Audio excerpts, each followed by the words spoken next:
tried to call you last night, but I don't think you gave my number. I called back just to check in, but so appreciate it. We're ready. Which seat would be best for you? Here. Oh yeah, you tell me. You just pick where you want to. Can I go right here? Yep. Actually, right there. Michelle, good morning. Oh, yeah, I can hide. Yeah. So push her down and put They're good things. My wife's here. Quickly, We you're have, busy. This is my, that's not my stuff. How are you? It was there. You want me to sit at the end? Yes. Yeah. Sorry.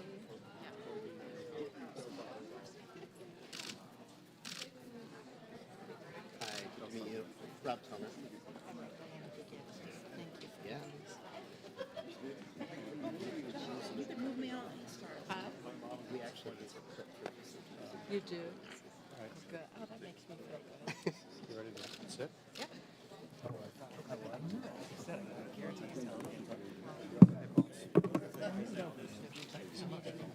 Great to see you. Thanks for coming by. Fellow parishioners. Yeah.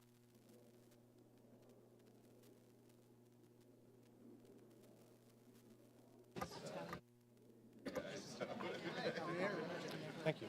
Yeah. All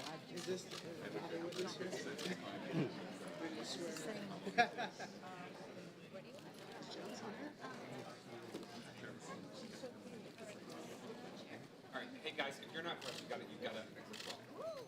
Sorry, if you're not a press photographer, you got to exit as well. Not you, I'm not.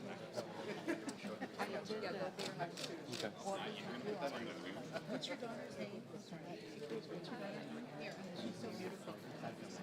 How do you spell Mira? The mayor's not going to the mayor's Mira. She's a good yeah, I have a beautiful name. My friend was last night. Did you say yes? I figured you were. I was with the state of Virginia. Did you run yesterday?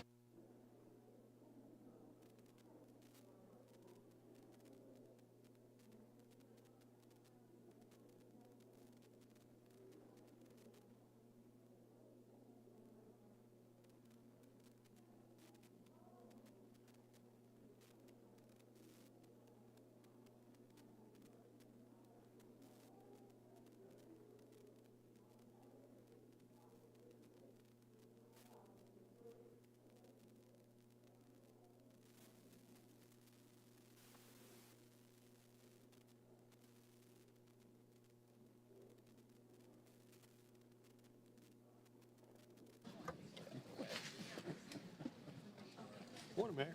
Hey, Charles, good to see you. I know you How are. are you? How are you? I'm doing well, thank you.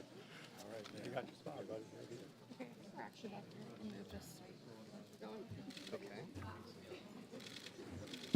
Oh, sorry. Yeah.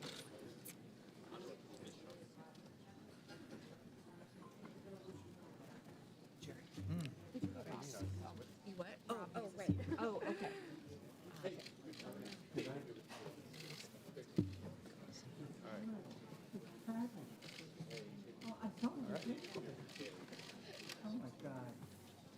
We good? Sorry. Awfully snug in here. We're gonna. Hi. We're gonna get you all ready. Yeah, yeah. Okay. All right.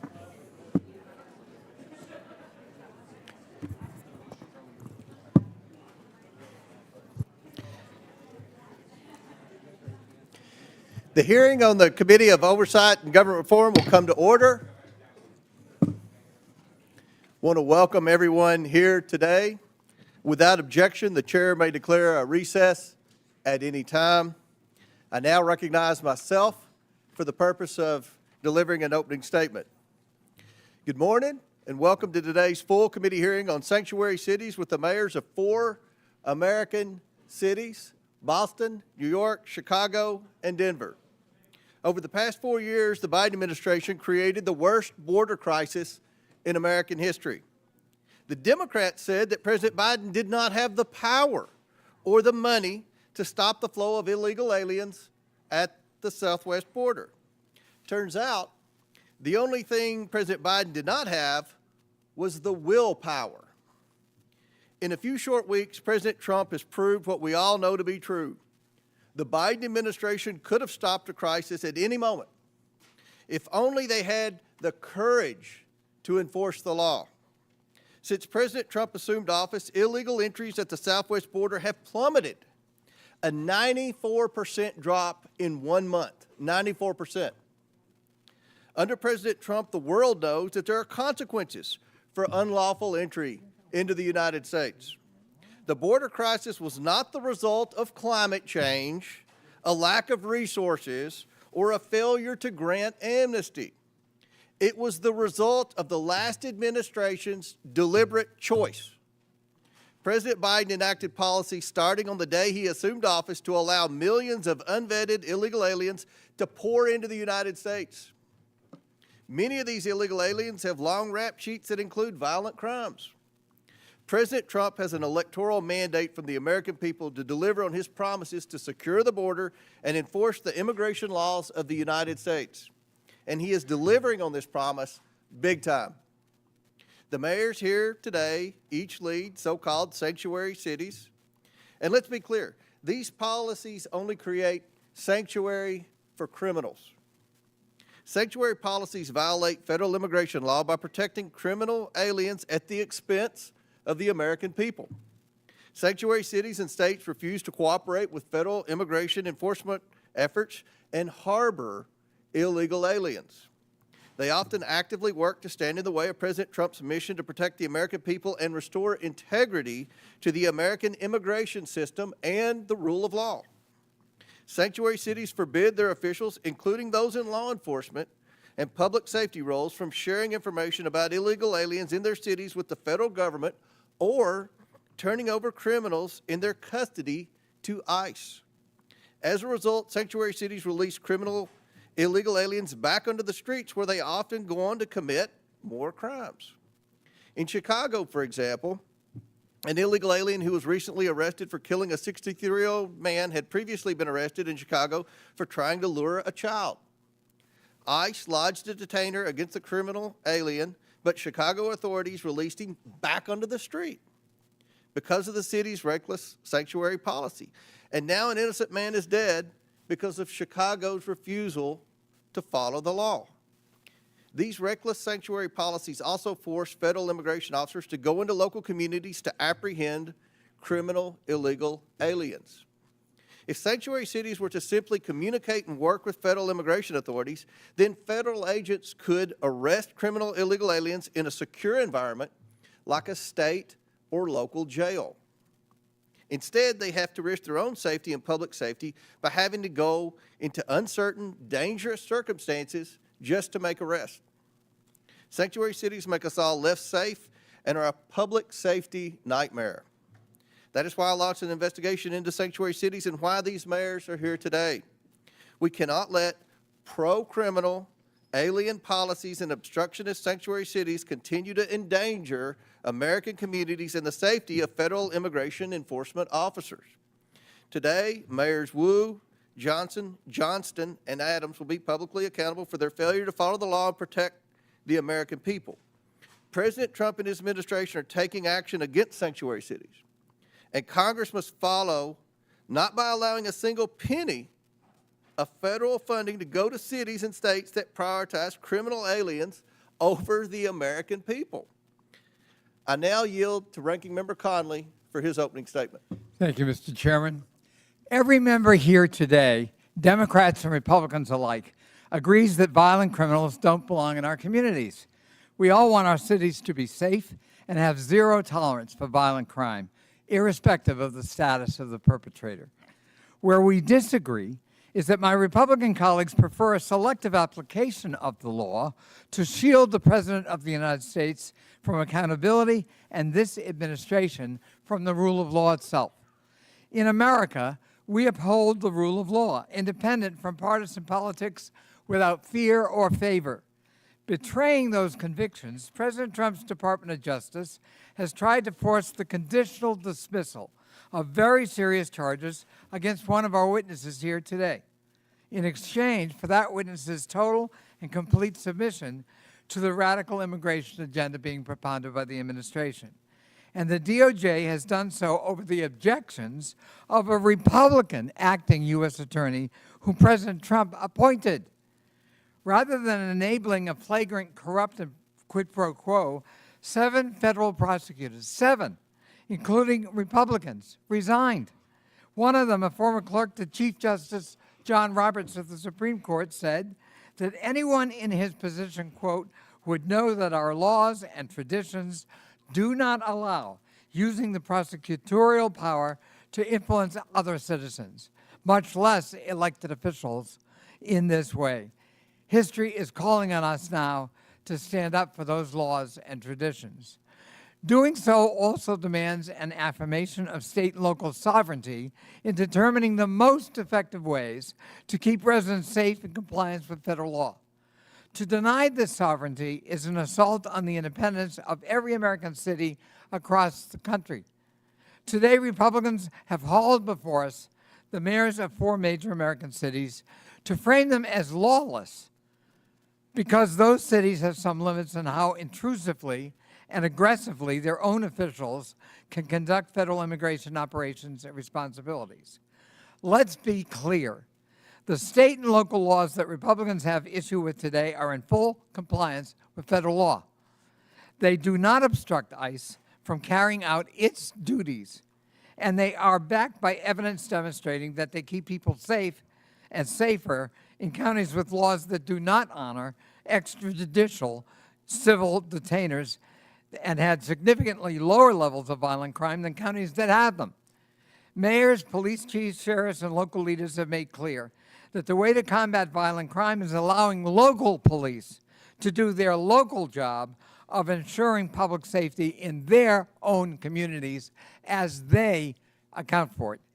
Commandeering them to spend limited time and as federal agents is a non-starter and can contribute to crime and non-cooperation in immigrant communities throughout the country.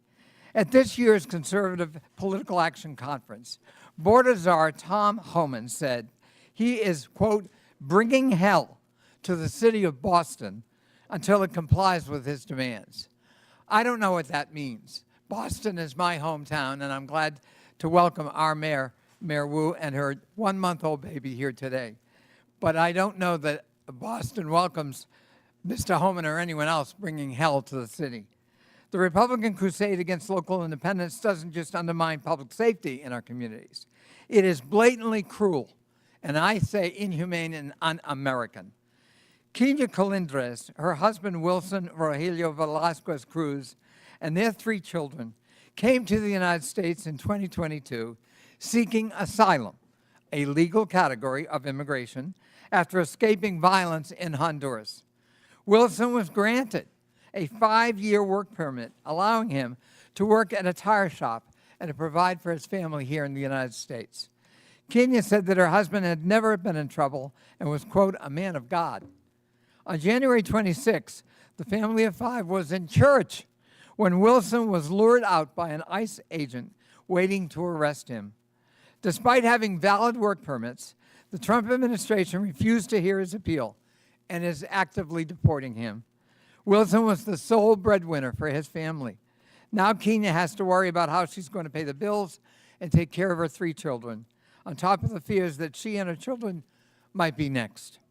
Last week in El Monte, California, Sitley, a woman who is battling bone cancer, tearfully watched as her mother, Yolanda, cried inconsolably as she was detained by ICE agents who refused to even present the detention order. Yolanda was Sitley's sole caretaker in her struggle against cancer and has no criminal record. And now Sitley is on her own. ICE is also conducting massive raids in cities and towns that have led to the wrongful detention of U.S. citizens, including Native Americans and military veterans. One school district sent a letter to parents warning that ICE may board school buses and demand documents from children. Children are going to be afraid to go to school. One reportedly wrote a goodbye note to friends saying, quote, if ICE takes me, don't forget about me. If ICE takes me, don't forget about me. From a child. Is that the country we want? America needs immigration policies that keep everyone safe and make the country stronger and allow us to grow and fill in the skill sets we don't have. If President Trump was serious about delivering those solutions, he would not be attacking the Constitution's guarantee of citizenship to children born in the United States.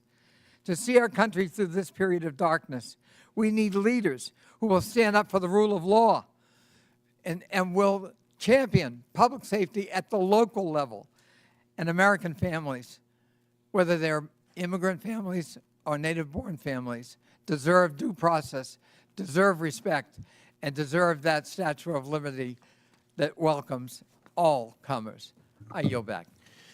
Ranking member yields back. I request unanimous consent that Representatives LaHood of Illinois, LaLota of New York, Crank of Colorado, Malatakis of New York, Hurd of Colorado, Evans of Colorado, Van Dyne of Texas, Ocasio-Cortez of New York, Gillen of New York, and Davis of Illinois be waived onto today's hearing for the purpose of asking questions. Without objection, so ordered. And now, before we introduce the witnesses, I recognize Mr. Higgins from Louisiana for 20 seconds. Thank you, Mr. Chairman, and I thank the ranking member as well. Just to briefly, respectfully recognize the presence of the family of Wesley Haynes, a constituent. I'll speak to his case in my time, Mr. Chairman, but his parents, Patrick and Kathy, his wife, Olivia, his little brother, Brady, are present today, and they have a hard exit soon. Their 4-month-old daughter, Anne Marie, is waiting at home for Olivia to care for. And I just respectfully acknowledge their presence, Mr. Chairman and Mr. Ranking Member. We will discuss the details of their case. They tragically lost Wesley Haynes last year. Thank you, Mr. Chairman, for allowing me to recognize this beautiful American family. Thank you, Mr. Higgins. I'm very pleased today to welcome our outstanding witness panel, the mayors of 4 major American cities. First, we have Mayor Eric Adams, who's the outstanding mayor of New York City. He was sworn into office on January 1st, 2022. We have Mayor Mike Johnson, who's the mayor of the city and county of Denver. He was sworn into office on July 17th, 2023. I now recognize Representative Krista Morte from Illinois for 1 minute to introduce our next witness. Mr. Chair, I'm pleased to introduce Brandon Johnson, mayor of the greatest city in the world, namely Chicago, a city that was built by generations of immigrants, people like my parents and myself. Mayor Johnson was raised in Elgin, Illinois, which I'm proud to represent in Congress. The mayor was one of 10 children born to Andrew and Wilma Jean Johnson. His parents inspired him to become a teacher in the Chicago Public Schools and then later to run for office. Mayor Johnson won his first race for Cook County Commissioner in 2018 and later became mayor of Chicago in 2023. Mayor Johnson has dedicated his life to public service, and I'm pleased to welcome my fellow Illinoisan to the United States House of Representatives and to the Oversight Committee. Welcome, Mayor. I now recognize Representative Presley from Massachusetts for 1 minute to introduce our next witness. Thank you, Mr. Chair. I'm proud to introduce Mayor Michelle Wu, a dedicated leader committed to making Boston a welcoming home for everyone, and the first woman and person of color to be elected mayor of the city of Boston. For over a decade, I've had the privilege of working alongside Mayor Wu and witnessing her dedication to public service firsthand. She leads with compassion, she is innovative and inclusive. Under her leadership, Boston has become the safest major city in America, a city that is welcoming to families from all walks of life. Just weeks ago, she welcomed her newest family member, baby Mira, who is with us today, a beautiful reminder of the future she's working to build. Madam Mayor, I am grateful for your partnership, friendship, and leadership. Thank you for being here. Gentlelady yields back. And finally, we're also joined by Mr. David Beer, who is the Director of Immigration Studies at the Cato Institute. Mr. Beer is the minority witness here today. I want to thank you all again for joining us, and I look forward to our discussion this afternoon. Pursuant to Committee Rule 9G, the witnesses will please stand and raise their right hand. Do you solemnly swear or affirm that the testimony you are about to give is the truth, the whole truth, and nothing but the truth, so help you God? Let the record show that the witnesses answered in the affirmative. Thank you all. You may take a seat. We, again, appreciate you being here today and look forward to your testimony. Now, let me remind the witnesses that we have read your written statement, and they will appear in full in the hearing record. Please limit your oral statement to 5 minutes, and we're going to limit our questions to 5 minutes, and that's going to be enforced today, and that's for both sides, As a reminder, please press the button on the microphone in front of you so that it is on and the members can hear you. When you begin to speak, the light in front of you will turn green. After 4 minutes, the light will turn yellow. When the red light comes on, your 5 minutes have expired, and we would ask that you please wrap up. I now recognize Mayor Adams for his opening statement. Good morning, Chairman Okoma, Ranking Member Connolly, and members of the committee. As mayor of New York City and a former police officer for 22 years, keeping New Yorkers safe is my top priority, and it has been our administration's North Star. When I entered this role, my job was to help our city recover from the negative effects of COVID. Most importantly, to bring down crime. As a result, overall crime was down across New York City last year, and we have now had 3 straight months of double-digit declines in major crimes. I'm here today to testify on how New York City can continue to reduce crime, even as a sanctuary city. To be clear, a sanctuary city classification does not mean our city will ever be a safe haven for violent criminals. It also does not give New York City the authority to violate federal immigration laws. To the contrary, New York City will always comply with city, state, and federal laws as it does now. Law-abiding immigrants in New York have an important role. Immigrant New Yorkers, including those who are undocumented, pay billions of dollars in taxes and contribute billions more in spending power to our economy. Immigrants also play a vital role in the functioning of the city. This was on full display during the COVID-19 pandemic. The various immigrant residents of our city worked to keep the city moving, while many other New Yorkers were able to shelter in place and work remotely. Hospitals, the food industry, and many other businesses were able to function because of the commitment of our immigrant population.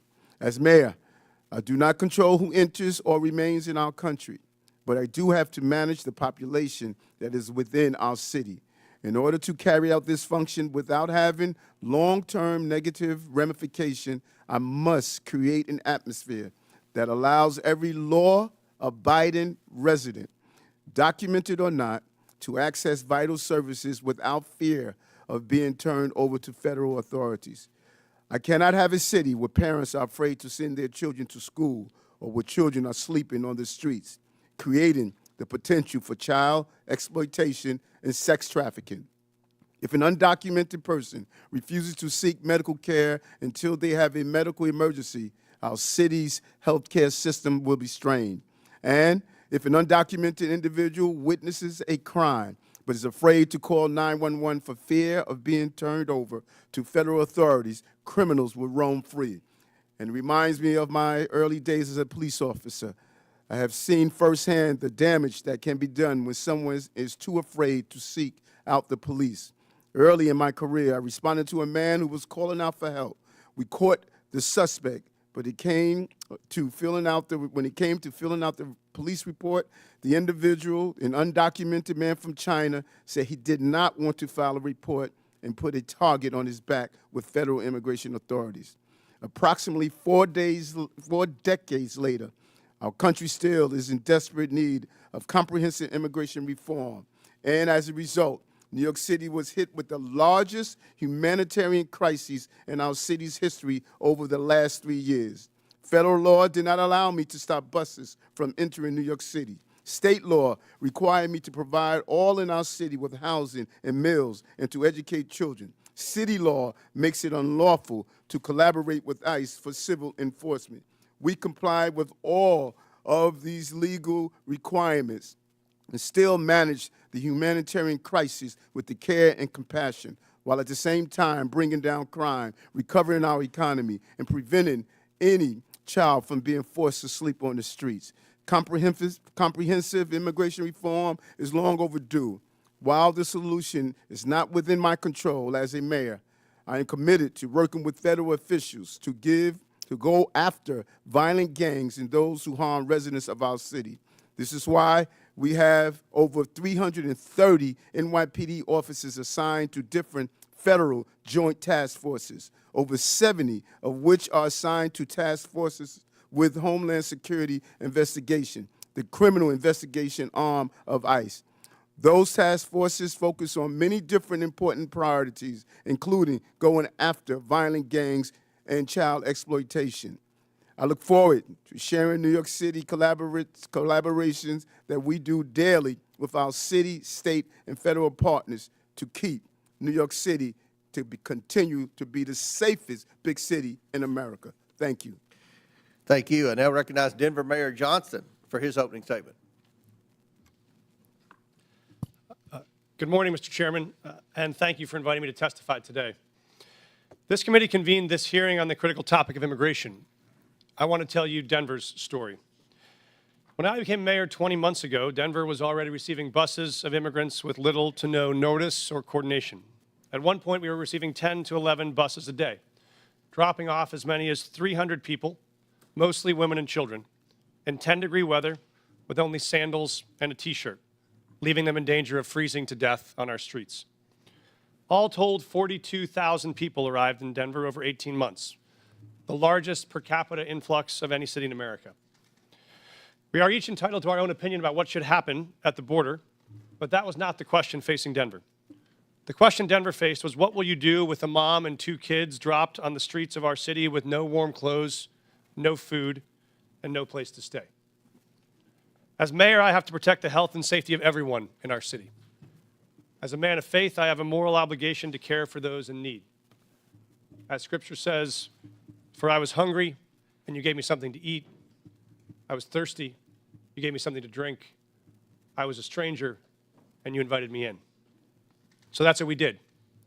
In Denver, we believe our problems are solvable, and we are the ones to solve them. So we went to work. When we started, we had the largest encampment in Denver history, with more than 200 migrant families living in freezing temperatures.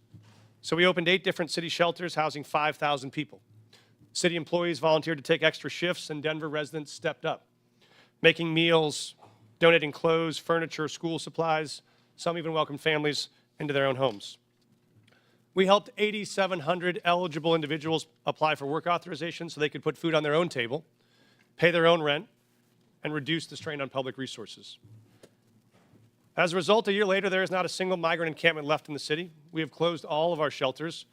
We have connected people to jobs and housing, and the city's immigrant support budget has dropped by nearly 90%. And in the midst of this, migrants did not bring a wave of crime to Denver. In fact, crime went down. Homicides dropped 17%, shooting victims dropped 24%, auto theft down 29%. America is not just a place, it's a belief. Some people are born into it. Some fight their whole life to get to it. It's a belief that all are created equal. It's a belief that it doesn't matter where you came from if you're willing to fight hard enough. Julian Becerra's parents believed that. So they brought him to this country from Mexico when he was 10. They taught him respect, and they taught him to love and serve his community. As an adult, he decided the most honorable way to serve his community was in uniform. So he enlisted in the Air Force. Then he served as a sheriff, then finally as a police officer, where he served with distinction until one day he was pursuing a criminal on a dangerous bridge and fell to his death. In the midst of the immigration crisis, I attended the Fallen Officers Memorial as I watched officers hand Officer Becerra's 10-year-old daughter a folded American flag. I watched her cry as she wrapped her little arms around that flag and holded it tight the way she wished she could hold her dad, but never will again. For the rest of her life, she will cherish that flag, that American flag, because it is the country that her dad loved, it is the country he chose, it is the country he served, it is the country he gave his life for. So if we want to tell the story of what impact immigrants have in America, we must tell the full story. That story must acknowledge that this country is lucky to have people like Julian Becerra, who love this country enough to risk their lives to keep us safe, to keep all of us safe. When buses started showing up filled with migrants, some in my city were afraid, just like I'm sure some of your constituents are afraid. They were afraid about crime and homelessness and worried about what these new people might take away from them. I understand that fear. And the truth is, people who are new to this country do good and bad just like all of us. But there's another truth. When those buses kept on coming, Denver made a choice as a city, not to hate each other, but to help each other. Not to turn on each other, but to turn to each other and see if together we could solve a problem that felt bigger than any one of us. And that's what we did. It wasn't perfect, and it required sacrifice from all of us. But in the end, Denver came out stronger and closer than we were before. Because Americans expect us to do more than point fingers. They expect us to solve problems. So if Denver can find a way to put aside our ideological differences long enough to manage a crisis we didn't choose or create, it seems only fair to ask that the body that is actually charged with solving this national problem, this Congress, can finally commit to do the same. Thank you, Mr. Chairman. Thank you. I now recognize Chicago Mayor Johnson for his Thank opening you. statement. Thank you, Chairman Comer. Thank you to the Ranking Member Connolly and to the members of this committee. I have the great privilege and honor of serving as mayor of the city of Chicago, the third largest city in the nation. Established by a Black Haitian man and a Potawatomi woman, Chicago is and always has been a proud city of immigrants. Generations of new arrivals, including the descendants of the enslaved during the Great Migration, created a vibrant city where 1 in 5 residents is foreign-born. Each day I wake up to serve every one of Chicago's 77 unique neighborhoods and those who live in our great city. As mayor of Chicago, nothing is more important to me than the safety and well-being of all residents. And since I was elected, my administration has been laser-focused on creating and implementing public safety initiatives that protect all Chicagoans. We launched the People's Plan for Community Safety, which builds trust between communities and law enforcement by prioritizing transparency and violence intervention.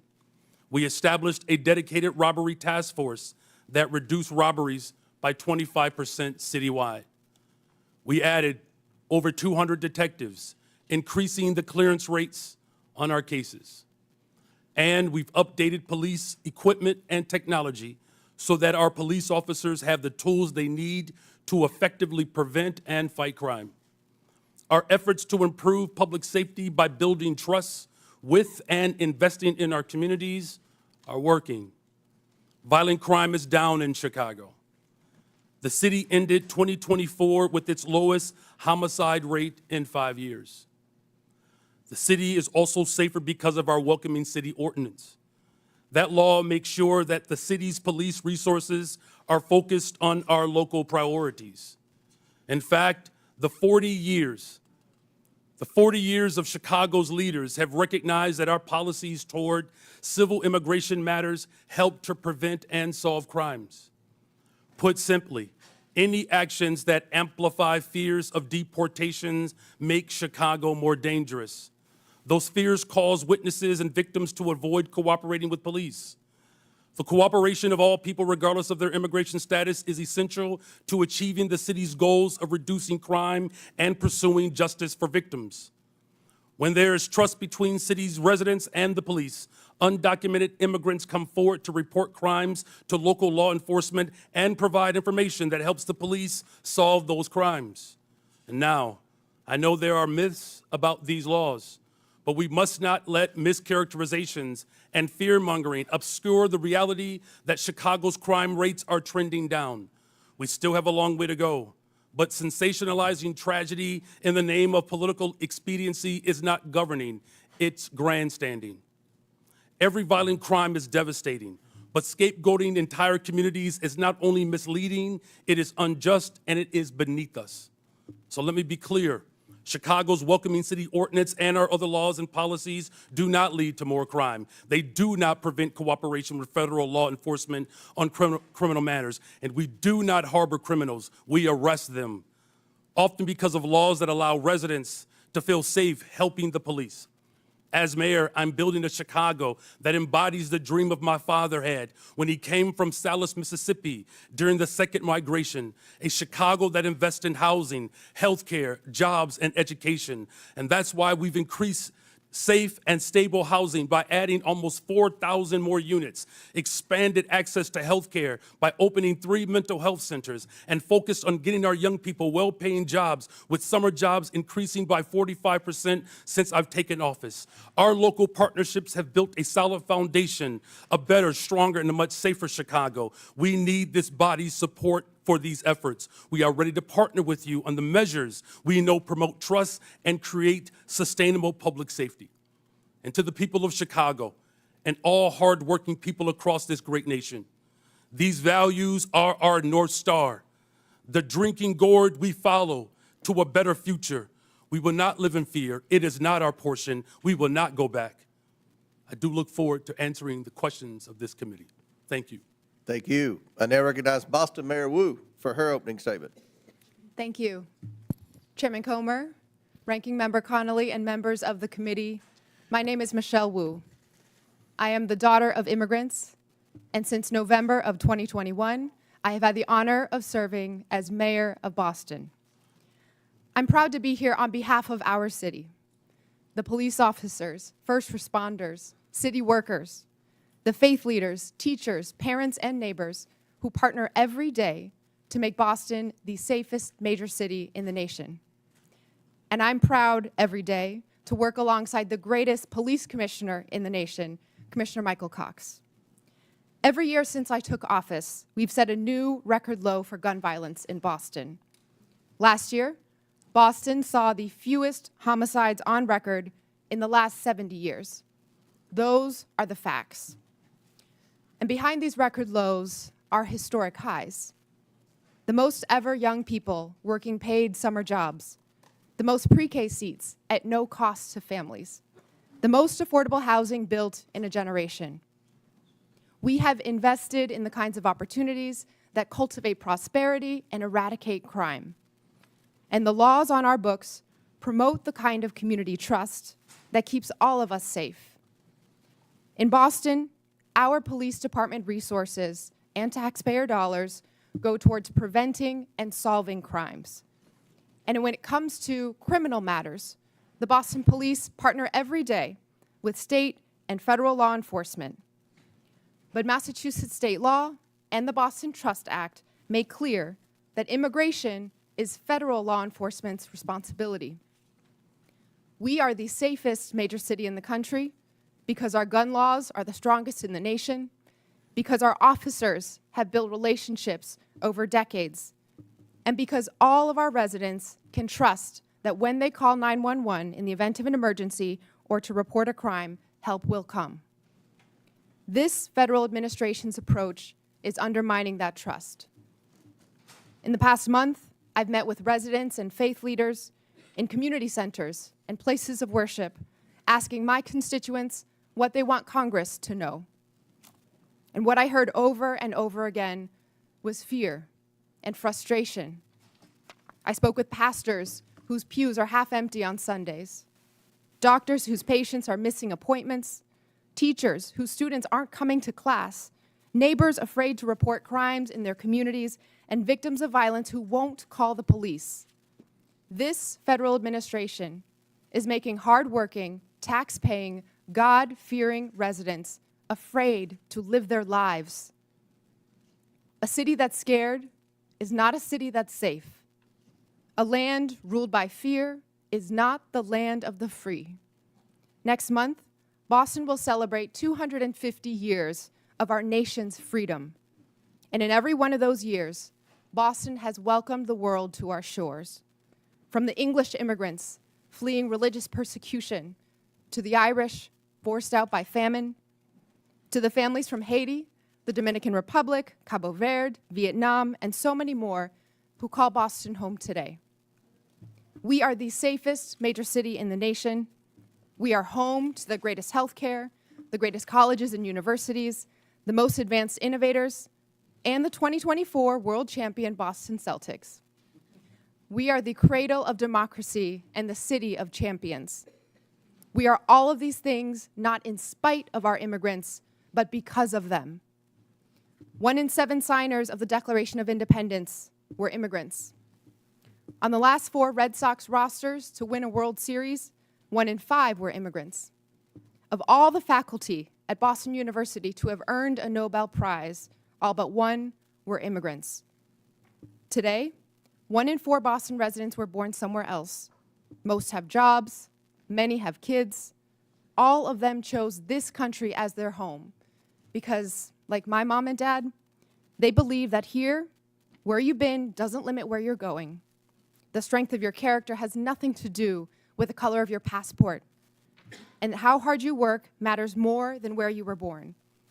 That wherever you're from, if you pitch in, look out for your neighbors, and cheer for the home team, you can build a better future here for the people you love.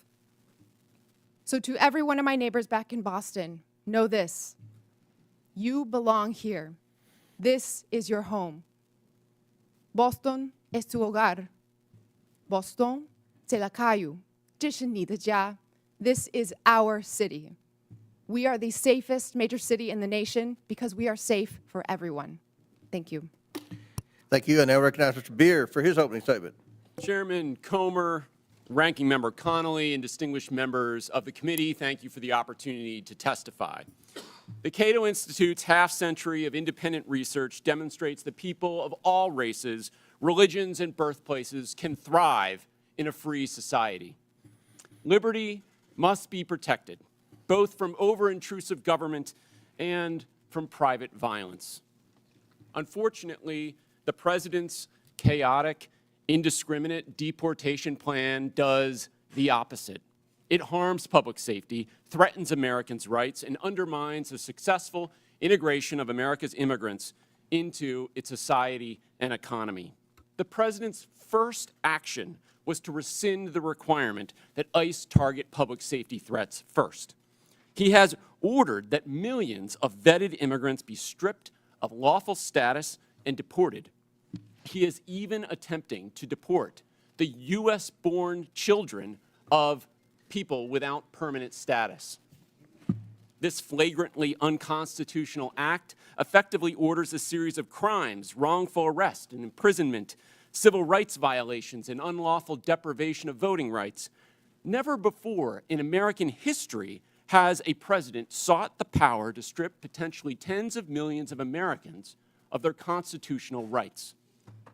The president is also explicitly asserting the authority to ignore any law passed by you, Congress, that provides due process for people accused of being in the country illegally. The administration has repeatedly misled you and the public about who it is targeting, stating it would focus on public safety threats, that only the worst of the worst would be sent to Guantanamo Bay, and that every person it had arrested had a criminal record. We now know that most ICE arrests since the inauguration have been of people without a criminal record. Indeed, he is arresting people who entered legally, never violated any law, and sending them to Guantanamo Bay prison. It is no surprise in this lawless environment that many people and many cities simply do not trust the federal government on immigration. That is a problem. But under our Constitution, states determine their policies. Congress cannot force them. It must reestablish trust. Unfortunately, some members of Congress want to force an indiscriminate policy of mass deportation on the entire country with no public safety focus. If Congress wants more cooperation, it should address the concerns of these cities. What Congress should do is reestablish trust. Indiscriminate mass deportation agenda is a far greater threat to public safety than any city policy. A mountain of empirical research shows that reasonable restrictions on ICE cooperation do not increase crime rates, and that immigrants lower crime rates. Immigrants, including illegal immigrants, commit crimes serious enough for them to be incarcerated at half the rate of U.S.-born Americans. Data from Texas shows that illegal immigrants are 36% less likely to commit and be convicted of murder. At least before this current mass deportation effort, immigrants were more likely to report crimes than U.S.-born Americans. Don't jeopardize that. Mass deportation is diverting law enforcement resources away from obtaining justice for victims. Indeed, it even targets the victims. Sabotaging local economies and obliterating communities will not restore public safety. It will make us poor while increasing the crime rate and victimization rate for Americans. there is a better approach. We don't need chaos and disorder of illegal immigration or of mass deportation. Why don't people come legally? Because Congress has provided so few options for them to do so, not updating its laws in the last 3.5 decades. Just 3% of those applying for permanent legal status in 2024 received it. That's the failed policy. Let peaceful immigrants pay to get vetted, work, and contribute legally, and let law enforcement at all levels focus on keeping Americans safe. Thank you. All right, our witnesses have concluded their opening statements. We're going to begin with questions from members, and I want to remind the members, we have 60 members today that are going to ask questions. So I'm going to strictly enforce the 5 minutes. I'll hit the gavel if anyone's still talking, and we'll allow the witnesses to answer the question. But let's please be mindful, we have a lot of questioners today for this very important hearing, and again, we thank the witnesses. I'll recognize myself to begin questions for 5 minutes, and I have limited time, so I want to start with a simple yes or no question, and I'm going to hold you all to that because after the first question, then we'll allow for a little more time. But Mayor Johnston, in 2017, Denver prohibited city officials, including corrections officers, from assisting and cooperating with any investigation, detention, or arrest procedures related to federal immigration laws. The city also stated that federal immigration authorities shall not be granted access or allowed to use the secure areas of any city or county jail. Mayor Johnson, is Denver a sanctuary city? A lot of folks use that term. Yes or no? Sorry, Mr. Chairman. Folks use that term differently. I can tell you what Denver does. We do not. Okay, I take that as a yes. Mayor Johnson, no, yes or no? I take that as a yes. Mayor Johnson, on March 10th, 2023, you posted on X that Chicago must lead and live by the promise to be a sanctuary city. Is Chicago a sanctuary city? A 40-year policy of being a welcoming city. Yes. A 40-year I take policy that of a as welcoming yes. city. Mayor Wu, in November 2024, you gave an interview noting that you served on the city council a decade ago when the Boston Trust Act was first passed. You said in that interview that in terms of Boston's policy, there is a prohibition on resources and personnel going to enforce civil immigration detainers, meaning Boston police and other departments cannot cooperate with ICE when it comes to detaining on civil warrants. Mayor, is Boston a sanctuary city? Boston is a safe city. I take that as a yes. And Mayor Adams, on November 12, 2024, you said, quote, this is a sanctuary city, but I must comment that you have, of the witnesses today of the major cities, you have publicly stated that you were willing to work with ICE on detaining the most criminal illegals, and I want to publicly thank you for that. But my question to you, sir, is New York City a sanctuary city? Based on our classification, yes. Okay. Last year, in a Boston suburb, an illegal alien raped and impregnated his 14-year-old daughter while living in a shelter for illegal aliens. Mayor Wu, under Boston law, would you turn this criminal over to ICE on a detainer? Whenever there's a criminal warrant, Boston police enforce that and hold people accountable. So would you turn that criminal over to ICE? This happened outside the city of Boston, but I can tell you in the city, whenever someone commits a crime, whenever there's a criminal warrant, we hold them accountable. If ICE deems that they are dangerous enough to hold, obtain a criminal warrant, and the Boston police will enforce it.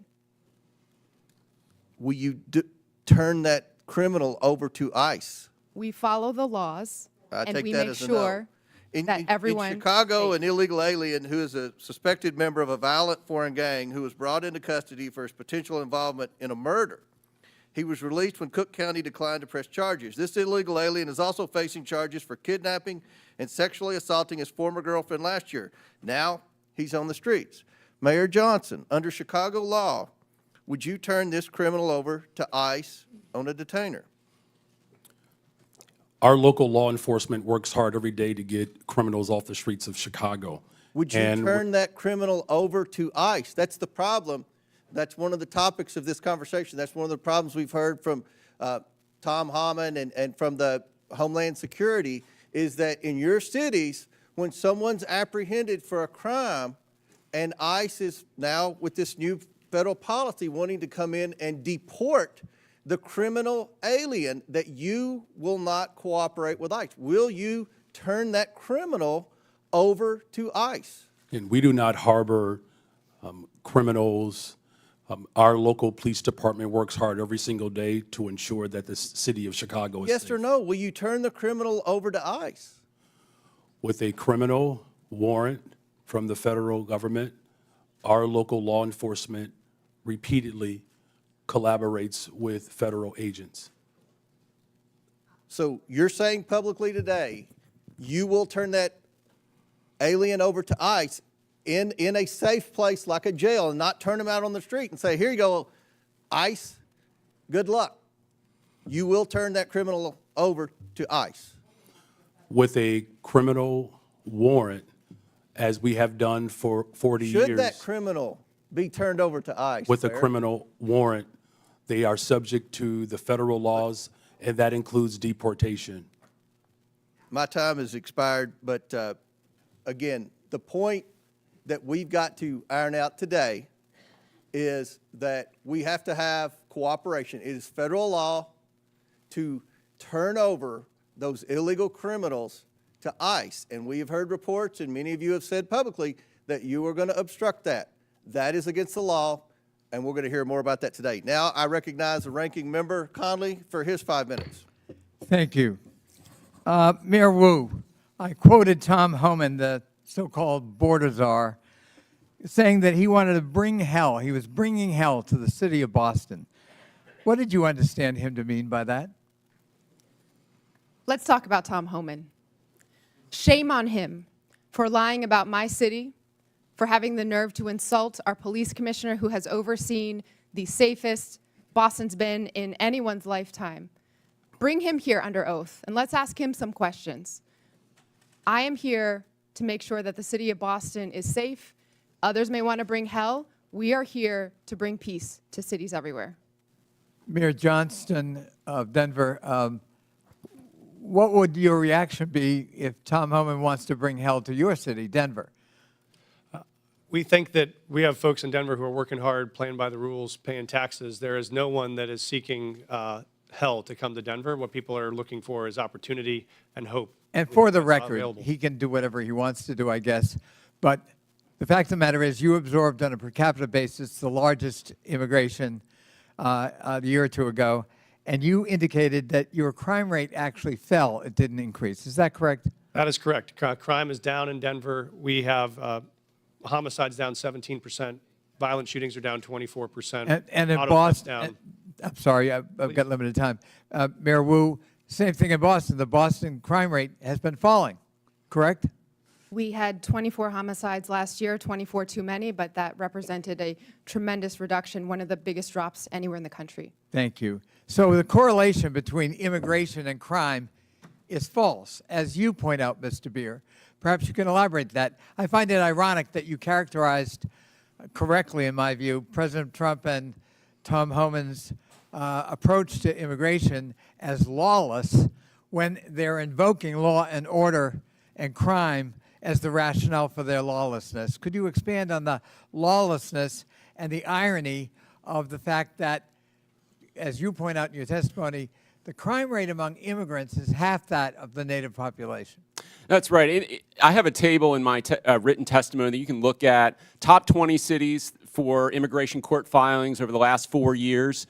19 of those cities saw a decline in their homicide rate. If you look at all of the major cities, there is a negative correlation between increasing numbers of immigrants and the homicide rate. So that means more immigrants, lower homicide rates. That holds true across the United States. So I think the correlation that's trying to be made is more immigrants, more illegal immigrants, more chaos, more crime. That does not hold. What we do see under this administration is an increasing willingness to ignore the laws. He has, as I mentioned, signed an executive order that says he can ignore due process rights for people who are accused of being in the country illegally. This is an incredibly dangerous assertion of authority and should be investigated by Congress. And is it a reasonable proposition for a local leader. I know I was chairman of my county, which is like being mayor of a large county, and we focused on local law enforcement. We tried to help the feds when we could. We were cooperative where we could be, but our job was local law enforcement. And there is a clash when ICE behaves this way, and I described some horrible incidents. It instills fear in the immigrant community, and it fosters non-cooperation rather than cooperation, which is the mandate of each of these leaders, is it not? Absolutely. We want cooperation. Many of these cities are the reason why immigrants are more likely to cooperate and report crimes to the police than the U.S.-born population is. So there are good reasons to limit this mass deportation of people in their communities. I would just argue that the premise of this hearing is false. We have local law enforcement cooperating with the local political leadership, and it's working. It's bringing down crime rates. And the proposition that immigrants cause crime is false. In fact, patently false, as your testimony, I think, would demonstrate, Mr. Beer. And the idea that these are sanctuary cities that need to be punished is simply a war on urban America. And I'm proud of the mayors who are in front of us here today, and I thank them for their testimony, and I thank them for their service to their local communities. I relate to it, and I think it's a noble calling. I yield back. Gentleman yields back. Chair recognizes Ms. Boebert from Colorado. Thank you, Mr. Chairman. Mayor Mike Johnston, I hope we can start off on a level field of agreement here. So in your testimony, you said that locals were asking Denver, what will you do? When they saw 10 to 11 buses coming in a day and 42,000 illegal aliens entering their city. Denver, what will you do? And in a Fox 31 interview in January, you blamed state law for not allowing the city of Denver to coordinate with ICE, resulting in Denver being a sanctuary city, saying, quote, the whole state is bound by our state law in this, which is pretty consistent in some of these practices, like everywhere in the state. We don't honor ICE detainers, end quote. I've demanded Governor Jared Polis and the Colorado State Legislature to repeal them. Douglas County has led on a lawsuit to get those laws repealed. So, Mr. Mayor, would you join me today in calling and demanding that these sanctuary policies, these Colorado state laws, be repealed? Thank you, Congresswoman.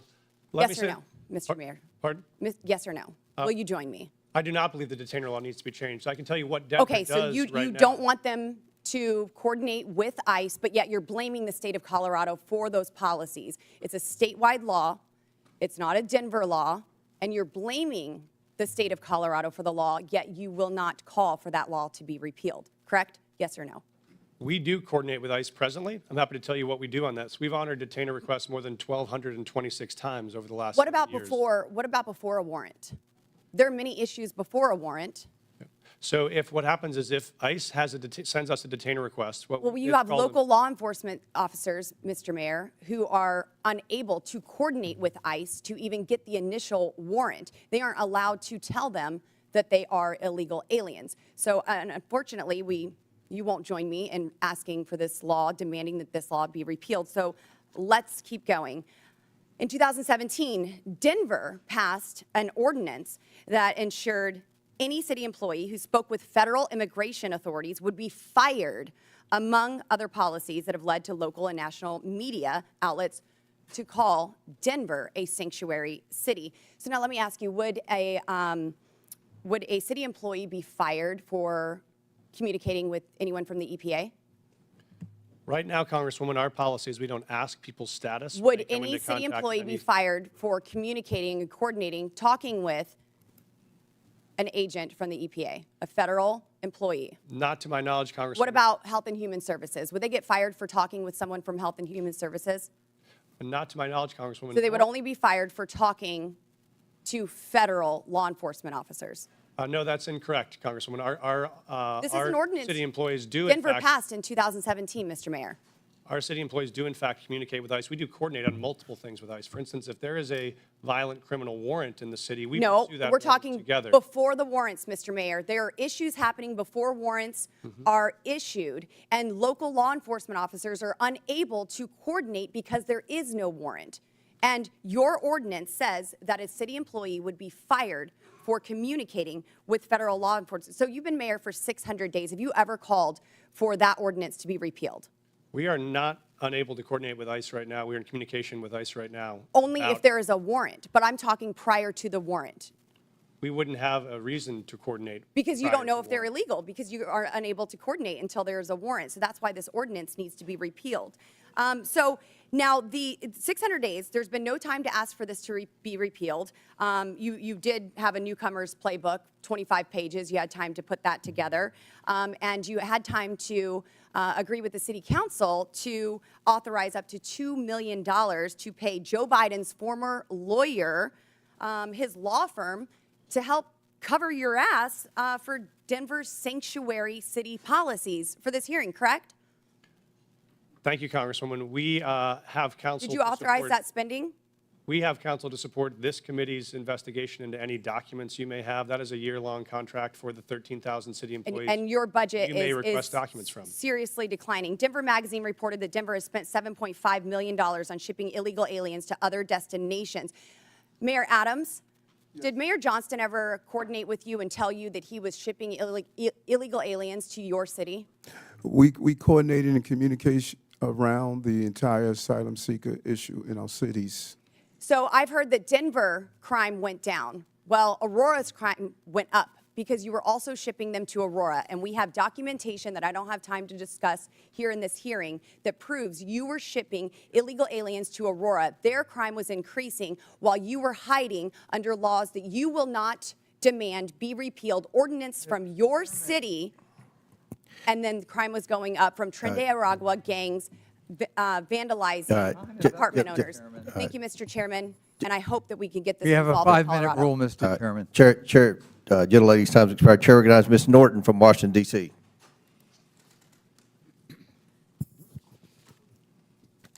There have been a lot of talk today about these cities and their, in my view, principal decision not to respond to extrajudicial ICE detainers.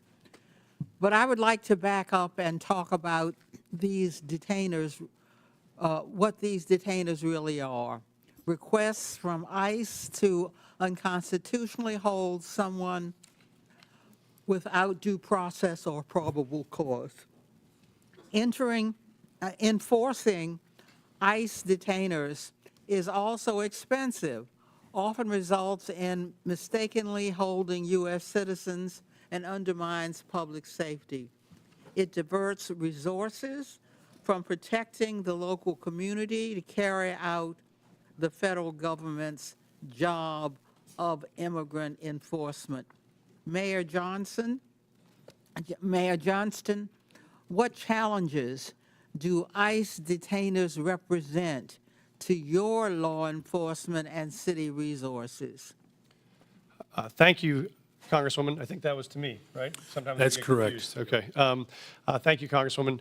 I think it's important, I appreciate to describe what Denver currently does in terms of what coordination looks like and what it doesn't, which is if we get a detainer request, if we have someone in our custody that ICE would like to get access to, what we do is we provide them a notification of release. And so if that person will be released from our custody, we notify them of the time and the date when they will be released, so ICE, if they choose to, could pick that person up. We have done that 1,226 times over the last 7 years, and that has enabled ICE, when they choose to be able to bring someone into custody.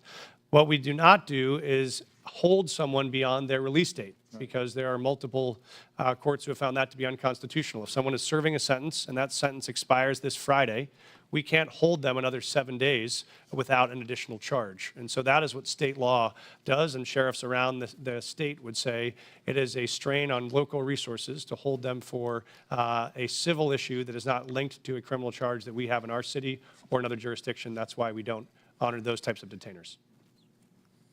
Mayor Johnson, how about for Chicago? So thank you for that question. And for Chicago, again, our top priority with the Welcoming City Ordinance is to ensure maximum safety, the type of coordination that happens between our local law enforcement and our communities is paramount to building trust and keeping our communities safe. The ordinance, as well as the state law, the Illinois Trust Act, which was passed with bipartisan support and signed by the Republican Governor, Bruce Rauner, we do not permit our local law enforcement from engaging in any federal matters. With a criminal warrant, our city and our state will cooperate with the federal government, but without a criminal warrant, our local law enforcement focuses in on local issues to keep the people of Chicago safe. Mayor Wu, how would fulfilling ICE detainers detract from public safety in your city? Thank you, Congresswoman, for hosting us, first of all, in your district.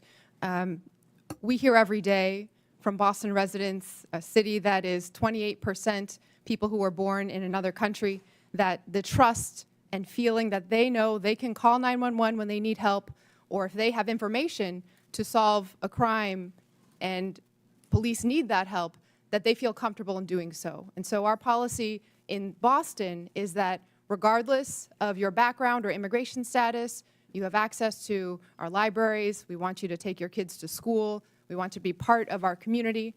And also, regardless of immigration status, if you commit a crime, if you do harm in the community, you will be held accountable. It is critical to the safety of Americans that cities have the ability to decide what is in the best interest of their people. Mayors and local enforcement know their cities best. I would yield any time remaining to the ranking member. I just want to underscore what the gentlelady has said. Local government knows best how local enforcement, law enforcement works. And cooperating with ICE is part of that, but they can't be a substitute for ICE doing its own job, which is a federal responsibility. Thank you for yielding. Before I recognize Mr. Jordan, I believe Ms. Boebert has a unanimous consent.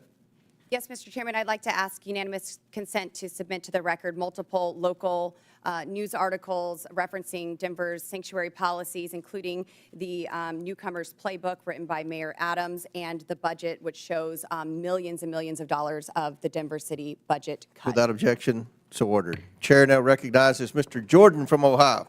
Thank you, Mr. Chairman. Mayor Johnston, who's Abraham Gonzalez? Thank you, Congressman. He is a individual that was released from the county jail on Friday in the city and county of Denver. That's all you know about him? I do know that he was facing charges that the Venezuelan gang member arrested by Border Patrol on September 20th, 2023, released into the country by the Biden administration. A few months later, he's arrested in your city, charged with aggravated assault. On March 11th, 2024, he's charged with motor vehicle theft, stole a car, and then on March 20th, 2024, Mr. Gonzalez is charged with felony menacing. 6 days after that last charge, I send you a detainer, which includes an administrative warrant. Basically, it says if you're going to release this bad guy, this gang member who allegedly stole a car, menaced people, and assaulted people, give us a 48-hour heads up. Is that right? Does that refresh your memory? I do know about the detainer request. I do know that we provided a notification of release. What kind of notice did you give ICE when you released him? We gave him notification. I'm not sure how long in advance it 1 hour. was. I do know that. 1 hour. I do know that there Gave were him a 1 hour notice, and you released him 5 days ago, right? Why not give him more heads up? Actually, let's put the slide up. Let's see what it says here. Let's put the slide up. This is what the Denver Sheriff's Department, it's kind of hard to see, so I'll read it. It says, Denver Sheriff Department, ICE notification being released to the streets. I simply said, just release him to us. You release him to the streets. Why not release him to ICE? Thank you. What we've done, and we do this regularly, we've done 1,226 of these, is we notify I'm ICE. asking about one. I'm not asking about the other 1,200. I'm asking about Mr. Abraham Gonzalez, who's a gang member from Venezuela, stole a car, assaulted someone. You had him in your custody for how long? I know that we released him. 345 days you had him in custody. And I said, hey, can you give us 48 hours heads up? I don't You know. gave him 1 hour notice. Mr. Congressman, we notified them of release. There were 6 ICE agents present when he was released, so they had enough time to respond and to be present. Respond where? To the jail where we released him from. So we released him we notified them of the release time. When we notify them of release, they come to the jail facility to pick them up. They're Why still didn't you on. say that's not what you said. You said you released him to the streets. Did you release him to the streets? You release him to ICE? What we do, sir, is we release him from our county jail, and we coordinate with ICE on that release time and release date so that ICE can come and pick them up from that location. Pick him up where? In the parking lot? Yes, sir, they're on the facility Guess property. what happened in the parking lot? I know, sir. I've reviewed the video. So I looked at it. I've talked to the sheriff last night. One of the ICE officers got assaulted, didn't he? I've reviewed the video, They had sir. to tase the guy, didn't they? Would you like me to answer, sir? No, I'd like you to answer. Did they tase him? I know that there were 6 officers that had multiple tasers. I saw the So they detention had on 6 video. officers. If you keep him in the facility and they come in the facility and get him, does it take 6 officers? Probably takes 2, doesn't it? So we've been doing these, as I mentioned, 1,224 times, 1,226 times. This is the first time I've been made aware of there's been an incident like this. So I reached out to ICE after I saw the video. I've coordinated with their team and offered to sit down and see if there are procedures we can change. It's a simple make sure question. this works smoothly. It's a simple question. You can release him in the parking lot, give ICE 1 hour notice, and they got to send 6 officers to arrest this guy. Or you can say, hey, here's what we're going to do. We're going to hold him. You come in and bring 2 officers in, and you turn him over there. Why not do it that way? We have a city ordinance. You know why you don't do it that way? We have a city ordinance that Because governs. you're a sanctuary city. This is the whole point. No, sir, I disagree with you. Oh, okay. Because I'll tell you why. If you talk about sanctuary as a definition of shielding people from law enforcement, we do not do that. What we do is provide services. In this context, what we did is we coordinated the release. An officer got assaulted because of your policy, which says we're going to release him to, in your words, not mine, to the streets. They have to arrest him in the parking lot. They bring 6 officers when they could have had 1 or 2 just come in your facility, in the jail, and take the guy there. But you won't do it that way. I've seen the video. I've reached out to ICE. care if I've you've seen the offered to video. I sit know the down and facts, coordinate too. on strategies. If we need to make adjustments to what we do on releases, we'll do that. This is the first time in the 1,226 releases You know, I I've read heard your, an incident, so we'll written take testimony action. last night. I read your written testimony last night. 4.5 pages. And you used the words safe, safer, or safety 13 times. Talking about my job is to protect is the safety of the people in Denver. We prioritizing making sure everyone in our community is safe. That's a lie. Because it was not safer for the ICE agents who are part of your community. No way was it safer. The safest thing to do is to say, ICE, we got him in custody. Come here, we're releasing. We held him 345 days. We can't hold him a second longer. We can't wait for you to come inside the building. We got to let him go, so you have to arrest him in the parking lot. That is how stupid sanctuary policies are and what they mean to the community that you put at risk and to the ICE officers ICE officer who was assaulted. And they had to use a taser on it's not good. Mr. Chairman, Time, Mr. Chairman. 5 I have minutes is up. unanimous Consent request. Gentlemen's time's expired. Chair recognizes Mr. Lynch from Massachusetts. Thank you, Mr. Chairman and Ranking Member Connolly. I want to thank the panelists for your willingness to come before the committee and help us with our work. You know, I truly believe that if we had a rational and comprehensive immigration policy in this country, if we competently regulated the flow of immigration, if we knew the purpose and circumstances of each immigrant's arrival here, and if every immigrant knew what was expected of them when they arrived, I honestly and truly believe that immigration could be the greatest blessing for our country. Look at our world rivals, China and Russia. No one is trying to sneak into China, sneak into Russia. It's because of what we offer here as a nation. There is a substantive issue that's at play here, and I want to address that. So under Article 1, Section 8, Clause 4 of the Constitution, it provides Congress, and I'll read the section here, to establish a uniform rule of naturalization. And Clause 18 further provides that Congress has the power to make all laws that shall be necessary and proper to execute its enumerated powers, including immigration.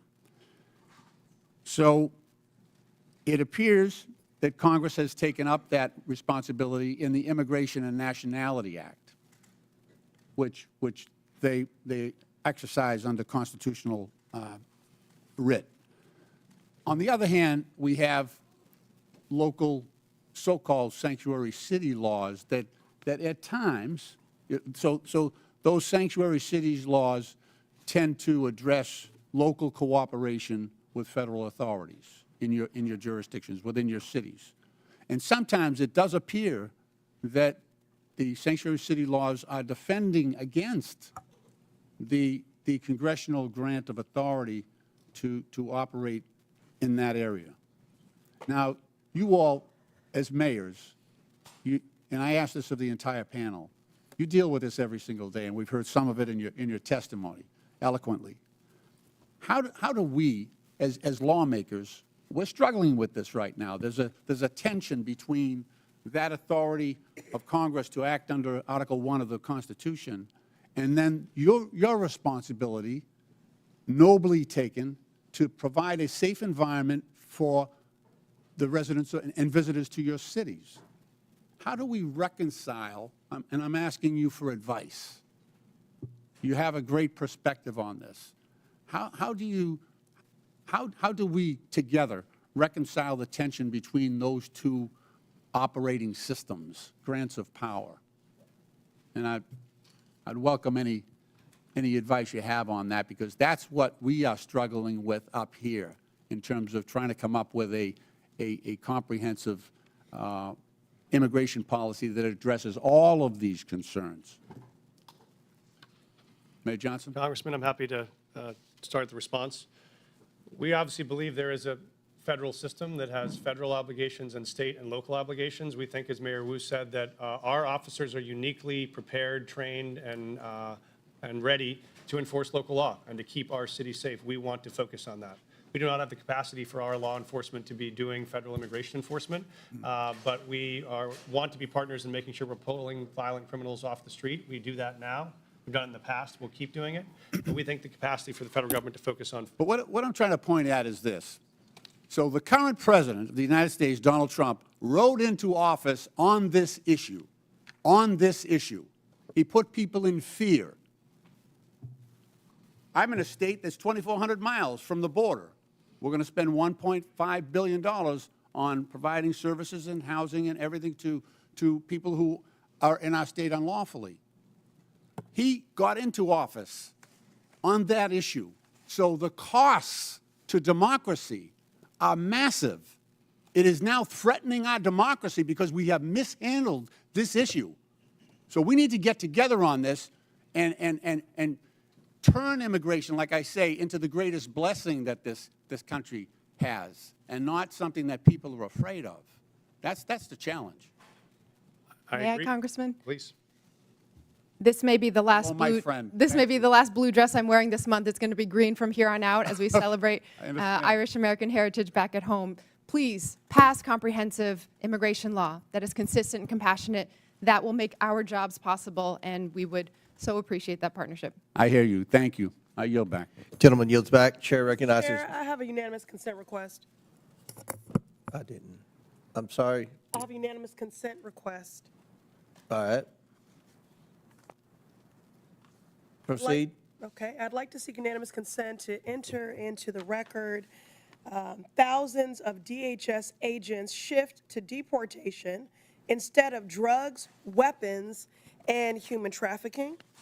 That is February 2025 USA Today. Without Also, objection, so ordered. Parents pull kids from childcare as immigration fears hit U.S. youngest. Without objection, so ordered. Chair. Finally, an 11-year-old girl in Texas died by suicide after she was bullied about her family's immigration status, her mother says. Without objection, so ordered. Chair recognizes Dr. Gosar from Arizona. Thank you, Mr. Chairman.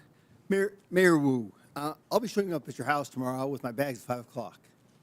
Leave your doors unlocked, please. What are you making for dinner? Because I expect a warm meal and a balanced diet. Now, I'm going to need a car, and please leave me some cash because I'm going to need to go to my doctor's appointment on Friday. That would be to Mr. Mayor Johnson. Now, I don't want to sleep on the couch, so put me up at a luxury hotel. You're the Mayor Johnson. Obviously, you wouldn't like this because you don't know me, right? You know nothing about me. You might not like that. Sanctuary cities offer this kind of hope, this false hope to illegal aliens by saying that very thing. Stay with me. We don't tell anybody that you break our laws. Now, thank you. You've made the United States complicit and one of the largest purveyors of human trafficking in the world. Thank you. You're disgracing the legal immigration system that came here and the immigrants that came here the right way, through Ellis Island at the time, now through our going through our process. And I want to talk about that process because I've always been told, and it's never been really challenged, is that good process builds good policy, builds good politics. I think that works really, really good because you can always fall back to the process. If the process isn't good, you always get a good process.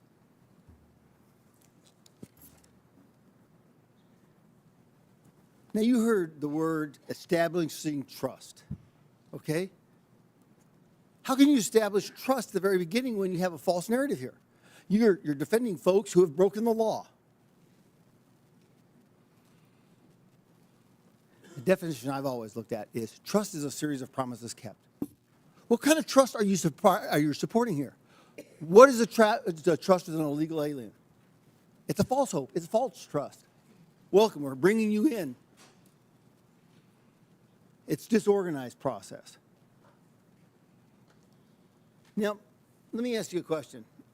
Mayor Adams, did you support SB 1070? I'm sorry? Did you support the Arizona law called SB 1070? I'm not familiar with it, sir. Well, let me explain, okay? Mm-hmm. SB 1070 challenged the federal government on its supremacy clause. Because we, in Arizona, wanted, the government wasn't doing anything, so we thought, we'll do this. We can't allow them to break laws. The Supreme Court ruled that struck it down. Now, it seems contraindicating here that you would have supported SB 1070, right, Mayor Adams? Based on the premise that you or would you violate the supremacy clause in regards to immigration? Would I violate the supremacy clause? This is way over my head. Okay. I felt law. That's you know. okay. That's okay. Not Mayor understanding. Johnson, would you have supported SB 1070, allowing Arizona to follow their own laws? Because that's what you're doing right here. Thank you, Congressman. We currently follow all federal law, all state law, and all local law. So we do not have any supremacy clause challenges that we're pursuing or maintaining. Okay. Well, it seems like you are. But Mr. Johnson, do you agree? The city of Chicago complies with all laws. Okay. Mayor Wu. I'm not familiar with that law because I'm focused on the city of Boston, but we follow all state, city, and federal laws in Boston. What happens when you get in conflict with them? Who do you support? The Constitution, as I understand it, doesn't require cities or police officers or anyone to follow their laws in conflict, follow federal laws in conflict with local laws or state laws. Okay, in the Constitution it says, and it's explicit, that the federal government has jurisdiction and supremacy over all immigration laws, right? I mean, I've heard it a number of times from my colleagues over here. We're the ones who can define that. We're the ones that have it. We just heard we want a comprehensive immigration policy. How can you get a comprehensive immigration policy when you're defining it from the very get-go? You're building it on false premises and false tenets. Respectfully, Congressman, you could pass bipartisan legislation, and that would be comprehensive immigration law. The false narrative is that immigrants in general are criminals, or immigrants in general cause all sorts of danger and harm. That is actually what is undermining safety in our communities. If you wanted to make us safe, pass gun reforms. Stop cutting Medicaid. Stop cutting cancer research. Stop cutting funds for veterans. That is what will make our city safe. Yes, thank you. I yield back. Chair recognizes Mr. Krishnamurti from Illinois.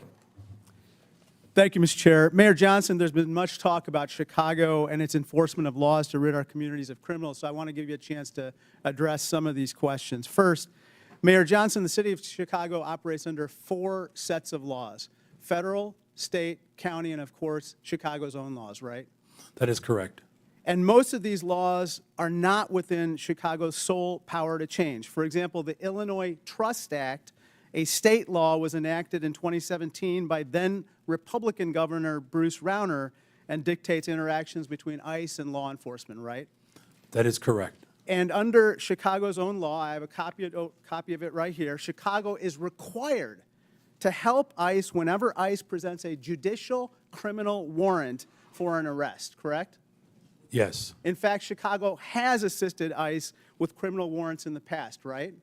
Yes. So just to clear it up, any time that ICE does the work and goes to a court to get a criminal warrant to arrest somebody, the city of Chicago not only is required to, but does cooperate to remove that criminal from our community, right? That is correct. Let me turn to another topic. President Trump has said many things about Chicago, including that it is, I have this NBC News report, worse than Afghanistan. Mayor, I'd suggest the facts suggest otherwise. For example, Condé Nast recently named Chicago the best big city in America 8 years in a row. A friendly amendment, best freaking city in the world, city of Chicago. Chicago's the largest rail hub in America. That is correct. Chicago's a quantum technology hub in this country. $20 billion new investment. Chicago area is the home to the second most number of Fortune 500 headquarters of any city in America, right? Just voted again the top relocator for corporate headquarters for 13 consecutive years. And it's home to O'Hare Airport, the most interconnected airport on the continent, is that right? That is correct. That doesn't sound like Afghanistan to me, sir, does it? The city of Chicago is a beautiful place. We also have 20% of the world's fresh water right in our front yard. Our restaurants are amazing. In fact, everything that is dope about America comes from Chicago. A Republican named Lincoln was nominated for president in Chicago, and a Democrat named Obama called Chicago home too. It's the city of big shoulders, the heart of the heartland, the home to the world's best pizza. And we're not going to take any slander from Donald Trump or anyone else lying down. Is that right? That is correct. Sir, I want to turn your attention to another topic. Mayor Johnson, you'd agree with me that high grocery prices are among the top concerns for the people of Chicago, right? The economic conditions that are unfortunately that are not being addressed by Washington has caused a great deal of trepidation and anxiety. Mayor Wu, according to USDA, the wholesale cost of a dozen eggs has gone from $6.59 since January 19th when Donald Trump took office to $8.39, a 27% increase, and this has got to anger Bostonians, right? People are doing their very best, trying their hardest, working multiple jobs, and they need support. Mayor Johnston, I suppose that people in Denver are concerned as well, right? Very concerned. This is the most important issue for us, is how we make sure that it's affordable to live in the city. Mayor Adams, the same is true for New Yorkers? Affordability is an issue that's impacting our city, and that's why we're doing the best we can to put $30 billion back in the pockets of working-class people. President Trump, if you're watching this hearing, I respectfully ask, when will egg costs be high enough for you to issue one executive order on bird flu? $10 a carton, $15 a carton? It'll soon be cheaper to buy a magazine for an AK-47 than to buy breakfast. This is flat out wrong. Turn to my last topic. Interestingly, last night in a record-long address, the president did not mention the word Medicaid once, which is top of mind for everyone. Mayor Johnson, you don't dispute that 1.6 million people in Cook County are enrolled in Medicaid, right? I do not dispute that. In fact, in most of our safety net hospitals, 70% of the individuals that are being serviced are being serviced through Medicaid. I recently received outreach from Lurie Children's, a preeminent children's hospital located in Chicago. They said, quote, slashing Medicaid will put access to care for all children in our state at risk.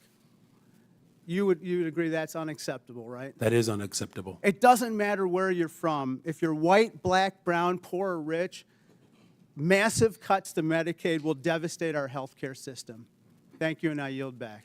Gentleman yields back. Chair now recognize Mr. Perry from Pennsylvania. Thanks, Mr. Chairman. Mayors, thanks for being here, leaving your cities to come to Washington, D.C. today. By either definition or by claim, each of you, I think, could justifiably say represent what's considered a sanctuary city. If you could describe it, what would you, sanctuary from what? Anybody? Mayor Johnson, you want to start? Mayor Johnston? Thank you, Congressman. I welcome that because I wanted to clarify. We do not shield people from federal law. I just asked We you do not what, provide so sanctuary. you don't consider yourself a sanctuary city? We provide services and supports. Do We you not consider provide yourself a sanctuary city? That's just, We do not under that definition. you don't use the definition, you're not a sanctuary. We call ourselves a welcoming city. We Okay, provide so what's the, support. so what are you welcoming and who are you not welcoming? Well, we're welcoming everybody. Okay. We don't keep folks. So you're welcoming criminals that you don't have any idea what their crime background is, and you're good with that? No, we aggressively pursue. How do you violent do that? criminals No, anywhere. no, how do you vet the people that you welcome in your sanctuary city? Sir, we don't vet folks that arrive from Illinois or California with a background check when they come into the Denver airport any more than someone from another location. So you're welcoming any illegal immigrant or illegal alien to your city without question? Well, folks that make the decision to come to Denver, they arrive, and then we expect But them to you get a call job, them, you pay welcome taxes. them. You welcome them. You call them to your city and say, if you come here, you will be safe from what? Thank you, sir. We don't call anyone to our city. Folks that arrive in our city, we offer same access to services they may need to be successful. And if they break the law, we hold them accountable, we charge them, we prosecute them. What about if they've already broken the law? Well, if they've already broken the law and there is another jurisdiction that has a warrant for that person, they let us know and we would cooperate to transfer them to that jurisdiction. I think we saw in Mr. Jordan's conversation with you that you really don't do that. Mayor Johnson, how about you? How many, according to my records, you have welcomed 51,648 illegal aliens to your sanctuary city. So I'd ask you, sanctuary from what? If you're referring to the number of individuals that were bused from Governor Abbott without any coordination, the 52,000 individuals that were seeking asylum, those individuals were bused to us. I passed a bus ordinance to work to coordinate with the governor of Texas. He refused to do that. But that transfer of individuals was the result of the governor of Texas, not the result of a welcoming city ordinance. Welcoming city ordinance. So you're not welcoming these people that came here illegally? The individuals that were bused to us from the border. From They were Governor not Abbott. welcome in Chicago? You didn't welcome them? You didn't provide them sanctuary? So the welcoming city ordinance is pretty straightforward. It allows for our local law enforcement to focus on local policies, and that's why we're seeing a decline in violence. So in you the don't city of care Chicago. about federal law enforcement policies, only local policies? We comply with all laws. What I do care about is this body, Washington, passing comprehensive immigration So reform. let me ask you this. Chicago residents reported 28,443 violent crimes during 2024 alone, cases of aggravated assault rising to the highest level in 2 decades. Now, also, state funds, $160 million, were issued to illegal alien job assistance shelters in Chicago. You're the mayor of Chicago. Do you think that your residents or the residents of your state should be paying for that more than they should be paying for their own needs, their own roads, their own public safety? I mean, who elected you? The people that came illegally, whether they were sent to you or not, or the people that reside in Chicago? Who elected you? And who do you serve? The people of Chicago elected me as the 57th mayor of the city of Chicago, and we serve all the residents of the city of Chicago. Illegal or not, criminal or not. How many of the 662,566 illegal aliens with criminal histories that ICE has reported are now residing in Chicago? Someone will have to get back with you with that number. I don't keep account do you of. take immigration information from criminals as they're arrested and processed? Do you take immigration information? Our local law enforcement focuses on getting all violent individuals do you off the determine streets whether of they're here Chicago. legally, what their immigration status is, as a function of your justice Gentleman's system? time's expired, but please feel free to answer the question, Mayor. The Welcome in City ordinance ensures that our local residents communicate and trust local law enforcement to ensure that criminals and crime is being addressed. So And you that's have why no violent idea how many crime are illegal. has Thank gone you, down Mr. in the Chairman. city I'll of yield. Chicago. Thank you very much, Chair Congressman. now recognizes Mr. Chairman, I have a Mr. unanimous Khanna. consent request. Chair now Mr. recognizes. Chairman, I have a unanimous consent request. I'm sorry, Ms. Presley. I have a unanimous consent request. Go ahead. Thank you. I'd like to seek unanimous consent to enter into the record. Mass deportations would deliver a catastrophic blow to the U.S. economy. What? This is what from the Joint publication Economic is Committee, that? December 2024. From where? What publication? The Joint Economic Committee, December 2024. Without objection, so ordered. I'd like to seek unanimous consent to enter into the record from the American Immigration Council, October 2024, mass deportation, devastating cost to America, its budget and economy. Without objection, so ordered. Chair recognizes Mr. Khanna from California. Mr. Chair, Wait, I'm sorry. Mayor Wu needs a short break to attend to her young child. Mayor. Mr. you Chairman, may be- I got the note that the baby's okay for now, so I'll continue. But thank you. I will. Is it? I believe from my husband that the baby's okay, and Okay, well, and just the let us arrangement, know. if it's All right, okay, was okay. that everyone would take a break, so I wouldn't have to go into a back room by myself to nurse when it's time. All right, Thank you. Chair recognizes Mr. Khanna. thank you, Mr. Chair. Mr. Chair, I find the Republican position in this hearing quite ironic because the Republicans are the party that are always touting local government, state government, local control, and not having federal overreach. So I want to explore actually one of your favorite topics on the other side of the aisle, the infamous mask mandates. I know how much you love them. When CDC came out with the mask mandate order of January 29, 2021, they said that we needed to have fines of $1,500 for anyone who didn't wear a mask on a plane or in a public space. And they said that there needed to be referred criminally to the Transportation Authority if they violated it more than once. Now, Governor Abbott said in Executive Order 38, we're not going to enforce, we're not going to have our cities enforce the mask mandate. And Governor DeSantis said the same thing. We're not going to have our local police enforce the mandate. I want to ask Mayor Adams and Mayor Wu, because you had slightly different views on the mask mandate, but Mayor Adams, you were actually praised in New York for saying we are going to take away some of these mask mandates earlier so businesses can open and there can be a revival in New York. Did you ever, in law enforcement, to your knowledge, enforce the CDC mask mandate and ask your law enforcement to fine people who didn't wear a mask $1,500? What we did was look at the science and looked at how it will impact business, and after issuing warnings in education.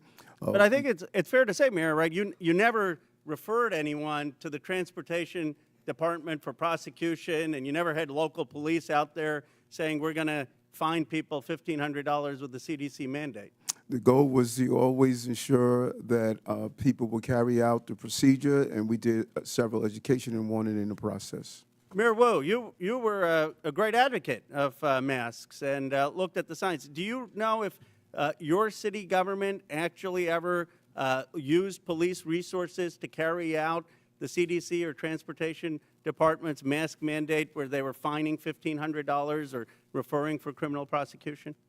I am not aware of any incidents of someone in Boston having been fined or prosecuted for any mask-related issues. We certainly prioritize public health and saving lives, and so our role as a city was to provide positive communication, outreach, make sure there were signs and different community organizations that could go and remind people to stay safe and do their best to take care of each other and their And families. as much of an advocate as you were for masks, and I was an advocate for masks, would you have been hesitant to order your law enforcement, your local police, to say if someone was violating those mask mandates that we need to cooperate and turn them over to the Transportation Department for prosecution?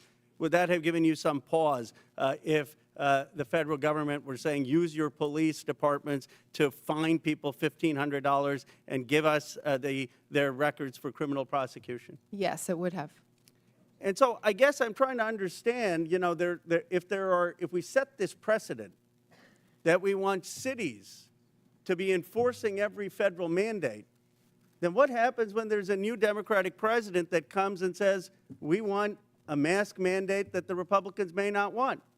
And when there are conservatives like Governor DeSantis or Governor Abbott saying we don't want our cities to enforce that?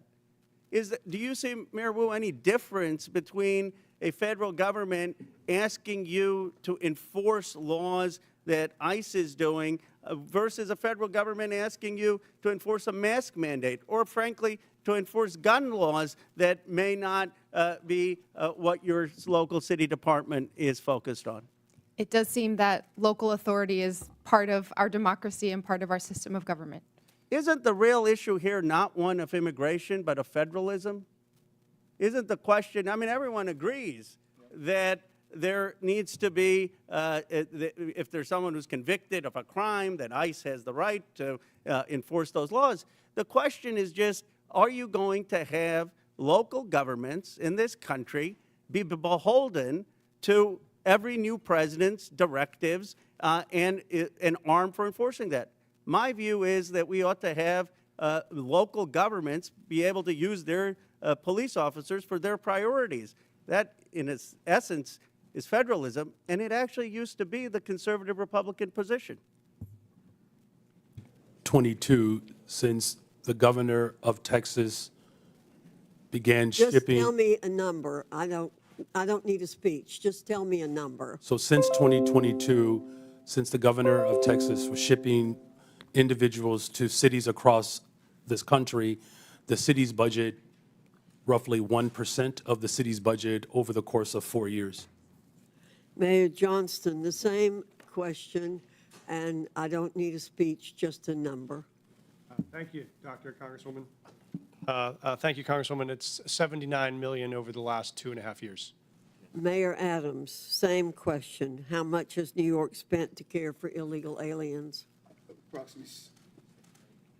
Approximately $6.9 billion went out of our taxpayers' funds. Mayor Wu, same question. How much has Boston spent to care for illegal aliens in the last 4 years? We do not ask about immigration status and giving city services and providing that access, so we do not have a number. Taxpayers have been bearing the brunt of the massive wave of illegal aliens who've entered the United States. The Biden administration seemingly declared taxpayers and hardworking Americans collateral damage in the pursuit of open borders. Again, Mayor Johnson, are NGOs providing services to illegal aliens in Chicago? In accordance with the Welcoming City Ordinance, our sister agencies or city departments, we do not seek the status of any individual that is seeking service. Mayor Johnston, are NGOs providing services to illegal aliens in Denver? Thank you, ma'am. When folks arrive on the streets without food or resources or shelter, we do provide food or shelter regardless of where folks arrive from. Mayor Adams, same question. Yes, in combination of city agencies and nonprofits, we responded to the migrant asylum seekers humanitarian crisis that hit our city. And Mayor Wu, I assume you don't know their status, but do you know if there are NGOs are providing services to people arriving in your city without any kind of documentation? There are community organizations, many of them in Boston, who seek to serve all of our Boston residents. Congress must provide oversight and ensure accountability for taxpayer funds going to NGOs. Agents from Customs and Border Protection have been outspoken in opposition to allowing NGOs to assist illegal aliens in subversion of law and order.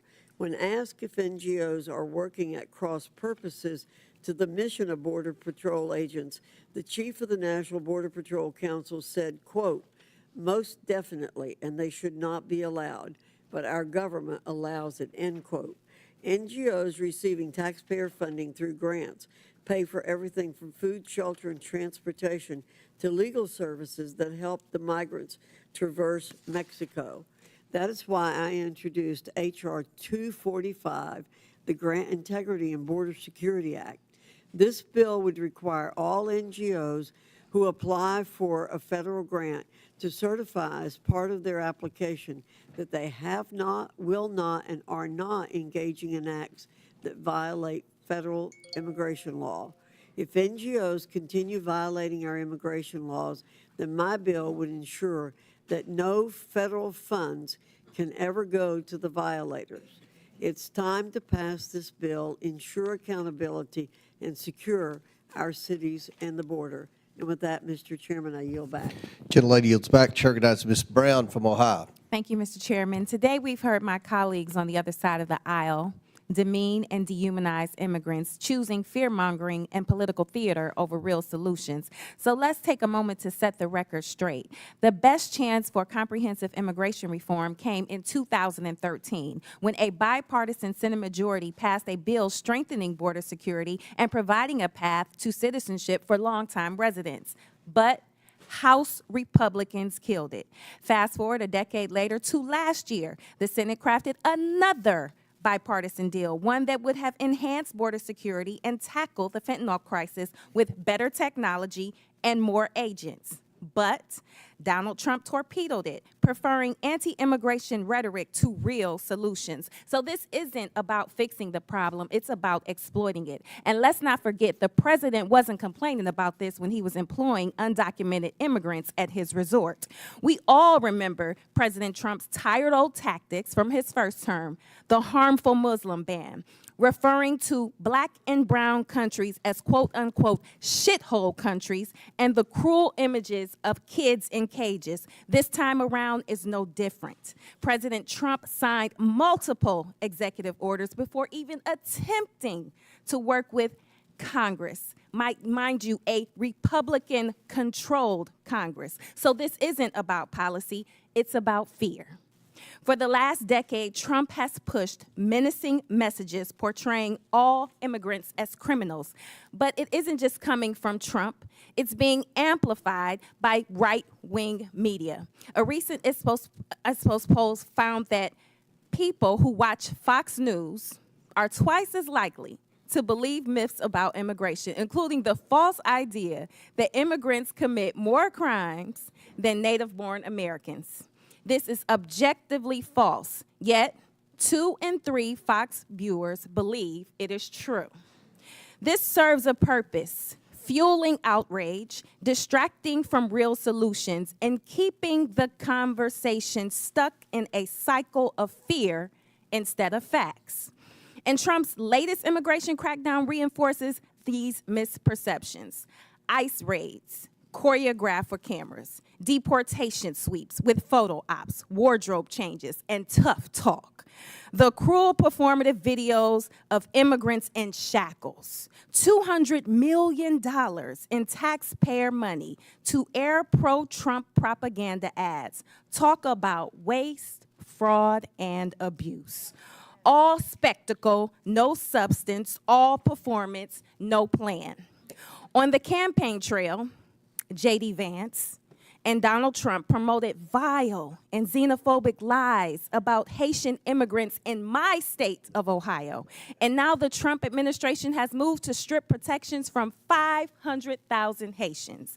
These are people who have lived, worked, and contributed to this country for years. And they came here the right way, the legal way. But instead of recognizing their contributions, we are forcing them back to a country plagued by violence, instability, and humanitarian crisis. All so Trump can claim 500,000 more deportations. The cruelty isn't just the point, it's their pleasure. So let's be honest about what's really going on here. Mayor Johnson of Chicago, what sort of an impact will the Trump administration's decision to allow arrests at sensitive locations like hospitals, preschools, churches, and courts have on your city? Thank you for that question. As a welcoming city space, it's important that the trust between the community and law enforcement is strong. That's ultimately how we have built a safer city. Just this year alone, violent crime is down 20%. Any type of threat to the civility and to the humanity of people is a threat to the evolution of our democracy.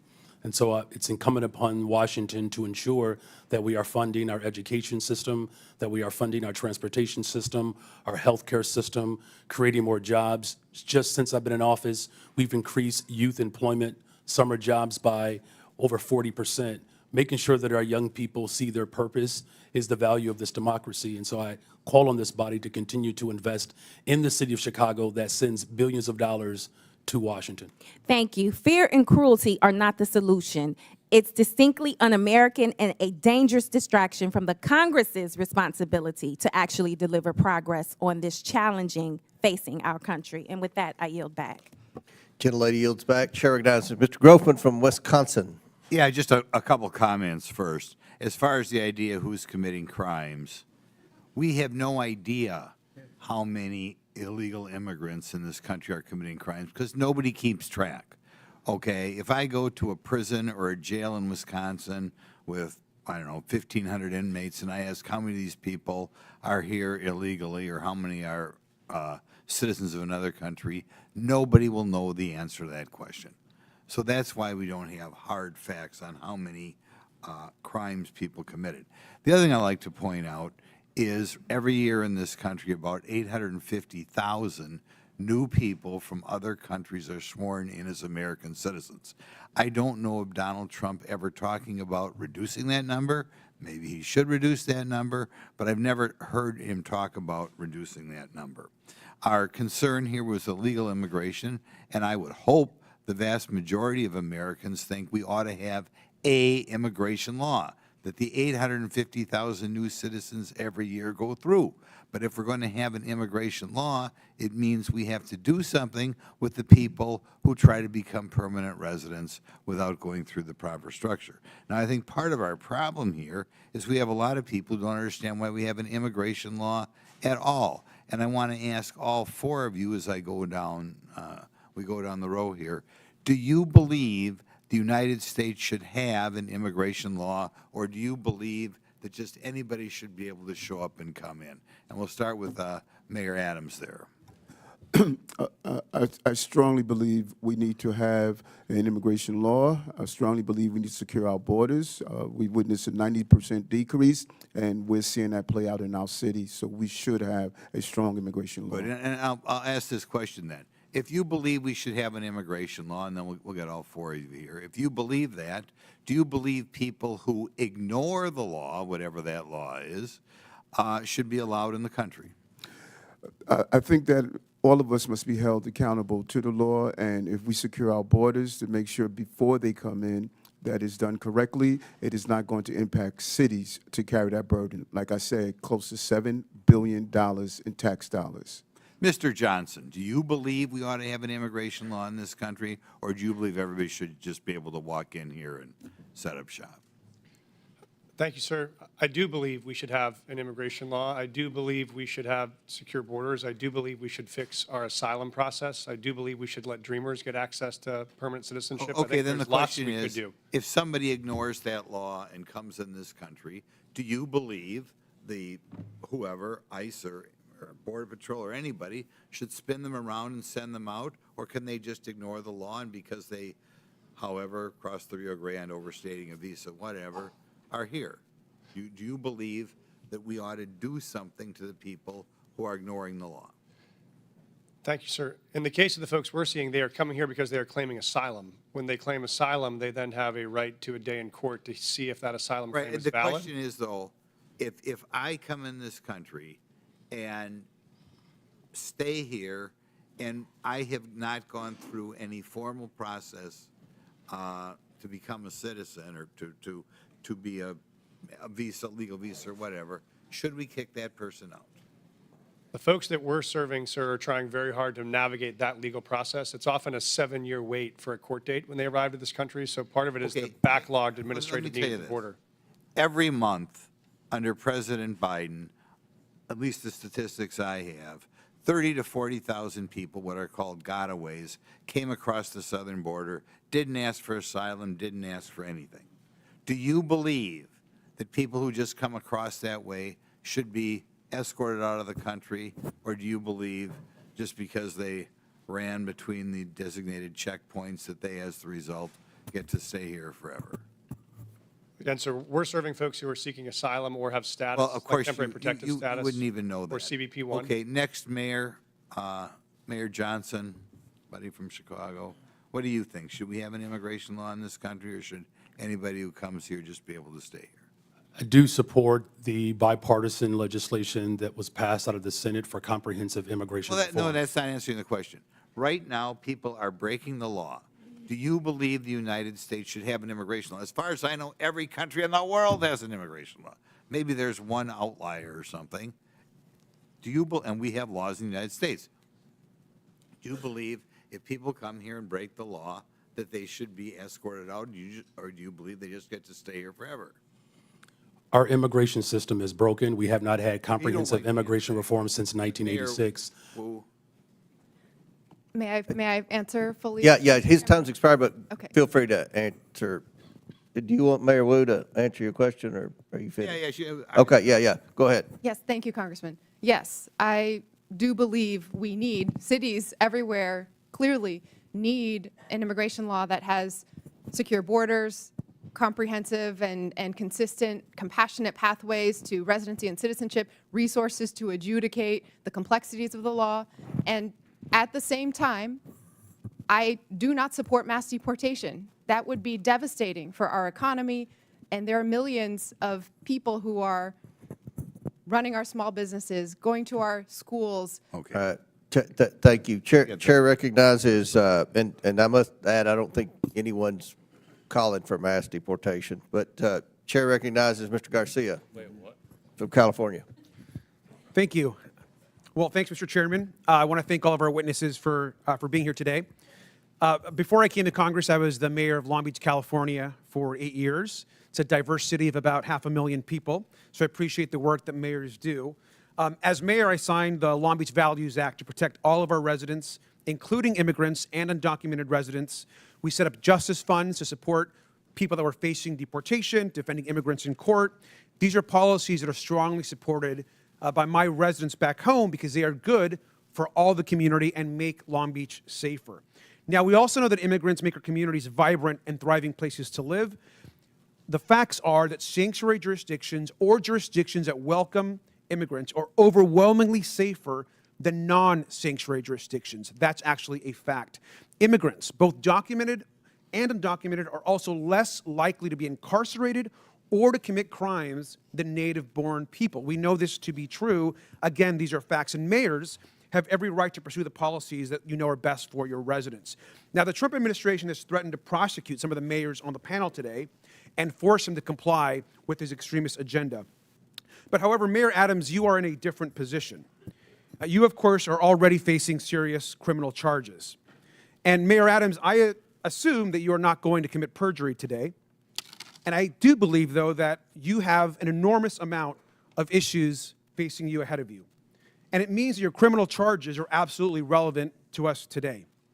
Bribery, wire fraud, willfully and knowingly conspiring to commit offenses against the United States.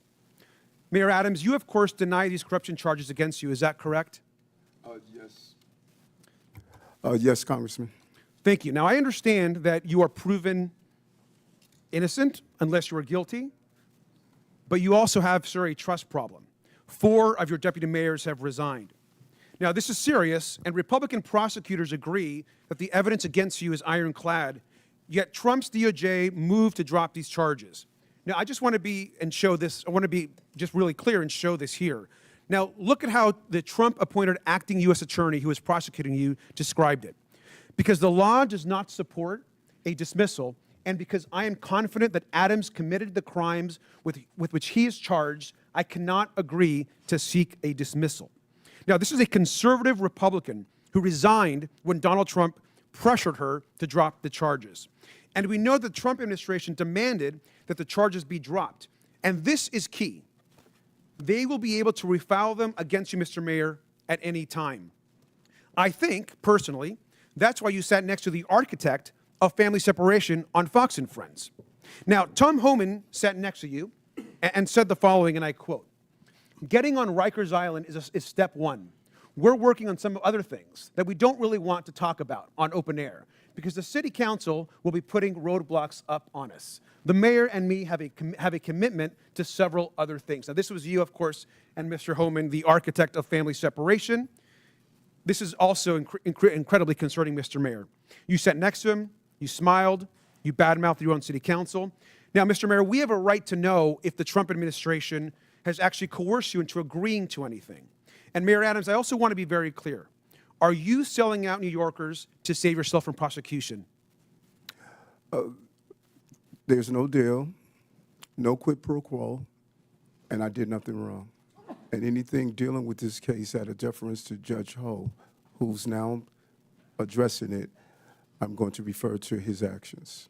Well, Mr. Mayor, it appears, to me at least, that you are selling New Yorkers out. It appears that you are working with Tom Homan, who is clearly focused on family separation and deportations and harming New Yorkers and others across the country. Now, every other mayor on this panel is pursuing legal and effective policies that benefit our residents and their communities.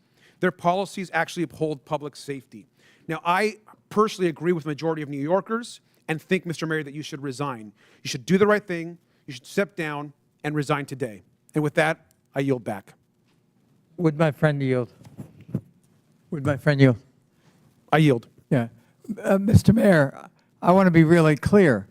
Were you pressured in exchange for the dropping and dismissal of criminal charges in your indictment to cooperate with the Trump administration on all fronts with respect to immigration? Did any such conversation take place? I think I was extremely clear. I cannot hear you, sir. I think I was extremely clear.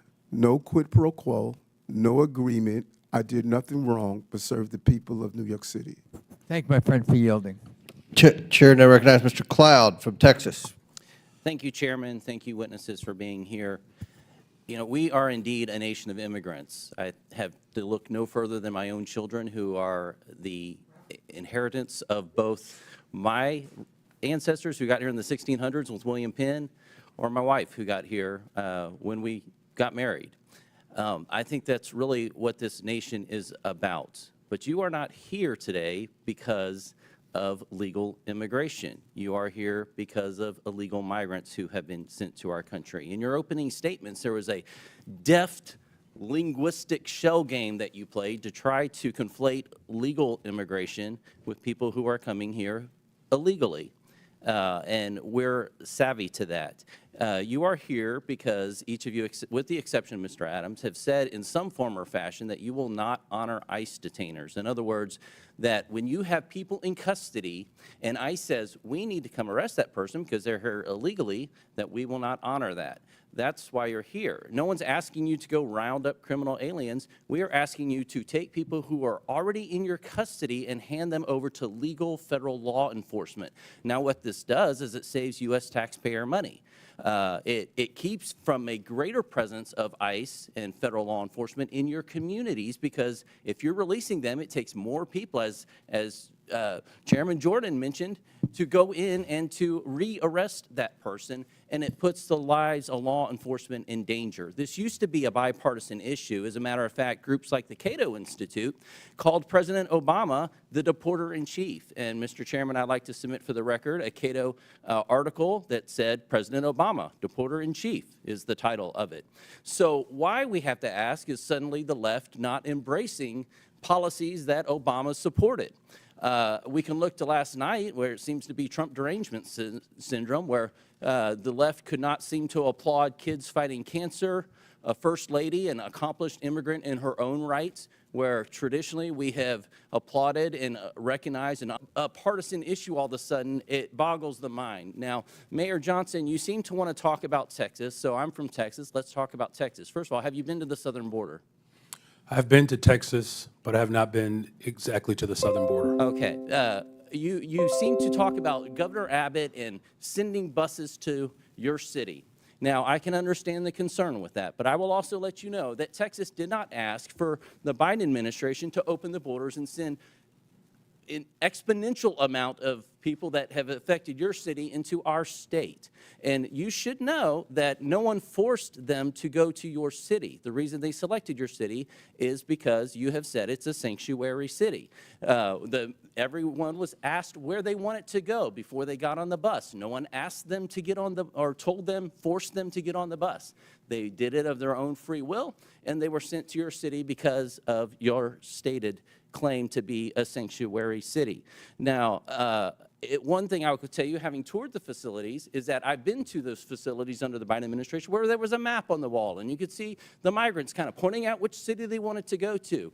And I can also tell you, from having been through the immigration process with my wife, there's a difference between people coming here legally and then people who are, when I've been at the ceremony where the people are crying with tears as they take the oath of citizenship to come to this country, is far different than people coming across our border, waving the flags, not trying to assimilate into the United States culture, and sometimes bringing crime into our communities. This is an issue. Now, each mayor, I want to ask you, one of the issues recently is how much FEMA dollars have gone to support migrants and hotel rooms in your communities. Mayor Adams, do you know how many FEMA dollars have spent in your city?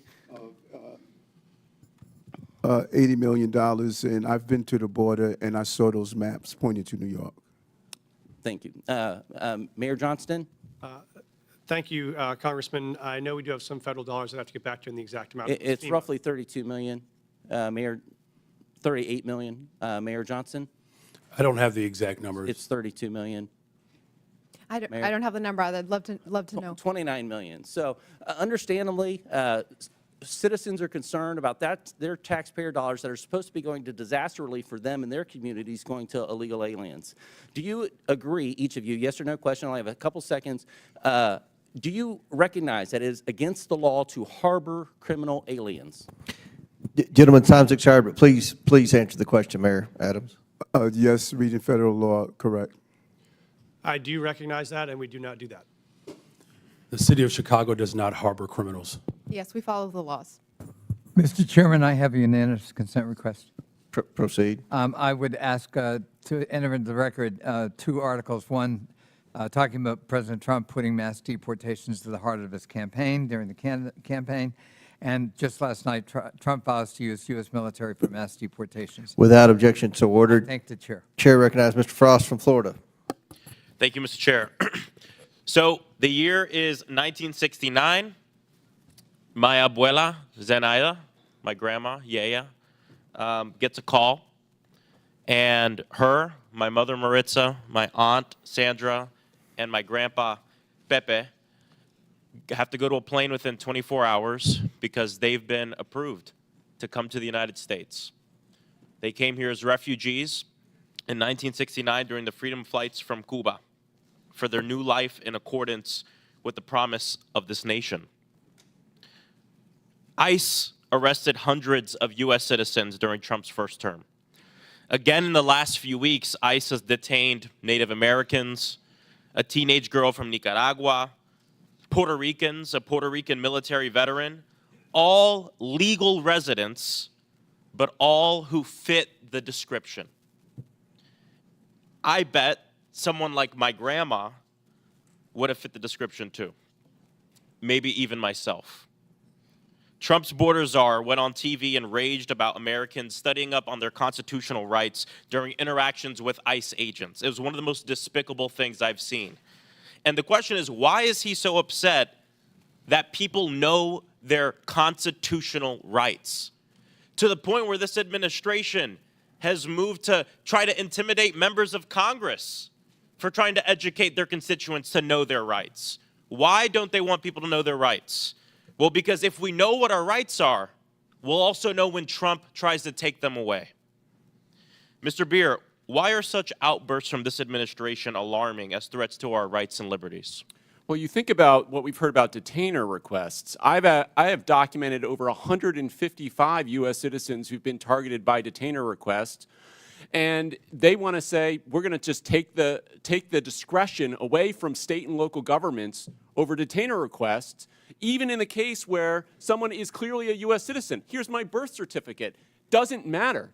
They're going to disregard it. And so, yes, I am well aware of the threat this administration poses to So constitutional from what we've seen the rights. last few weeks, should American citizens, should people with legal permanent residence in this country be also scared of this mass deportation campaign for themselves and their own children? Oh, absolutely. The birthright citizenship order is the most egregious, but that doesn't stop there. They want to take away people's citizenship and people's rights, regardless whether they're citizens or Thank you. Mayor Wu, Boston has been named the 9th best city for quality of life in the entire country. Congratulations. I would argue with that. Okay.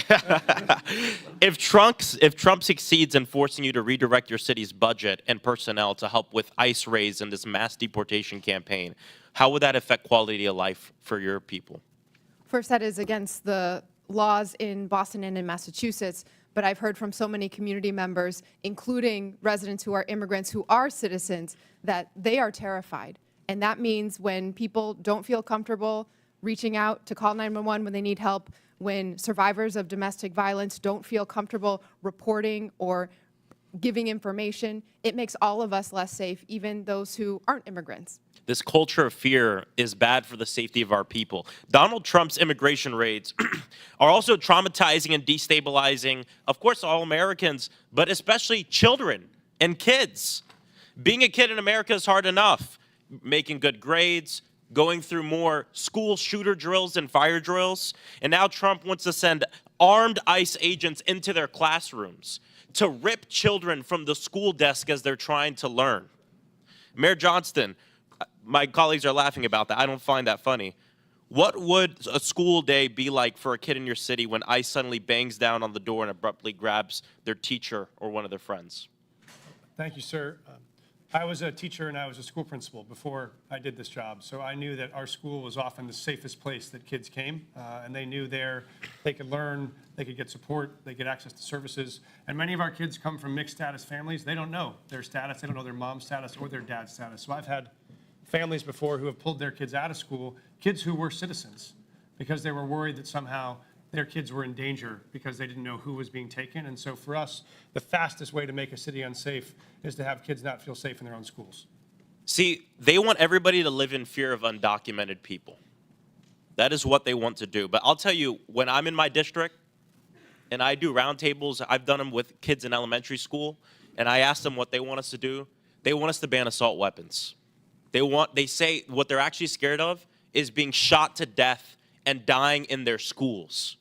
And because of actions that the Democratic administration took, the Biden administration with Congress, gun violence has gone down in Denver, 24%, 25% Chicago, 40% down homicides in Boston. This works. Gun violence went up 45% under Trump.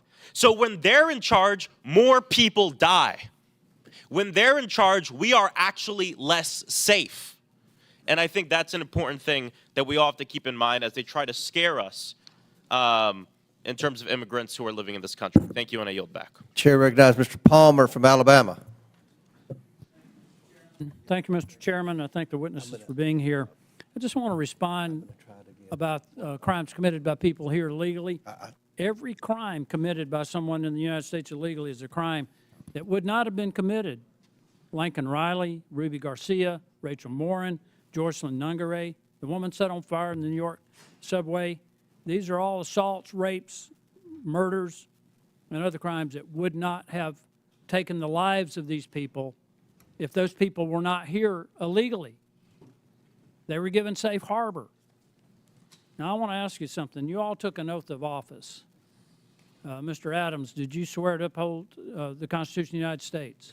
Yes, I do. How about you, Mayor Johnson? Yes, sir, I did. How about you, the other Mayor Johnson? Yeah, the Constitution of the United States as well as the Constitution of Illinois. Okay, and Mayor, Yes. you did. Are you familiar with the Supremacy Clause? Any of you? Yes, sir, I am. Okay. Then under the Supremacy Clause, you understand that the laws of the United States take precedent over the laws of Colorado, over the laws of Illinois, over the laws of Massachusetts, and your cities. Do you understand that? Yes, sir, I do. But when you declared your cities sanctuary cities, you did so illegally. Do you understand that? Respectfully, sir, I would disagree with that. We follow You're every disagreeing federal with law. the law. It's against the law to give sanctuary to people who have committed felonies, and it's a felony to cross the border illegally. There You is no- gave sanctuary to people who are here illegally. You violated your oath.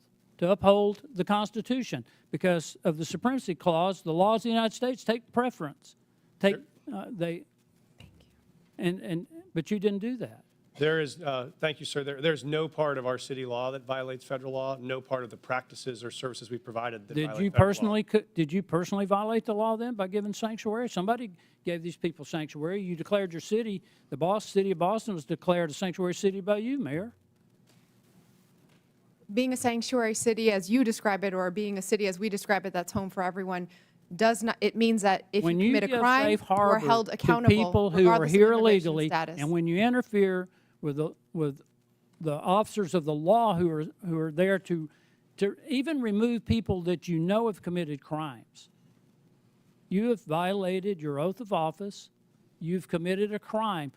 Mr. Chairman, I don't understand why we haven't been discussing obstruction of justice. I mean, get real about this. We have a problem in the country with the people who have come here illegally. And I just gave you a few names of people who have been raped and murdered. There are numerous others.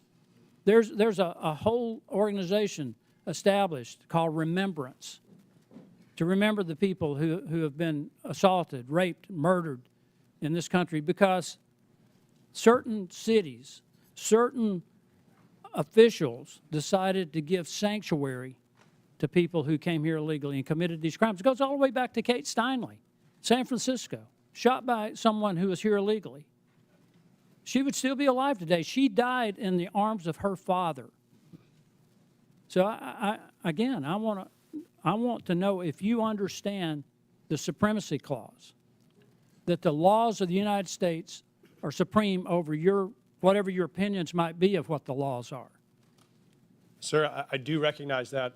We do follow that. I want to clarify that we actively, aggressively pursue any known criminal in the city, and we actually partner with the federal government to do that. If there is someone with a criminal warrant, we're searching for them. We have federal task forces we're partners of to break up gang activity. We do that for drug trafficking. We do that on armed robberies. So we are in partnership with the federal government on many issues around. Mayor Adams is being attacked because he's agreed to cooperate with federal officials to uphold the laws of the United States. I haven't heard any of you in defense of that. We are absolutely upholding the laws of the United States. We do it every day, and we will continue to do it. I just think we need to do a deeper dive into this, Mr. Chairman. If it were up to me, I mean, I'd be considering referring charges. I think we've got a problem here when we decide that there's some laws that we will obey and some laws that we won't. I don't care who it is, Republican, Democrat, I don't care what office you hold. We need to abide by the laws passed by. Will the gentleman yield? No, I will not yield. Mr. Chairman, I thank you for the time. I yield back. Gentleman yields back. Well, We're gonna have two more. We're gonna have two more questioners. Then we're gonna have to take a break at the request of the witnesses, a 15-minute break, maybe 20 if we need that. But Chair recognizes Mr. Kassar, and after him, then Mr. Higgins, and we'll proceed with the break. But Chair recognizes Mr. Kassar. Good morning. Good morning. Good morning. Mayor Wu, can you tell us a little bit, just maybe 20 seconds, about how your administration has helped address unemployment, especially amongst youth in your city, which we know is a risk when we have high levels of young people unemployed? We made a commitment, our mayor's guarantee, that any young person in the Boston Public Schools who wanted a paid summer job would get one, and we fulfilled that with the partnership of businesses and companies and organizations throughout the city. Record numbers participating. Thank you, Mayor Wu. Mayor Johnson, can you tell us a little bit about measures your office has implemented to address the root causes of violence in Chicago? Thank you for that question. Yes, so first of all, it's great to report that violence is down in the city of Chicago, and it has gone down since I've been in office as a result of a couple of measures. One, we've reopened 3 mental health clinics because we do know that mental health issues, and we are in a very severe mental health crisis. We've also increased the number of youth employment. We have hired almost 28,000 young people for last summer. This year, we have an opportunity to hire up to 29,000 young people. We've also built more homes. Just last year, we've appropriated $11 billion, 37,000 construction jobs in the works for almost 10,000 more affordable units, and we have promoted and hired 200 detectives to increase trust between community and law enforcement to solve the crimes that do occur in our city. Thank you so much. Mayors, I want to thank you for the hard work you're doing every single day. Just in 40 seconds, you have described building tens of thousands of homes for people that need them, hiring detectives to solve cold cases, building community trust to reduce violence, hiring people to do incredible mental health work and reducing the youth unemployment rate. That is so much more than what the Republican majority can ever describe having ideas about. And that's why they've dragged you before us today. They want to point the finger at you because they have no plan on how to address housing, no plan on how to reduce costs, no plan on how to actually reduce violence in our communities. In fact, maybe some of the only plans they have would be to make those issues worse. And I know that you all as mayors are doing one of the hardest jobs in this country every single day. You're serving your communities honorably. And they don't want the American people to hear about how Boston has drastically dropped your unemployment rate. They don't want the American people to hear about how Chicago is dropping the rate of violence in the city. But our job is to make sure the American people actually hear the truth. And the truth is that you are pairing a law enforcement response along with a mental health response and a housing response and a jobs response to what's going on in your cities. And that is so critical. Republicans, on the other hand, here are going back to the same old tactic, which is to say, find a vulnerable group of people and let's blame them for everything that we can. Anything bad that happens, let's go try to point the finger at our political opponents or at a vulnerable person or at a person of color from a faraway place. And that doesn't actually solve real issues for the American people. Republicans and their big boss donors blame immigrants for low wages because they don't want the American people to see the Republican plan to dismantle the NLRB, to dismantle unions, and to never pass a bill raising wages for American workers. They blame immigrants for housing costs because the Republicans are dismantling the Department of Housing and Urban Development and stripping affordable housing funding from this country. They want to distract from the $8 million a day that people like Elon Musk get in federal contracts while they attack hardworking immigrants and while they attack officials that are actually just trying to do their jobs. Mayor Johnson, you have a limited number, I suppose, of jail cells in Cook County and a limited number of law enforcement resources. Is that correct? That is correct, and I do not have jurisdiction over Cook County jails. And you want to make sure that when somebody in the city of Chicago calls 911, that they get an appropriate response. Is that correct? That is correct. And so what I have been hearing all morning from my Republican colleagues is they want the federal government to go tell the city of Denver or the city of Boston or the city of Chicago. No, they want the federal government to be able to call you and take over your police resources or take over your county's jail resources, and you don't even represent the county, for whatever case they might come up with, whether the person is dangerous or not. Instead of having cities determine if somebody is dangerous and needs to be held, instead of having cities say, we want to make sure if you have an emergency that we get somebody to you and don't just send out our police to a call that may not be a priority just because somebody in the federal government wants to go after somebody with no criminal background and that isn't a threat. And so with that, Mr. Chairman, right before I yield back, I just want to thank people that are involved in local government, city council members, neighborhood associations, mayors, the people who keep our cities running. You deserve our support in making your cities more safe. You deserve our support. Gentlemen, in time's addressing expired. housing Chair recognizes instead of Mr. hearing like Higgins this. from I yield Louisiana. back. Thank you, Mr. Chairman. Let's clarify for America. Mayor Adams, Mayor Johnson, Mayor Johnson, and Mayor Wu, are you here today under the advice of council, and do you have council present? Yes or no? I want to understand the question. Are you here today under the advice of council, and do you have council present? do have council present. I'm here because we were requested to appear. Did you consult with, did you have counsel prior to your appearance? Yes, we did. Thank you. This is not a trap question. We just want to clarify. Okay. Here under the advice of counsel, do you have counsel present? Yes, sir. Mayor Johnson, Council present here because I was invited. did you counsel before your trip here? We do have counsel, Get but I was advice here. from your counsel? Yes. Okay, then you're under the advice of counsel. Yes. Mayor Wu, thank you. To just clarify for America, these mayors are all sanctuary city mayors. But the narrative is no longer comfortable because 3 months ago, we were at the tail end of 4 years of millions and millions of illegals coming into our country. It was out of control. The only thing that has happened since then is we had an election in November. And now we're not pulling the curtain back. We have ripped the curtain from the rods. We have revealed to America just how fast we could have secured our border if you had an executive that was willing to enforce the law. So now we're paying attention to our municipalities.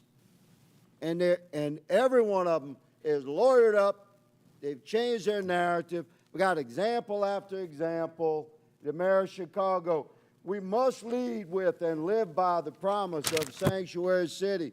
The mayor of Denver, willing to go to jail in defense of Sanctuary City policy. The list goes on.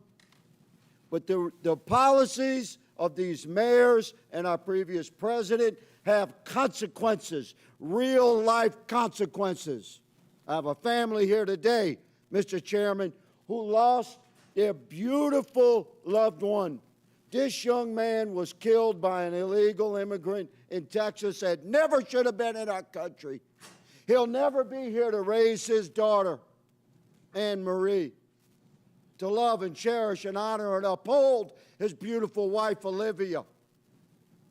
And you mayors have responsibility, not just to your communities and the citizens you just want to serve, but by extension to the entire republic. And let me clarify, I was a cop for a long time.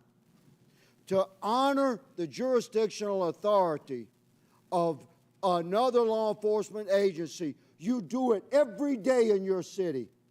Guaranteed, every one of you, if you have an inmate in your city on city charges, and that inmate has a felony warrant from a neighboring county or another county in your state, and that county contacts your city while you have that inmate in detention, and ask you to hold them for them to come pick it up upon release, guaranteed you release that inmate to the county over or to your state police. But you're not doing it for ICE.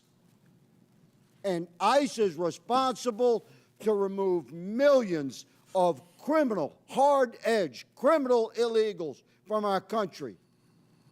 And we've had enough.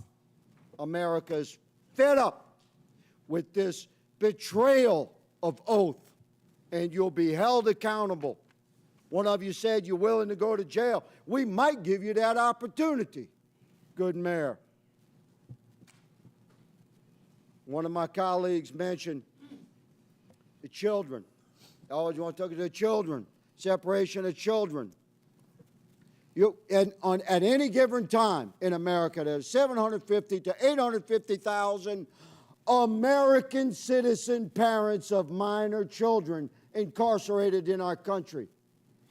If you commit a felony in America, you get arrested and prosecuted and convicted and incarcerated, you can expect to be separated from your children. But let me say, there's a sunset to that separation, because when you do your time, you'll be released. You can return to your family. This young man will never return to his family, and he should have never been removed from his family. If we had a president and heads of our municipalities that were willing to uphold the federal law that exists. America is moving into a new era of enforcement of our own laws. Welcome to it. Mr. Chairman, I yield. Very good. Mr. Chair, I have unanimous consent. All right. This is an article from Wired. It is February 18th of 2025. U.S. funding cuts are helping criminals get away with child abuse and human trafficking. Services supporting victims of online child exploitation Without and objection, so trafficking. ordered. Thank you so much. At the request of the witnesses, the committee will take a 20-minute break pursuant to the previous order. The chair declares the committee in recess for 20 minutes.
We need one more mayor. We're missing, okay, here we go.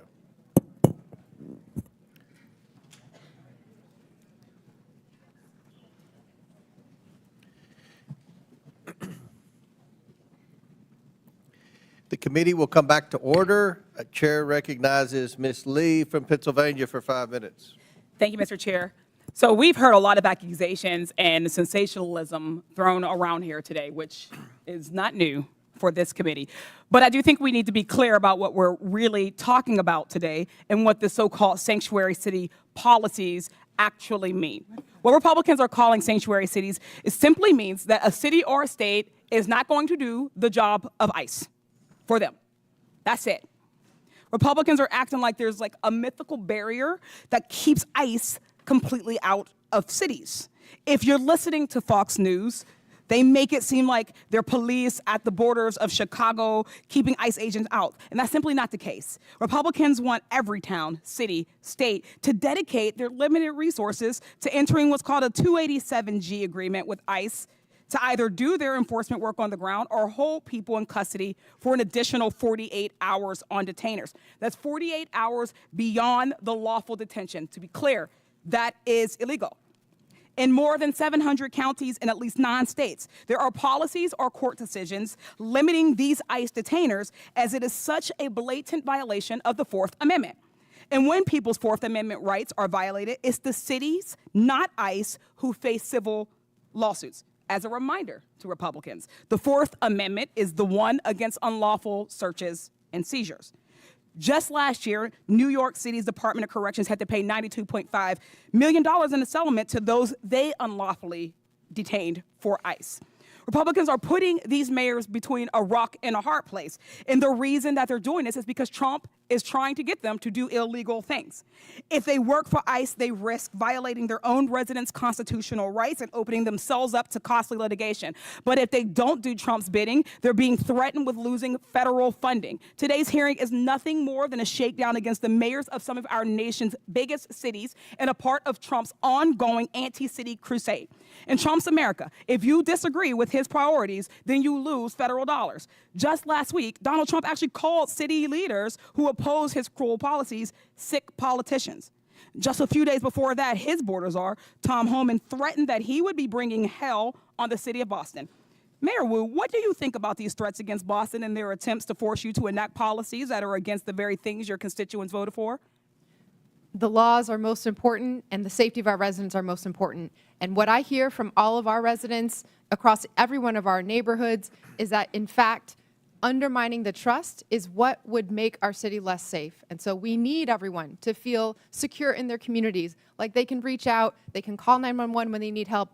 And in our city, those laws actually help Boston police solve crimes. Thank you. Mr. Beer, question for you. I'd always thought that my Republican colleagues were strong supporters of state and local sovereignty and were against intrusion from the federal government. Do you think this lawsuit seems consistent with that position? Oh, absolutely not. If you look at the Supreme Court precedent on this, it came from a gun control law that said that state and local governments had to cooperate with the federal government on gun control. The Supreme Court said that's unconstitutional. Not a single member on this side, I believe, would be against that Supreme Court decision. Mm-hmm. There is nothing illegal about protecting people's constitutional rights and due process, education, and equal treatment under the law.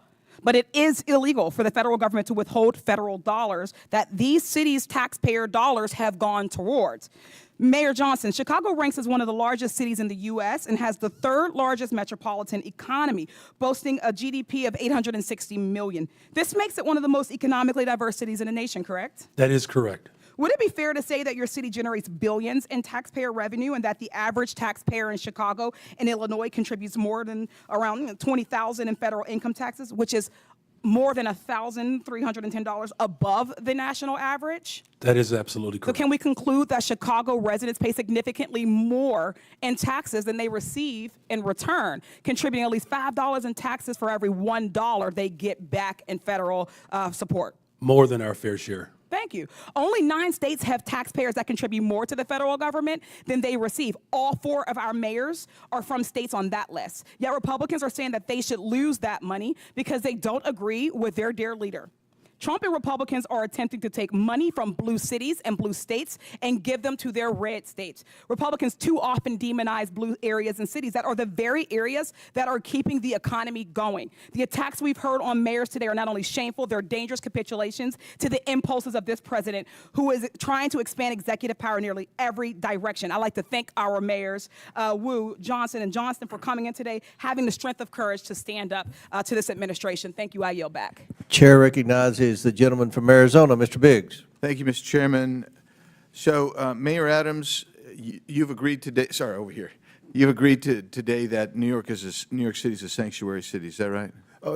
Based on the definitions, and it doesn't seem, Congressman, there's now a uniform definition of that, but yes. Right, but that's what you've proclaimed. Mayor Johnston, you've previously also declared that you're a sanctuary city.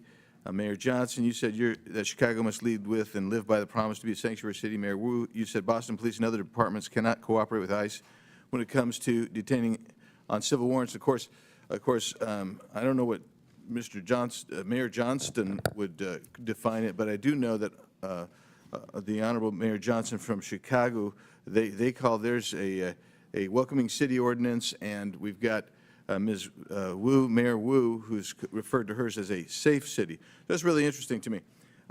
So when you are a sanctuary city, you put limits on how much you're willing to cooperate with federal agencies' efforts to remove illegal aliens. And your policies are then contravene federal law. You just do.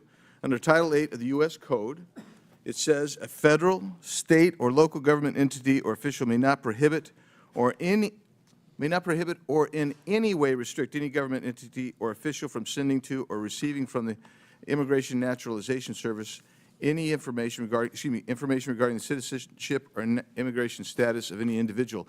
Yeah, so when I look at your guys' ordinances, and I got them all up here, and they're really interesting stuff, and Denver, I think you testified previously that you rely on the statutory section, am I right, of the state statute. So let's just review this.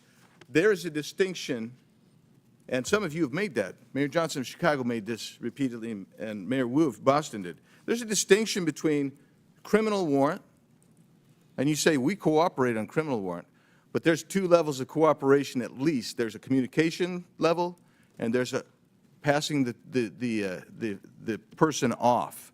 That's one level with the criminal. But the civil level, this is what I want to talk about for a second, because all of these ordinances proscribe communication and transfer of someone where there's a civil warrant.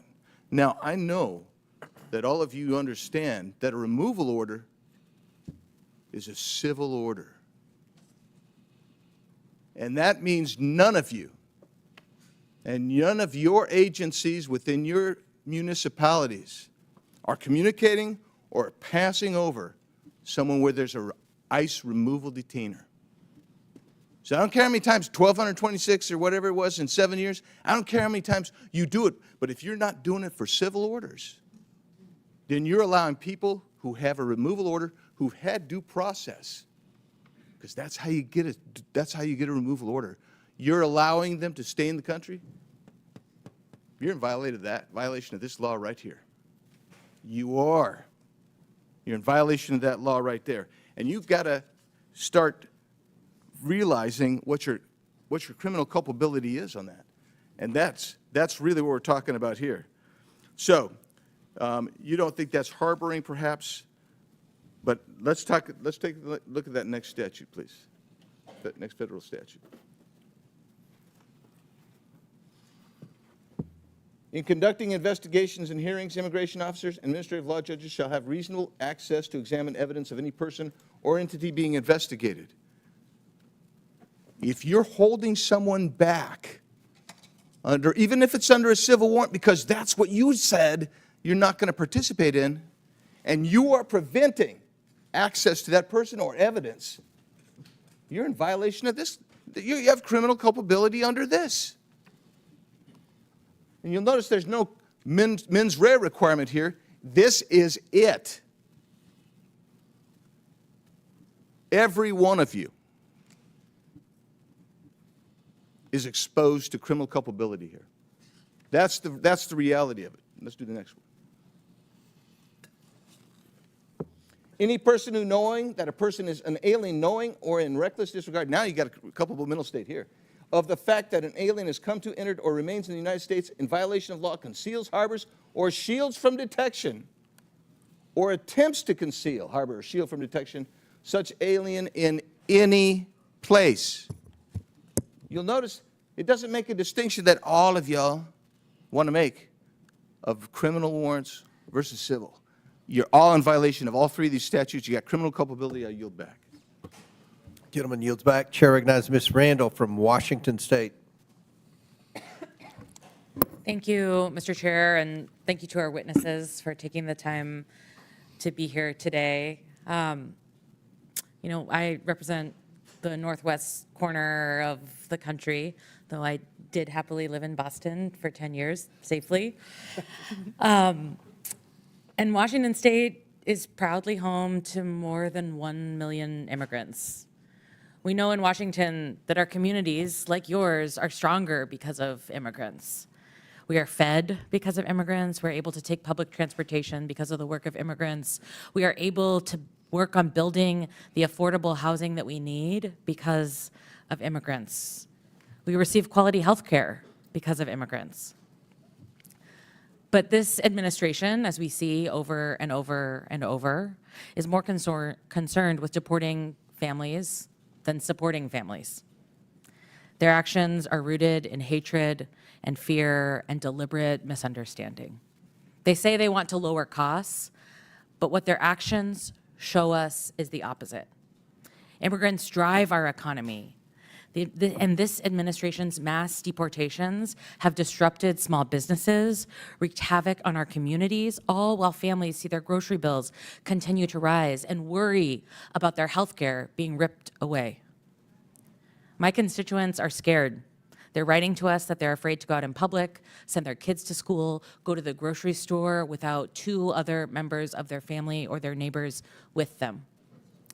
There are dozens of families making emergency plans to make sure someone is legally designated to take care of their children if they're detained or deported. And in fact, our governor had to create additional policy to ensure that kids are not left alone when their parents disappear. We've heard from beet farmers and wheat growers and florists, Christmas tree farms, grocers, and salal harvesters that their businesses cannot continue without the support of immigrants. We know that there is a huge economic impact to our families and our communities. And Mayor Adams, per your testimony in 2021 on immigrant New Yorkers, you stated that including those who are undocumented, immigrants in New York paid billions of dollars in taxes and contributed billions more in spending power to the New York economy. Is that true? Oh, yes. Yes, thank you. So one can imagine if this administration continues its mass deportation plans in cities across the country, including New York, it would have a significant impact on all our economies.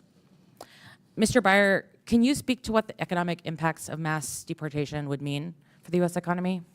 Absolutely, it'd be devastating. You're looking at an instant recession. If it was, some magic wand you could wave to get rid of all these people like they want, that'd be about a 7% drop in GDP. That's well into the trillions of dollars in lost production of goods and services that benefit Americans. And when you really think about it, when it comes to the cities, right, it's not equally distributed across the country. It's really these cities and some others that are going to be overwhelmingly impacted. So those neighborhoods, you're looking at a death spiral of economic activity when you remove so much of the population. And of course, we talk about just the people who are undocumented, but their children, their spouses, all those people are going to be affected by mass deportation. Thank you so much. And Mr. Chair, with unanimous consent, I'd like to enter this New York Times article, Frustration Grows Inside the White House Over Pace of Deportations. Without objection, so ordered. Thank you so much. And, this committee has been very interested in uncovering waste, fraud, and abuse. And I'd like to draw our attention to the ASMR deportation flight that the administration touted on their official social media channels. While previous flights, deportation flights, cost for about 10.5 hours, $47,000. This military flight that was commandeered from its mission of national security to take folks who were in detention centers already to a stopover in Guantanamo cost us $299,250 for the same flight. My folks in my community who are stationed at Joint Base Lewis McChord are being diverted from their essential missions to go to Guantanamo to be layover stewardesses for this this plan that's just for clicks. It's just to continue to stir up media. It's just to deliver on a promise that the president made and that he's worried that he will be accused of letting his base down if he doesn't carry out. Thank you. Chair recognizes Ms. Mace from South Carolina. Thank you, Mr. Chairman. All of the mayors here today are actively working to harm the American people you represent. You all have blood on your hands. I'm going to ask a series of yes or no questions today, and I would like to remind all of you, you are under oath. I only want a yes or a no to my questions. My first question, do you acknowledge breaking into our country as a crime? Mayor Adams, yes or no? Do you acknowledge breaking into our country as a crime? I acknowledge. Yes or no? I acknowledge. Okay, Honorable Johnson, he's not going to answer the question. Yes or no? Is breaking into our country against the law? Yes or no? Depends how you cross the border. Okay, Some folks Mayor have Johnson, status. yes or no? Comprehensive immigration not an reform answer. policies Mayor are what's Wu? necessary in this Mayor Wu, moment. do you have a better answer than these gentlemen before you? Yes or no? Yes. Okay, do you believe it's acceptable for illegals who commit heinous crimes be released back into the public instead of being detained and deported? Mayor Adams, yes or no? Anyone break a crime? Yes or no? This is not hard. Yes or no? Anyone that break a crime should be detained. Okay, Mayor, yes or no? They should be deported. Okay, Mayor. Any individual that Yes or causes no? harm Yes or and no? breaks Okay, the Mayor law Wu? should be held accountable. This is why you have 6% approval rating, because you suck at answering questions. Mayor Wu? Yes or no? Anyone who's a public safety threat should be prosecuted. All right, I have my next question. When an illegal alien rapes a woman, do you believe you're on the right side of history? Mayor Adams, yes or no? Can we say that question again? Okay, Mayor Johnston. When a legal alien rapes a woman, do you believe you're on the right side of history? Yes or no? I will charge and prosecute them. Yes or no? Okay, well, okay. You said you would go to jail, didn't you? I will For charge and harboring illegal prosecute aliens or something, Mayor Johnson? Could you repeat your question, please? When an illegal alien rapes a woman, do you believe you're on the right side of history? Could you clarify that question? Okay, Mayor Wu, yes or no? No, rape is obviously Then horrible. why are you letting rapists back out onto the streets of Boston? That is not true. That is Okay. not what's happening in when Boston. When an illegal alien molests a kid, molests an underage kid, do you pat yourself on the back for being compassionate? Mayor Adams? It's despicable, and he should be arrested. Mayor Johnston? I prosecute folks that commit crimes like that. You guys let him out on the streets. Mayor Johnson? We arrest violent criminals in the city of Chicago. Mayor Wu? We investigate, arrest, and prosecute. You guys don't sound very confident today. Would your city honor an ICE detainer on an illegal alien who rapes kids if one was issued today? Mayor Adams? Yes or no? In conformance with law, we will honor detainers. Mayor Johnson? If there's a criminal warrant, we'll help them pick them up. If there's no criminal warrant, we'll honor a notification request. Mayor Johnson? Criminal warrants, we always cooperate with federal agents with a criminal warrant. Mayor Wu? Get a criminal warrant, we will enforce. A criminal warrant. I'm talking about an ICE detainer on an individual who's here illegal who rapes kids. Do you all hate Donald Trump more than you love your country? Mayor Adams? I respect my president. I respect my Yes country. or no? and I You're having the respect hardest time my today. Senate. Mayor Johnston? I love my country. Yes or no? I love my Okay. country. Mayor Johnson? As the son of a pastor, I love everyone and this country. Mayor Wu? I love my country and my city. Do you all, are you all willing to go to jail for violating federal law? Mayor Adams? I'm not going to violate federal law, so I don't have to worry about that. Mayor Johnston? We don't violate federal law either. You don't violate federal law. We do not violate federal law. Is it violating federal law if you don't honor detainer requests from ICE? Absolutely not. In fact, the statute Congressman Biggs shared, we explicitly follow. The statute says you cannot prohibit city employees from sharing information about someone's status with the government. We do not prohibit that. Do you love illegal aliens more than you love your fellow countrymen? I love all the residents of the city and county. Mayor Johnston, are you willing to go to jail for violating federal law? The city of Chicago complies with all laws. Oh, I highly doubt that. Mayor Wu? We are not violating federal law. Mayor Wu, I have a last couple questions for you. Do you believe that ICE arresting a child rapist, quote, threatens everyone's safety, end quote? Yes or no? No. Does ICE arresting a murderous MS-13 gang member threaten everyone's safety? Yes or no? No. I would like to hold up this quote of you where you say, ICE's efforts actually threaten the safety of everyone, end quote, Boston Mayor Michelle Wu. You're a hypocrite. Thank you, Mr. Chairman, and I yield back. Chair recognizes Mr. Chairman, I have unanimous consent Subramaniam. request. Mr. Chairman, I have unanimous consent request. Proceed. I'd like to seek unanimous consent to enter into the record this article, and I'll do this as a survivor of sexual violence myself. This is from Courts, March 2018. Without objection, so ordered. Data from Texas shows that U.S.-born Without objection, so ordered. We've put it in the record. I haven't entered it. You have what? Mr. Chair, can I have several articles. I need to enter them. Let me just go ahead with what the articles are, what they speak to. What's the next article? Let me proceed. Data from Texas shows that U.S.-born Americans that is commit not- more rape Presley, and murder than immigrants. Listen, this trend of you Data all from trying to get Texas thrown out of shows committee that so you can get on US-born MSNBC Americans is going to commit end. more We're not rape. going to put up with it. This is Chair my recognizes procedural Mr. right as a Subramaniam. member of this committee You can to go. enter You documents can go with into the Mr. record. Frost and Mr. I'm Green. reclaiming my time. That's You what do you not want. get to No. dictate Ms. Presley, how I've been I very. recite the I have articles been very for the accommodating record. to you, Mr. Subramaniam. And I Start take the particular clock.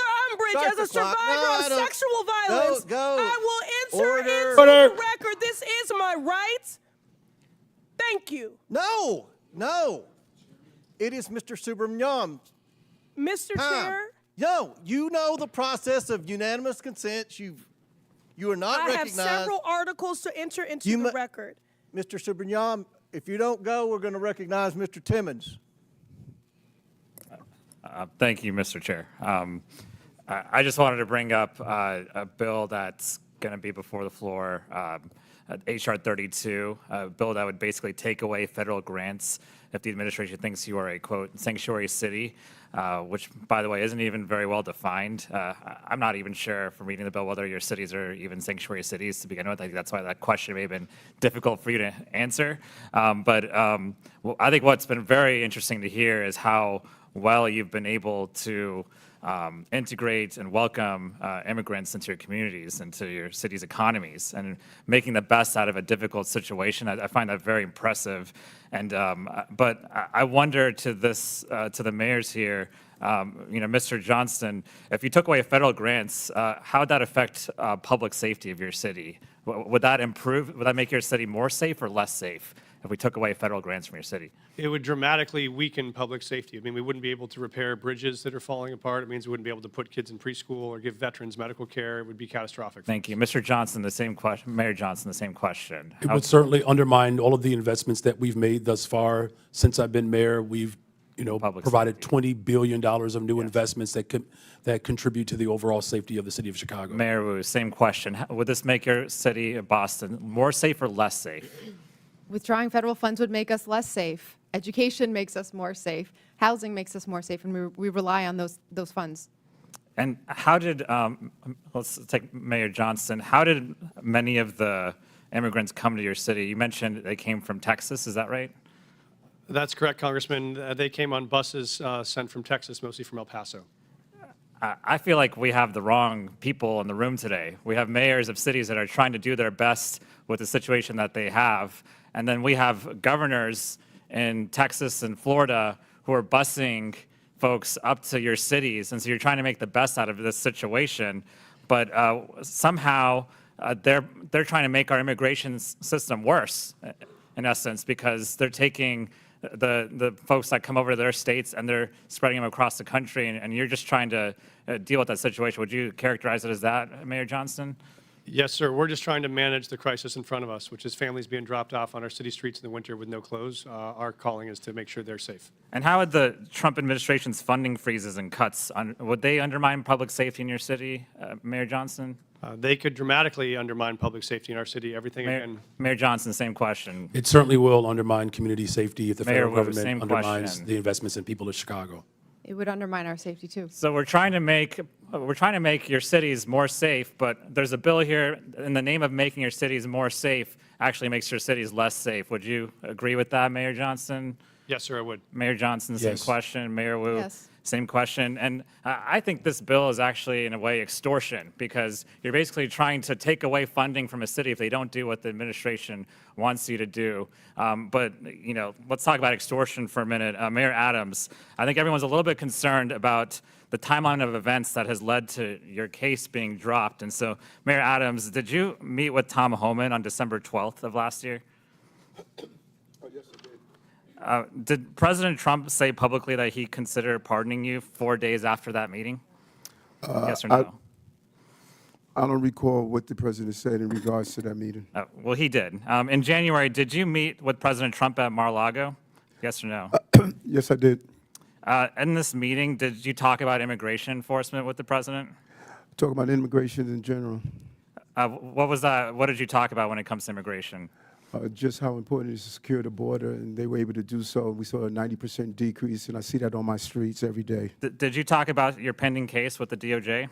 No, I did not. So the case did not come out. Have you ever talked about your case with the DOJ with the president? No more than what you heard him on the trail say that he thought it was important. I haven't heard much. Tell me, have you ever talked about the president, talked about your case in the DOJ with the president? Yeah, as I indicated previously, I'm going to say it again. This case is in front of Judge Ho, and out of deference to him. Have you he's ever allowed- talked about your case with anyone in the Trump administration? I'm going to say this again. This case is in front of Judge Ho, and out of deference to Judge Ho, he is going to determine the outcome of this case. That's not answering the question. I'm going to ask you one more time. Have you ever talked about this case with anyone in the Trump administration? This case is in front of Judge Ho, and out of deference to Judge Ho is going to decide the outcome of this case. I think Mayor Adams is not answering the question because he probably has. And I think there's a pretty clear timeline here that indicates that a case is being dropped in the name of trying to appease the president, who seems to be okay with what's going on. And so look, we can talk about the policy, but I think there's a bigger problem here of public extortion and almost an endorsement of this extortion, and it's becoming the norm for this administration. I yield back. Chair recognizes Mr. Timmons from South Carolina. Mr. Chairman, before you do, I have a unanimous consent request, please. Mr. Spansbury, you recognize. Thank you, Mr. Chairman. I have 4 articles I would like to enter into the record titled "The Mythical Tie Between Immigration and Crime. Undocumented immigrants half as likely to be arrested for violent crimes. Immigrants significantly less likely to commit crimes," and one titled "Showing Data About U.S.-Born Citizens More Likely to Commit Murder." And Mr. Chairman, I do ask that you do respect my colleagues on this side of the aisle, parliamentary Without objection, rights so ordered, to your unanimous enter, consents use are these. put into the You did record, cut and off Ms. only Presley titles are while required. she was And making once the you start request. filibustering, you become out of order. I am not filibustering. I'm just saying I the am last asking that you member on your that side was filibustering. She was not. She had Yes, she more was. articles And now you're than filibustering. Chair Mr. recognizes Chairman. Mr. Timmons from South Carolina. Thank you, Mr. Chairman. I just want to speak directly to all 4 of the mayors. Y'all did the best you could with bad situations. You did. The former president let in, I don't even know what number to use. Some places use 8 million, some people use 16, 20, whatever the number is. And so each of you had an influx of illegal immigrants into your cities, and you have federal, state, and local statutes that you have to deal with, and an untenable situation was created. I want to go one by one. Mayor Adams, how many illegal immigrants were present in New York City in the last 4 years? How many people did you have to deal with? 230,000. All right, so, and that's 230,000 people that were using your limited resources that American citizens are entitled to, but you were actually required under local ordinance or under state law to provide services to them. They're not supposed to be here. They're not supposed to be here because we have borders. Borders are supposed to matter. Mayor Johnston, how many illegal immigrants did you have to deal with over the last 4 years? Thank you, sir. We had 42,000 newcomers arrive over. 42,000? Mayor Johnson, how many illegal immigrants did you have to deal with over the last 4 years? Over the last 4 years, there were roughly 50,000 asylum seekers bused from the state of Texas to the city of Chicago. And you know why that Texas did that? Because 10, 12, 15 million people were in Texas, and they had to deal with the same problem you did, and they thought it was appropriate that everyone should have to share this burden. Mayor Wu, how many did Boston have over the last 4 years? We don't ask about immigration status and giving How city many services, people so that- I don't have that number. Okay, well, we'll say at least tens of thousands. So all of you have limited resources, limited tax dollars to spend to serve your community. And there's people that have a disproportionate need, and you have obligations to serve them more if they are struggling, if they do not have income, if they are jobless. So you have limited resources, and all of you had this problem. And we've been saying for the last 4 years that this is all because Joe Biden and his policies were allowing lawlessness at our southern border, which allowed millions of people into this country. Mayor Johnston, did you say anything to the Biden administration? Did you say, we're struggling, we can't make ends meet, we can't serve our citizens because of your open southern border? Did you, Mayor Johnston? Yes, Congressman, I did reach out to the Biden administration about that. Did you publicly address this? Did you ever challenge them and say, this is ridiculous, secure the southern border? What we focused on, sir, was the biggest challenge we were facing was folks needed the right to work. They I came to our couldn't city. find anything where you told the Biden administration they are wrong for their border policy. Mayor Johnson, did you publicly attack the President Biden in the last 4 years because he let millions of people into this country and it hurt your constituents? Did you publicly attack him for his policies? So I publicly called Did for... you say secure the damn border? No, you I didn't. publicly called for Congress to pass comprehensive immigration Okay, we'll get to reform, that in a second. and that Mayor did Wu, not happen. Did you ever publicly attack the open border policies of the previous administration? Congressman, in fact, we hosted the former Secretary of DHS in Boston so that he could see the impact. To talk about learn how we from our need residents. legislation, I'm sure. Mayor Adams, did you ever publicly attack President Biden for his open border policy? Yes, in addition to having $7 billion out of our tax base. Did you see what his administration did to political opponents? Did you see what they did to President Trump? I mean, I guess you're standing up for your people. I admire that. For the last 4 years, I heard how Congress needed to spend tens of billions of dollars to secure the southern border. We had to change policies. We had to do all this nonsense. We didn't need to do any of that. We just needed a new president. Last month, we had the lowest number of border crossings in decades. And I can promise you this, that's going to continue because our president has always had the ability to stop this. And the only one of you that stood up to the previous administration was under investigation shortly thereafter. Weird how that happens. We're turning the page here. Going forward, each of you need to cooperate to the fullest extent of your ability with President Trump, with ICE, with all federal laws to make sure that you can secure your people and stop spending billions of taxpayer dollars on people that do not deserve it. Your constituents deserve those resources, not the people that enter this country illegally. With that, Mr. Chairman, I yield back. Gentleman yields back. Chair recognizes Ms. Ansari from Arizona. Thank you, Mr. Chair. President Trump has talked a big game about how he wants to allegedly make our cities and communities safer. He says he wants to get violent criminals off the streets, and he thinks that mass deportations are the way to do it.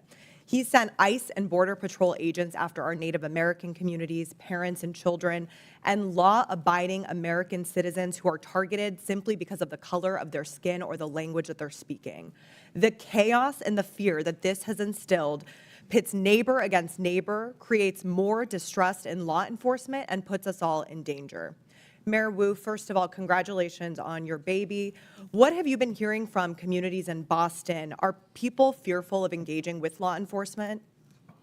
In Boston, because our laws are what they are, we have very strong relationships with our community, and that's why we've been able to continue making progress on being the safest major city in the nation. But we do hear that people are afraid of the federal government, and it's including people who are immigrants, but also U.S. citizens. That fear is widespread. Thank you.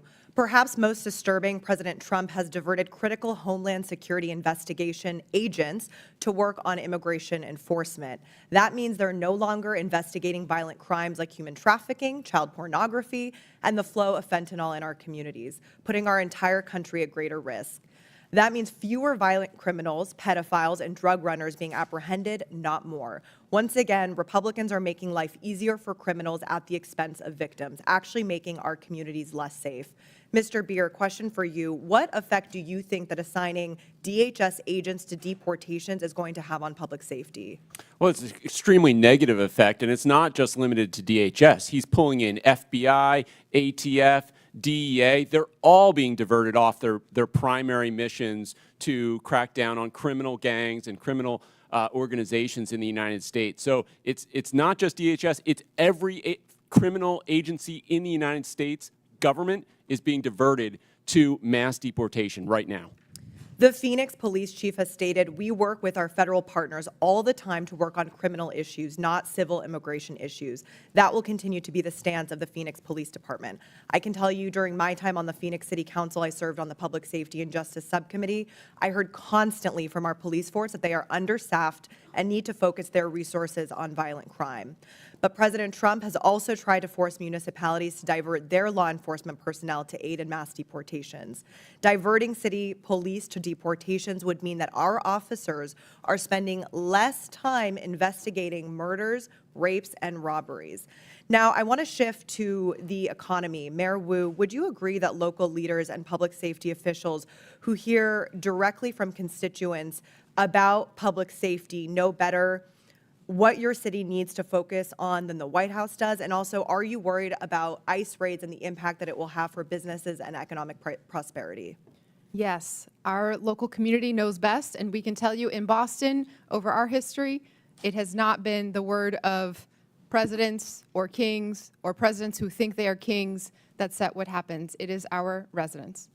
And Mr. Beer, can you tell us more on what the economic impacts like food prices and housing costs of mass deportations would be and how this could affect a city like Phoenix? Well, about half the cost of the fruits and vegetables on your in your grocery store is coming from the labor of immigrants and other workers at our farms. So it's an extremely important component of our agricultural production in the United States. If you look at where these people have gone, they have gone into the sectors where there is no work visa. There is no legal immigration option for employers to hire in these sectors. That is why we had so many people come, because of the labor needs of the United States. Thank you so much. I truly want to thank the mayors for being here and taking on these ridiculous attacks on our local officials. You know what is best for your communities and the people that you represent. You know better than Donald Trump. You know better than Tom Homan. You know better than Stephen Miller. So thank you so much. And finally, I'd like to request unanimous consent to enter into the record, first, a report published by the American Immigration Council titled Mass Deportation, Devastating Cost to America, Its Budget, and the Economy, and second, a Center for American Progress report titled Trump's Rash Immigration Actions, Place Cruelty and Spectacle Above Security. Without objection, so ordered. Thank you. I yield back to the ranking member. Chair recognizes Mr. Donalds from Florida. Thank you, Chairman. This is my third term on the Oversight Committee. We've been talking about illegal immigration and oversight the entire time. I remember we had a group of this committee that went down to the El Paso section of the border. This was back in February, March of 2021. And during that time period, we were at one of the holding centers, and there were these buses that were coming to the detention facility, and they were picking up 30 kids, 50 kids at random, walking out of the facility. And when I went over to question the bus driver that was transporting these kids, border agents told me, as a member of Congress, that you're not allowed to question the bus driver. And of course, people knowing me, I didn't take no for an answer, and I repeated the question. And I was told that this bus of children was leaving El Paso and going to San Diego. And so what was occurring under the Biden administration is that they were busing unaccompanied minors all across the United States for one reason and one reason only, and that was because they did not want the press to see the pictures of kids in cages. They did not want to see our borders being overrun. They wanted to disperse that problem all through the United States. That is the reckless history of illegal immigration under Joe Biden and the Democrat Party. Mayor Johnston of Denver, you lamented earlier that there were 10 to 11 buses coming per day to your city. Did you ever talk to Joe Biden about why this was happening to your community?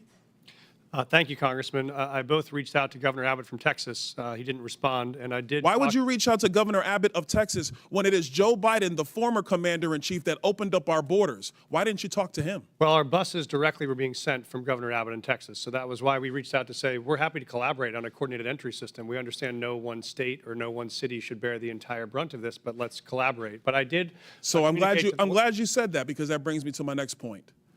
Governor Abbott and Governor DeSantis, when they started moving illegal aliens out of their states who were bearing the brunt of what Joe Biden and Kamala Harris were doing, and they've sent them to Denver, they sent them to Chicago, they sent them to New York, they sent them to Martha's Vineyard. The reason why they did that is because you four could hide behind the realities of illegal immigration on border towns all through our country and on cities and states who did not want to see illegal immigration, but did not have the political representation to go to the White House. And only when it showed up on your doorstep did you get upset. Mayor Johnston, coming back to you, how much did your city spend on illegal immigration? Do you have a round number?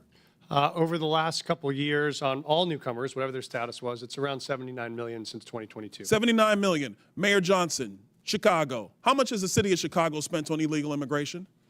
If you're referring to the 2022 up to 2024 of the buses coming from Texas, roughly the same percentage of the state of Texas, about 1% of our overall budget. What is that? Because we don't have the city's budget in front of me. Numbers. It's 1%, and if you want the actual calculation, we can make sure someone. You're the mayor. You don't have the math in front of you. It's 1% of the overall budget over the last 4 years. That's why you're a failing which mayor. is Mayor the same Adams, number that how was much did sent the city from us of New York from the actually state spend of on Texas. illegal immigration? Mayor Johnson, I already asked you. You don't have a hard number, and if you don't have a hard number, you're not running your city well. Mayor Adams, how much did the city of New York actually spend on illegal immigration? $6.9 billion of taxpayers' dollars. $6.9 billion of taxpayer money on a problem that was fostered on the American people. Mayor Wu, in the city of Boston, how much did you spend? We don't ask about immigration status and delivering city You don't services, ask so about we how don't much have money that the city number. of Boston has spent on illegal immigration? We Are you don't out of your distinguish mind? between immigration status. Do you as manage part your of our budget city or not, policies. Mayor That Wu? is how we keep Mayor our city Wu, safe. do you manage we your have budget or the not? numbers to prove it. I manage my budget. I have a AAA bond rating dating back 10 years. So for to the city of Boston, budget. just understand that your mayor does not care how much of your resources she has spent on people who are not citizens The city of of Boston the city of is Boston. sick of having I'm people reclaiming my outside time. Boston Mr. telling Beer, us what Mr. we Beer, I have need. a question for you because I understand Cato's perspective when it comes to illegal immigration. I understand that the Cato Institute for a long time has had a standard of actually having open immigration into the United States. Generally speaking, I don't want to get into specifics. We support legal immigration. We want immigration to be legal. Let me ask you this question, because one of the great libertarians of the modern era, Milton Friedman, famously said, you can either have open borders or a welfare state, but you have to choose. Mr. Beer, what do you choose? Milton Friedman said he wanted to allow illegal immigration to continue. I disagree with Milton Friedman's position on that. We should have legal immigration and build a wall around the welfare state, not around the country. That's in the best interest of taxpayers. And I would argue that under the current system where you have sanctuary cities popping up, it is not possible to build that wall. So America has to choose, Mr. Beer, you're done. America has to choose between securing our nation or protecting the taxpayer. I choose secure the nation. I yield back. Gentleman yields back. Chair recognizes Mr. Bell from Missouri. Thank you, Mr. Chair. In the 80s, there was the war on drugs. That didn't go so well. We essentially created classes of criminals for people, citizens, who just needed help. And I won't recount that entire history, but I don't think that we realized the error of our ways until it impacted more affluent communities, particularly with the opioid epidemic. And so now Republicans have began a new campaign, a war on immigrants. And while Republicans and Democrats both recognize the need to strengthen our borders, instead of sitting down and actually fixing the border situation, as has been alluded to, or actually we did that, but then after supporting it, Republicans voted against it after their boss told them not to, which really would have been a win for the American people. So as a former prosecutor, I recognize policing and community relationships go hand in hand. You have to have them in order to be effective with law enforcement.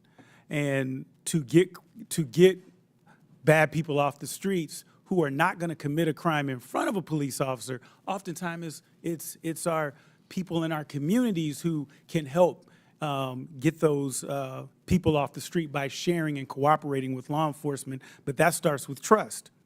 And understanding, as a former prosecutor, limited resources. We have to be considerate of how we utilize those resources. And so my first question, Mr. Byron, I'm going to go quick because I want to try to get to y'all. Why will requiring a local police department to honor extrajudicial ICE detainers or risk losing federal funding make our cities less safe? Well, you're taking resources away from whatever the higher priority is. So if you're talking about carrying out mass deportation and having state and local police detain people who are not public safety threats, then you're talking about in New York City, they're spending $1,500 a day on a bed. So that's $1,500 taken away from other public safety priorities. Absolutely. And Mayor Wu, and congratulations again as well. Thank you. And first, you're welcome for St. Louis born and bred Jason Tatum. You're welcome. Thank you. Thank you. Why is it in Boston's best interest to make sure people who are experiencing domestic violence or are victims of violent crime feel comfortable coming forward to law enforcement with the knowledge that local police are not reporting them to ICE? We need those who have information. We need those who are victims and survivors of crime to know that they can come forward and get the help that they need. And when that happens, we keep everyone safer. Absolutely. And many law enforcement agencies have articulated that their primary responsibility is to keep communities safe by focusing on violent crime and public safety threats. However, deputizing requires officers to take on federal immigration duties, diverting resources and personnel from their core mission. So when cities use their discretion, and Mr. Byers, a quick question for you. Do you believe that this additional burden makes communities safer, or does it risk overextending local departments at the expense of addressing serious crimes? I think states are best positioned to answer that question. It certainly can if you're imposing a mandate that is distracting from their public safety mission. And it's interesting to note that the majority's bill on this, H.R. 32, has an exception written in there for witnesses and victims of crimes. If you don't report them, it's okay under that bill, except no one's walking around with a victim or witness badge on them. So when a police shows up and responds to a call, they don't know who's a witness or victim. So the idea that you can just cordon that off and put that to the side doesn't hold up. I appreciate that. I'm just short on time. And Mayor Johnson, I have two quick questions for you, and you can give them the weight that you decide to give them. First, who has more world championships, the Cardinals or the Cubs? Mayor Adams, I don't want you in on that one. Can you tell us about the ways in which Chicago cooperates with federal law enforcement? Yeah, thank you for that question. Violent crime in the city of Chicago is down. It continues to go down under my leadership because of our investments. Having trust between community and police, local police, is attributed to that. And our local police department allies and cooperates with federal agents around human trafficking, drug trafficking, getting guns off the street, getting gangs off the streets of the city of Chicago, and it has worked. And the first black first lady in the history of Chicago is a Cardinals fan. Shout out to Hazelwood East. Hey, that's my school. Thank you. I yield back to the ranking member. And it's the Yankees. No questions for you, Mr. Adams. Chair now recognizes Ms. Luna from Florida. Mayor Wu, does the Boston Trust Act restrict communication with federal immigration authorities regarding individuals' immigration status, yes or no? We do not collect immigration status in law enforcement. I'd just like to point out, and Mr. Chairman, if I could enter the Boston Trust Act into the record. Mr. Chairman. Without objection, so ordered. Thank you. On page, or let's see, section 4AA, a law enforcement official and employment of the city department, agency, or commission shall not, and then A, inquire of an individual on his or her immigration status. Under Title 8, U.S. Code subsection 1373 stipulates that local governments cannot prohibit or restrict communication with federal immigration authorities regarding individuals' immigration status, so your enforcement of this act is in direct violation of that statute. Can you please confirm? That is not Thank the you, ma'am. truth. That's a U.S. code. I don't know about you, but U.S. code does not lie. We do not ask about Mayor immigration Johnson, I'm not status, and that talking is to you what anymore. makes us Next safe in the question, city. Mayor Johnston, you said in your testimony that the first step you took after illegal aliens arrived was to provide them with housing. Is that correct, yes or no? Folks that were on the streets freezing to death, we gave access to shelter. Yes, we did. Thank you. Not to be rude here, but you have a good understanding of what the definition of harboring is, correct? I do. Okay. For those that might not, harboring means to knowingly or recklessly provide shelter or place to stay for an illegal alien. And according to Title 8 of U.S. Code subsection 1324, that is also a federal crime. Just to be clear, did you also say that you would be willing to go to jail to stop deportation efforts? I did say that I'd be willing to stand up for all of our residents, and the context was that was the point at which the administration was threatening to deploy the U.S. military to streets of our cities to Okay. pull kids out of schools and churches, Thank so we you. were worried about that. Thank you, Mr. Johnson. Mr. Chairman, I'd like to enter into the record an article from CBS. Without objection, so ordered. Thank you. In this, it says, Johnson said earlier this week that he's willing to use civil disobedience and, if necessary, going to jail to stop deportations. My final question would be for you, Mr. Mayor Johnson.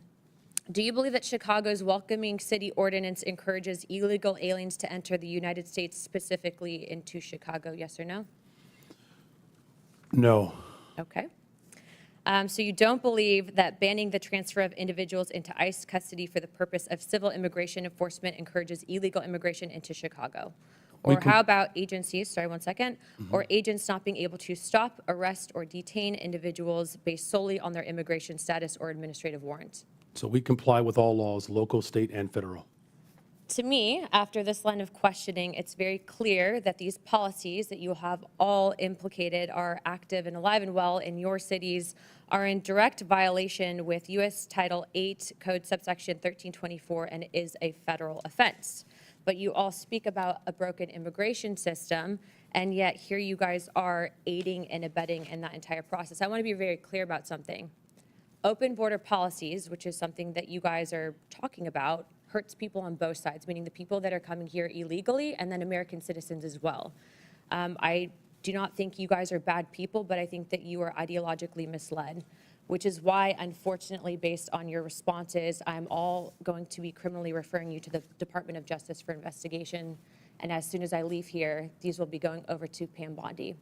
I'm not doing that in an effort to bully you guys, but I do believe that your policies are hurting the American people, and you can make that known with the evidence that you can present to the Department of Justice. But if you guys continue doing what you're doing, you're not going to help anyone. You're going to hurt more people, and that's exactly why I'm tired of it. The American people are tired of it. And Chairman, I yield my time. Would you yield your last minute? Yes, sir. But Mayor Adams, you were one of the first mayors in what the media refers to as a blue city, typically, that came out and raised concerns about the influx of illegals pouring into the city of New York. Could you answer the question, what that did to New York City from a budgetary standpoint? Let's not even talk about crime or anything. Let's just talk about from a budgetary, the burden on the citizens of New York City. As I indicated, Mr. Chairman, we spent $6.9 billion, and the long-term impact of that is extremely significant. After COVID, we had a large number of children who was chronically absent. We could have taken $200 million of that and dealt with that. We have a real mental health crisis in our city. We could have spent hundreds of millions of dollars on that. And so the long-term impact of spending $6.9 billion is going to have serious ramification on the future of New York City. So it's more than just what happened last year or this year. It is what is going to impact us long term. And I think that's one of the purposes of this hearing, to talk about the consequences from cities that have huge illegal alien populations. So Chair now recognizes Ms. Presley from Massachusetts. Thank you, Mr. Chairman. Mayor Wu, I am grateful for our longstanding partnership in public service. I'm grateful to be your congresswoman as well as your constituent. Can I get that time back? All right.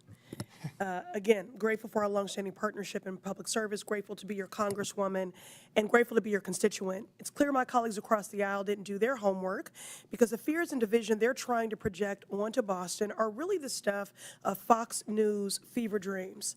Our city is vibrant, our city is diverse, our city is beautiful. Mayor Wu, immigration is central to the economic success of Boston, is it not? Absolutely. All of our key industries, whether it's healthcare, life sciences, higher education, financial services, everything that we do depends on immigrant residents and the contributions that they make. Thank you, Mayor. Well, immigration defines Boston. For generations, our city has been shaped by people who have endured incredible hardships to arrive at our shores seeking a better life. They drove taxis, opened restaurants, studied at our schools, built homes, repaired our roads and bridges, cared for patients, cleaned offices, built businesses, provided essential early education and childcare for our babies. There is no doubt immigration is essential to the success of Boston, but there is, in fact, a dark threat looming over this great city. That threat is the racist and xenophobic anti-immigrant policies coming from this Trump White House. Mr. Chair, I ask unanimous consent to enter into the record this Boston Globe article titled, "They're Going to Deport Us. Trump's immigration policies prompt some children to skip school." Without objection, so ordered. Mayor Wu, I've been speaking to principals and educators in Boston at various roundtables and town halls that I've convened, and the stories are heartbreaking. Elementary school children are crying in their teachers' arms, fearful that they're going to lose their parents to cruel and unjust deportation raids. Mayor Wu, last week I met with an esteemed doctor from a local Boston hospital who reported that follow-up appointments in her clinic have seen a 200% spike in no-shows and cancellations. Her assessment, her patients are missing critical care like dialysis, prenatal care, and chemotherapy because of a fear of immigration raids in our hospitals and healthcare settings. Mayor Wu, do you agree with this healthcare provider? Absolutely. We hear it from our shared constituents. People are afraid, and that is having huge impact on their daily lives when they're just trying to do right and be a good example for their kids as they pursue the American dream. Mr. Chair, I ask unanimous consent to enter into the record this article titled "Fearful Amid ICE Crackdown, Some Immigrants Are Skipping Healthcare." Without objection, so ordered. So here we have a man who thinks he is king, screaming anti-immigrant slurs from the Oval Office and what it has done to make Boston safer. Nothing, not a thing. But it has traumatized our kids, cost our elders their dialysis, delayed cancer patients' chemotherapy, and struck fear into the heart of hardworking people who not only contribute immensely to our city and our community, but whose labor and contributions are also essential to the very functions of daily life in our great city. The members of this committee would be well served by learning from our esteemed mayor, but a teach-in is not the charge of this committee. Remind my colleagues, this committee's purpose is oversight. The only person who has something to answer for is Donald Trump. He is single-handedly decimating decades of economic progress, vilifying our immigrant neighbors, and disregarding the Constitution and basic decency daily. This man points to our most vulnerable, scapegoats them for every hardship, while he himself is actually the source of the hardship that the American people are experiencing. My colleagues don't really care about criminality. If you really cared about criminality, you would do something about Elon Musk's power grab, stealing our data. You would do something about efforts to defund the National Institutes of Health cancer research. If you really cared about criminality, you would do something about people that want to rob our babies of food. Make it make sense. My Republican colleagues across the aisle believe a 6-year-old from El Salvador who wants to go to school and a mom who fled violence in Haiti are the reason that the cost of eggs are too damn high. And your housing and gas will follow suit surely because of these Donald Trump tariffs. The shameful Republican ripoff slashing away at basic government services to line the pockets of Donald Trump's buddies so they can buy toy yachts and rocket ships. It is a shame and a sham. America has a problem, and it is Donald Trump. And if my colleagues really cared about criminality, they would do something about him. I'm grateful that the people of Boston and my mayor stand with their neighbors from every walk of life. I yield back. Chair recognizes Mr. Gill from Texas. Thank you, Mr. Chairman, for holding this hearing on such an important topic. Mayor Johnson, I want to start with you. One of your first actions as mayor was establishing a deputy mayor for immigrant, migrant, and refugee rights.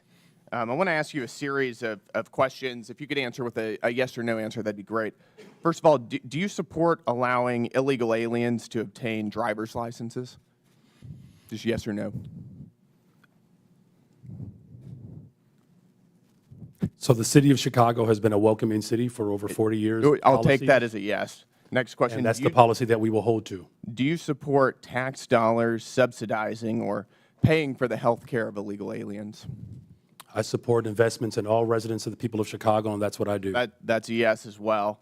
Do you support free or reduced college for illegal aliens? Again, I support the investments of all residents of the people of Chicago. Take that as a yes. Next question. Do you support allowing non-citizens to vote in local elections? Again, I'm not over the jurisdiction of that type of law, but again, I'm committed to investing in all residents of the people of Chicago. I'll take that as a yes. I've got an article from the Chicago Sun-Times, and I'll quote here briefly. Johnson proposed, among other things, that all residents, regardless of citizenship status, be able to vote for Chicago Board of Education members. Next question. Your website states, and this is your campaign website, quote, "I will not stop fighting until abortion access is completely secure for people all over the country," end quote. Yes or no, do you support taxpayer-funded abortions for illegal aliens? I support the reproductive rights of all people, all women. That is a yes as well. Your mayoral transition website mentions support for creating a Chicago Board of Education non-citizen advisory board. Again, yes or no, do you support appointing non-citizens to government advisory boards?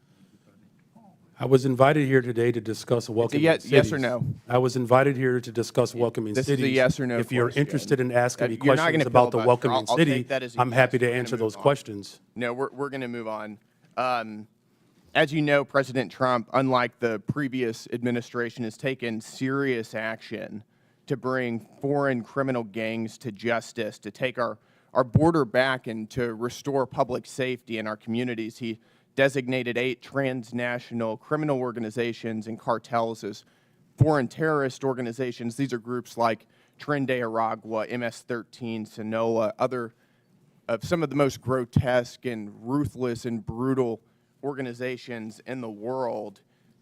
You, as mayor of a sanctuary city, have been virtually giving favors to illegal aliens. Apparently, you support an enormous amount of taxpayer resources going to them as well. But you yourself have also received a lot of gifts. And for those of you who don't know, Mayor Johnson has a secret gift room that is not given access to the public or for access to the Office of Inspector General. I'd like to ask you a couple questions about that. Do you know everyone who's given you a gift since you became mayor?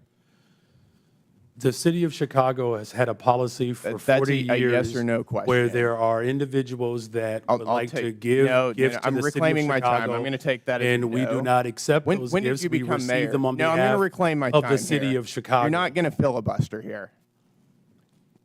When did you become mayor? I was elected mayor of the city of Chicago in April of 2023, and I was sworn in May That's good. On 15th June of 12th 2023. On June 12th, 2023, you received Hugo Boss cufflinks and a personalized Mont Blanc pin. Do you know who gave you those? So I did not receive those personally. The city of Chicago You received those them, on behalf and of that's the city of right, on behalf of Chicago. the city of Chicago, I every understand the mayor difference. in the Do you know history of who- Chicago who has Do you know who gave provided those gifts to the city of Chicago? Do you know who gave those to the city of Chicago? So again, on behalf of the city of Chicago, there It's are a yes gifts or no that are question. received, Do but I you? do not Do you- accept. Those are not So you my don't- personal so you gifts. don't know. Those are the gifts of the city of On March Chicago, 18th, and that's why you are aware 2024 that they exist because they're reclaim within the my law. time here, sir.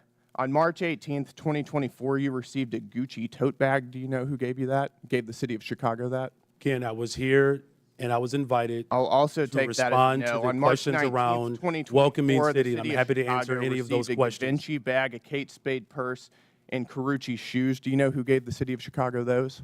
Again, I was brought. I'll I take brought that my as a no. energy I'm here reclaiming my time to respond here, sir. I am on behalf reclaiming of the my city of Chicago time. of This what a welcoming raises city serious ordinance ethical is. concerns. You're providing an enormous amount of aid to illegal aliens, aiding and abetting criminals who have come into our country illegally. And you yourself are receiving an enormous amount of gifts, and you won't even tell us who they're coming Mr. from. That Chairman, raises time is up. serious ethical We have concerns. a 5-minute rule. Gentlemen's time's Mr. Chairman, I'd like to ask for unanimous consent to enter into the record the City of Chicago Office of Inspector General advisory concerning gifts accepted on behalf of the city. Without objection, so ordered. Thank you. Chair now recognizes Ms. Talib for 5 minutes. Thank you, Mr. Chair. Mayor Adams, since we're on the this conversation around oversight and some misclaims here about corruption, I mean, do you agree, Mr. Mayor Adams? Yes, I hear you. I hear you, Congresswoman. Oh, okay. You weren't looking at me. That's why. It's okay. I'll speak louder if you want. Do you agree to a quid pro quo deal to enforce the Trump administration's cruel immigration policy in exchange for protection from the federal corruption charges against you? And you are under oath, just as a reminder. Congresswoman, there was no agreement. There was no quid pro quo, and I've done nothing wrong. So help me out here, though. So the Trump official, Tom Homan, we all know who he is. He said, quote, I'm quoting him, "If he doesn't come through, I'll be in his office, up his butt," sorry, Chairman, saying where the hell is the agreement we came to, end of quote. You're accusing the Trump administration for lying? Or, did they lie? What agreement they're lying then? Mr. Homeland and I both agree we will fight dangerous criminals, and we've never had any conversation about my case. Okay. So Mayor Johnson and Johnson and Wu, I'm sorry, I can't get the You can just call it Chicago and Denver. There you go. This is really important, you know, as a child of immigrants, and I think many of my colleagues on that side of the aisle have beautiful, diverse communities as well. And one of the things that I know happens when we try to have local law enforcement and local city officials, I mean, they even want treasury, folks that work for our city treasury, asking people for immigration status. That's what they would prefer. You know, is that racial profiling? I mean, what do? Like, you wait for somebody to come, they have an accent, maybe they wear hijab, maybe they look a certain way. That's what they want you to do.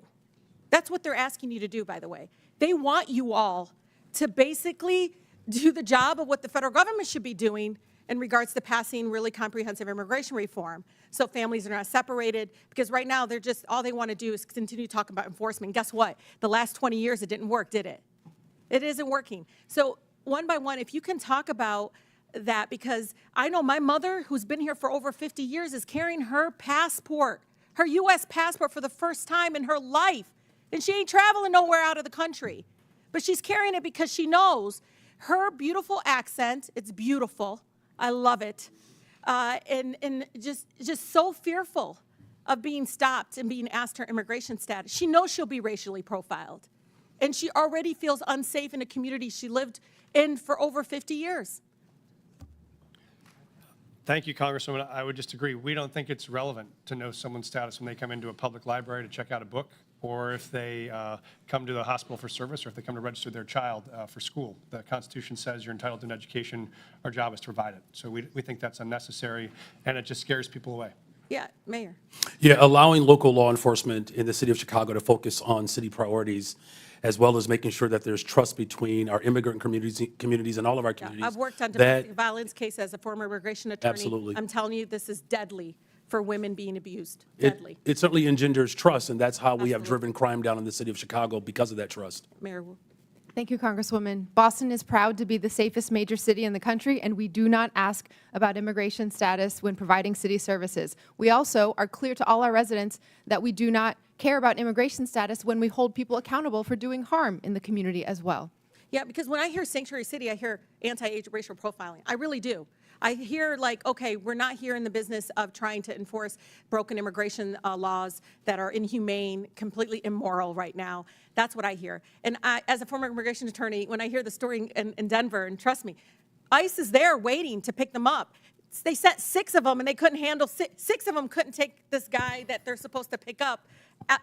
Doesn't make any sense to me, because they're there. They're pretending they don't know that as a fact. But one of the things that bothers me about all of this is the executive order of rescinding the sensitive locations. Why this is important. They basically want to do immigration enforcement and racial profiling, and immigration enforcement that's race-based, because I'm at the Canadian border in Detroit. Do you know the majority of people coming down undocumented is Canadian? But guess what? It's still the brown folks that are overwhelming. ACLU did a study, is overwhelming the ones being targeted, detained, and deported. And so for me, the sensitive location, this is hospitals, schools, you know, this is like funerals. This was all a policy in place to protect us from having our communities over police and militarized. Can you talk about the impact of that? And I have 22 more seconds because he went over. He went over 22 more seconds. He spoke over him. No, he didn't. No, I didn't. Chairman, I never spoke over him. No, not you. The mayor spoke over Brandon. Oh, well, I didn't. It doesn't matter. He went over 22 seconds. But go ahead and ask your question. I just want them to answer the question about the sensitive locations, because this is something we all should be scared of, because pastors are calling me because they're talking about churches possibly having ICE agents show up at churches. I can just say, Congresswoman, our fastest growing church in Denver went from 700 folks in the parishon to 5 after that announcement. All right. Very good. Thank you. Thank you. Yep. Chair recognizes Mr. Fallon from Texas. All right, 43 seconds. That's a deal. All right. Mr. Chairman, thank you.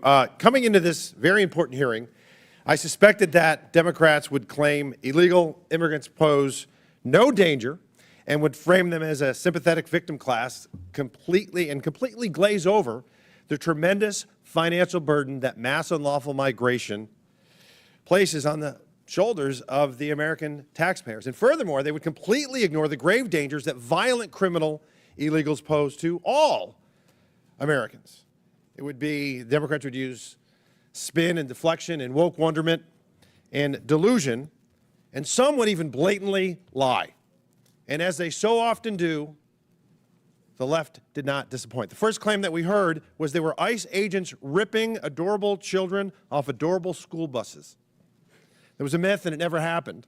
And what was the source of this Democratic claim? One letter written by one superintendent in a country of 13,000 school districts. And that letter said that this may happen. Well, I may start a business with flying monkeys delivering you fruit salads. I may. But it never happened. And the case in point, it was Alice ISD. And Mr. Chairman, there was another letter that Alice ISD sent, and I'm going to quote it. It said, "We have not had any Customs and Border Patrol enter or board buses, nor do we have any knowledge of it happening here or in any other school district." It was a spin, it was deflection, and it was a lie. Now, the most important thing that any elected official should focus on is to keep our citizens safe. There's no greater calling. Mayor Johnson, is Chicago a safe city? We are a safer city since I've been in office. Crime Safer is down. city. Okay, sir. Crime is down Sir, do you over know 20%. that, sir, no, you're not just going to this year overtalk. alone. Mr. Chairman, I reclaim my time. You're not going to overtalk me. Brandon's, he was very nice, and he's a freshman. Not going to do that. In 2022, I find it interesting that you say Chicago's safe. You have a higher murder rate than Haiti. And the Biden administration put up a travel advisory saying to Americans, don't go to Haiti. I hope that the Trump administration puts up a travel advisory saying, don't go to Chicago. In fact, the Haiti had a murder rate of 18.02%. Chicago has a murder rate of 18.26%. I can see why, sir, you have a 14% approval rating. Mayor Wu, you're a Democrat, yes? Yes, Okay. You supported the Biden-Harris administration politically? I did. Yeah, okay. Do you think that they took border security seriously? I think Washington failed on immigration and continues to do so. So let me ask that again. Did you think the Biden administration took border security seriously? I think Washington It's a failed. yes or no. It's not a trick question, Mayor. I think there's responsibility across this entire. Come on, we can eke it out of you. Yes or no? Did Biden-Harris do a good job? You were supporting Kamala Harris, so apparently you must have thought she was okay on it. Washington Okay, has so you're not failed, going to answer. and Well, we here's are the thing. cleaning up We can the deal with pieces delusion. at city. No, Mayor, I'm going to reclaim my time. We can deal with delusion or we can deal with data. So let's talk about some data. I find this interesting. Under the 12 years that Barack Obama and Donald Trump were president, there were 460,000 illegal encounters annually on average. Under Joe Biden, it was 2,641,000. It was 600% worse. Mayor Wu, you would agree with me, I hope, on this. Vladimir Putin's a bad hombre, and he rules over an authoritarian regime, yeah? Yes. Bipartisan agreement. Wonderful. There were, under President Trump's first administration, 98 Russian nationals that were apprehended on the southern border entering the country illegally. Under Joe Biden, it was 127,415, 130,000% worse. Terror watch list went from 11 under President Trump to 382. That might be one of them calling right now. February of 2024, 190,000 illegal immigrants were apprehended. This past month was only 8,000, a 96% reduction. Now, the common theme that we heard from a lot of Oversight Democrats is a bold-faced lie that illegal immigrants, or I should say immigrants, are less likely to commit crimes. What they're doing is they're fusing legal immigrants with illegal. When you bifurcate, when you separate them, yes, legal immigrants are less likely to commit crimes, but illegal immigrants are more likely to. Non-U.S. citizens account for 7% of the U.S. population, yet account for 15% of the federal arrests and prosecutions, according to the Justice Department. The Federation for American Immigration Reform found that if you were an illegal immigrant, you were 2 times more likely to be incarcerated in California and New York, and 5 times more likely in Arizona. And in my home state, in June of 2011 to June of 2024, or January 2024, Mr. Chairman, there were 428,000 criminal aliens booked in Texas jails. 299,000 of them were illegal immigrants charged with murder, rape, sexual assault, kidnapping, assault et al. 187,000 convictions. So it is an outrageous claim to say that when we secure the border. No, Mr. Chairman, no, 42 seconds left. No, you don't. No. I got 20. Yes, I do, because she went over 42 seconds. Spare me. Mr. Chairman, I got 20 seconds left, and I'll wrap He's wrapping his question up, but he's doing. It's an outrageous claim to say that securing the border and enforcing our immigration laws does not make Americans safer, because it does. And if you don't agree with that, I would encourage you to talk to Laken Riley's family or Jocelyn Nerngray's family. Mr. Chairman, I yield back. Gentlemen, thank you. Chair recognizes Ms. Stansberry from New Mexico. All right. Well, thank you, Mr. Chairman. I always think that we should sage this room after these hearings because we hear a lot of crazy stuff in here.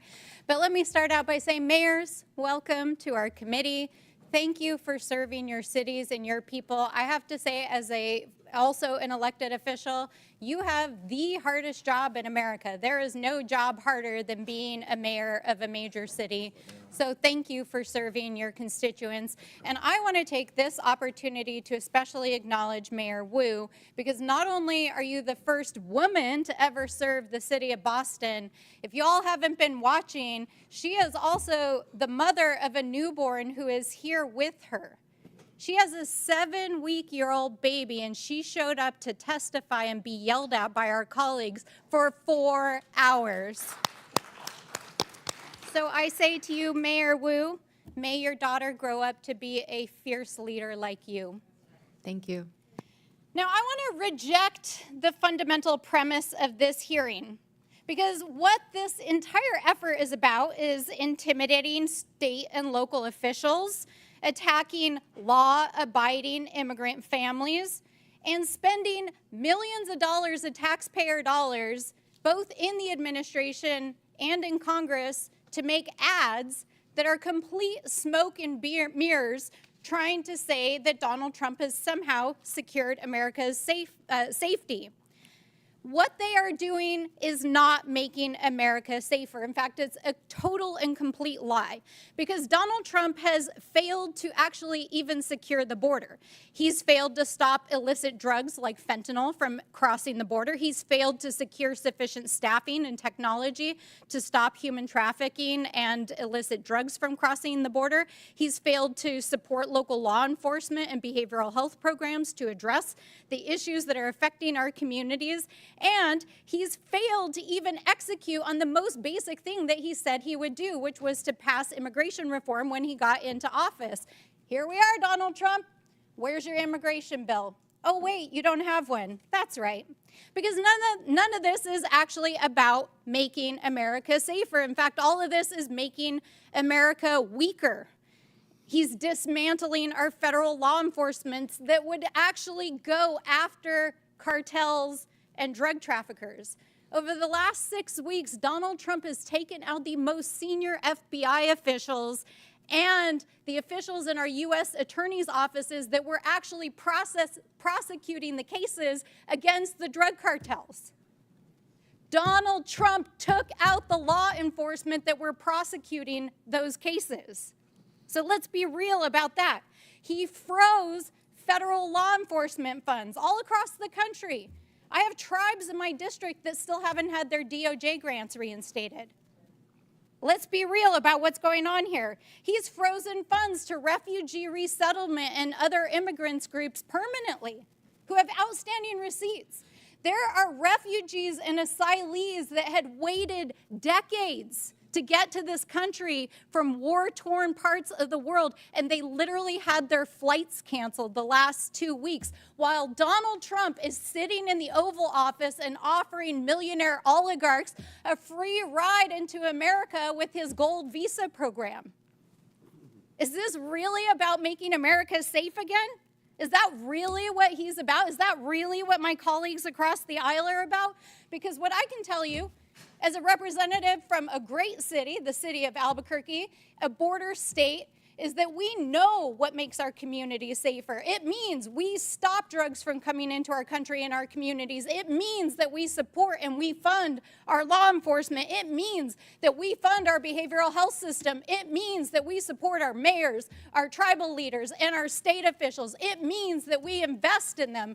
It does not mean that we drag them in front of Congress for 4 hours. We yell at them. We tell them we're going to give them criminal referrals. The DOJ is intimidating our mayors, and my colleagues across the aisle are producing TV ads to try to pretend that they're making this country safe again. It's total bullshit. Absolute bullshit. They are not making America safer again, and what they are doing is terrorizing immigrant families. That is what they are doing. Parents who are afraid to send their kids to school, parents who are afraid that they won't come home again, kids who are afraid to leave their houses, refugees who have waited for years to come into this country. And our mayors are sitting here enduring this ridiculous hearing as they've been threatened in front of the American people. And so I will say, in the words of my sister in the front row who brought forward the words of one of our faith leaders just a few days ago on the House floor, I hope that my colleagues across the aisle, who I can tell, most of whom come from immigrant stock, will have the same mercy that our ancestors had shown to them by this country so that you could sit here and be a congressperson. Gentlelady's time's expired. We're good Chair, I'd at, ask the unanimous consent. Ms. Crockett. From The Economist, how Boston became the safest big city in America. Murder is declining across the country, but Boston has led the way. And then I have one more UC request. It is from insightcrime.org. Gang violence in Haiti continued to surge in 2024, following a trend that began after the assassination of President in 2021. The country reported a record number of homicides in 2024 with over 7,000 murders for a rate of 62%, up from 40.9% in 2023. Without objections ordered, at the request of the witnesses, we're going to do one more questioner. It'll be Mr. Sessions from Texas. Then the committee will take a 15-minute break. Last questioner before the break, at the request of the witnesses, will be Mr. Sessions from Texas. Mr. Chairman, thank you very much to the panelists. Thank you for taking time to be here. I hasten to say that I'm probably not going to yell at you. I will not live up to the things that we've been accused of today, but I will say that I want to defend some actions that are being taken. I remember a few years ago when Boston had 2 illegal aliens who were, they were known as criminal aliens, but they were known as on the watch list. They created a bomb that went off at the Boston Marathon. Only killed a couple people, but caused huge disruption. And it brought to light that the administration at the time and prior administration had allowed people who were on watch lists that we understood, terrorism, criminal, and we were allowing them in the country. We watched forward as we moved about the rule of law being ignored. United States of America allows 1 million people to go through our process, the largest amount of anywhere in the world, 1 million people, and they go through a process. And I spoke at one of these ceremonies, naturalization ceremonies last May. And I spoke to the people that were there. And they all unequivocally stated, thank you to the United States of America, but they learned what they were entering, what they were expected to do, that their customs from where they came from, some could be kept, but the things which did not correspond to American law now needed to be followed, that they were going to become American citizens, not where they came from, but they wanted to be Americans, and they had to follow those rules and regulations or laws. That we were very open to them being here and that they could legally perform the duties that they wanted. What has caused this mismatch is more than just the Boston bomber or people being killed, but rather the public interests in looking at what the charade that it caused all across this country, in particular in larger cities. Chicago, yes. New York City, yes.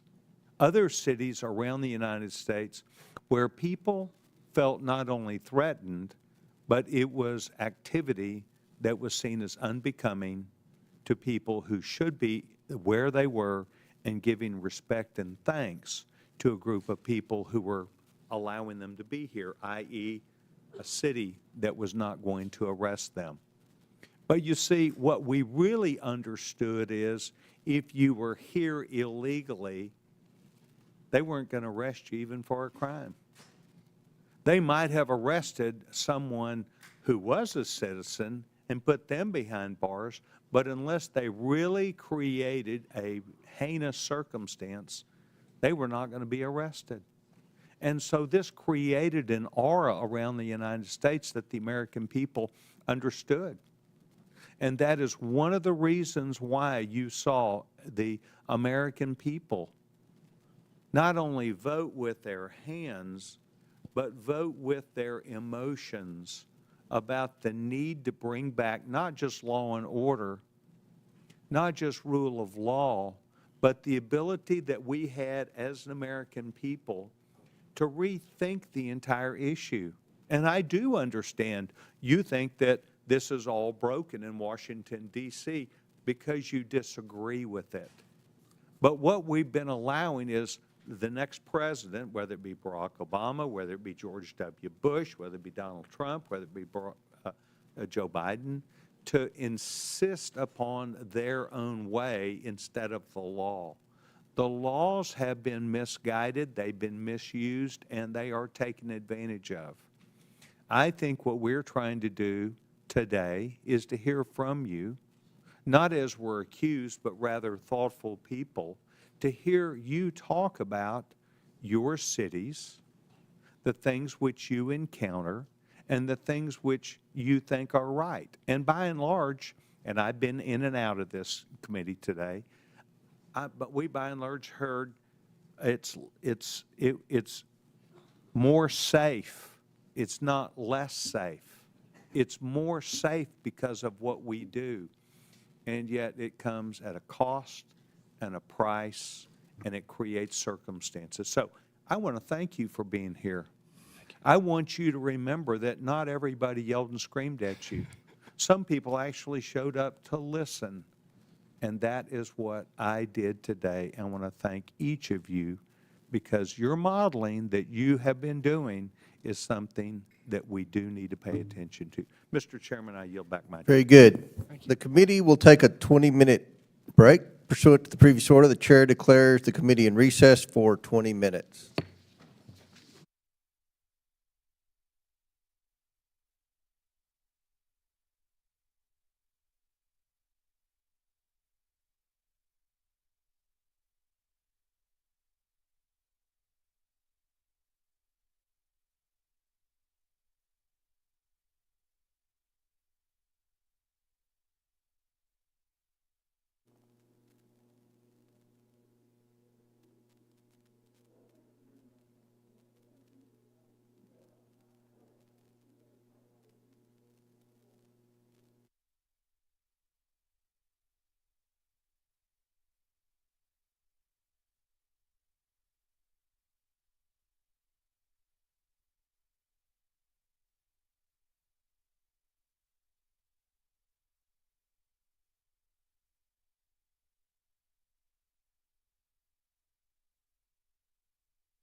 I'm ready. I think the mayor's out here. Okay. Yeah, with Chairman Pereira.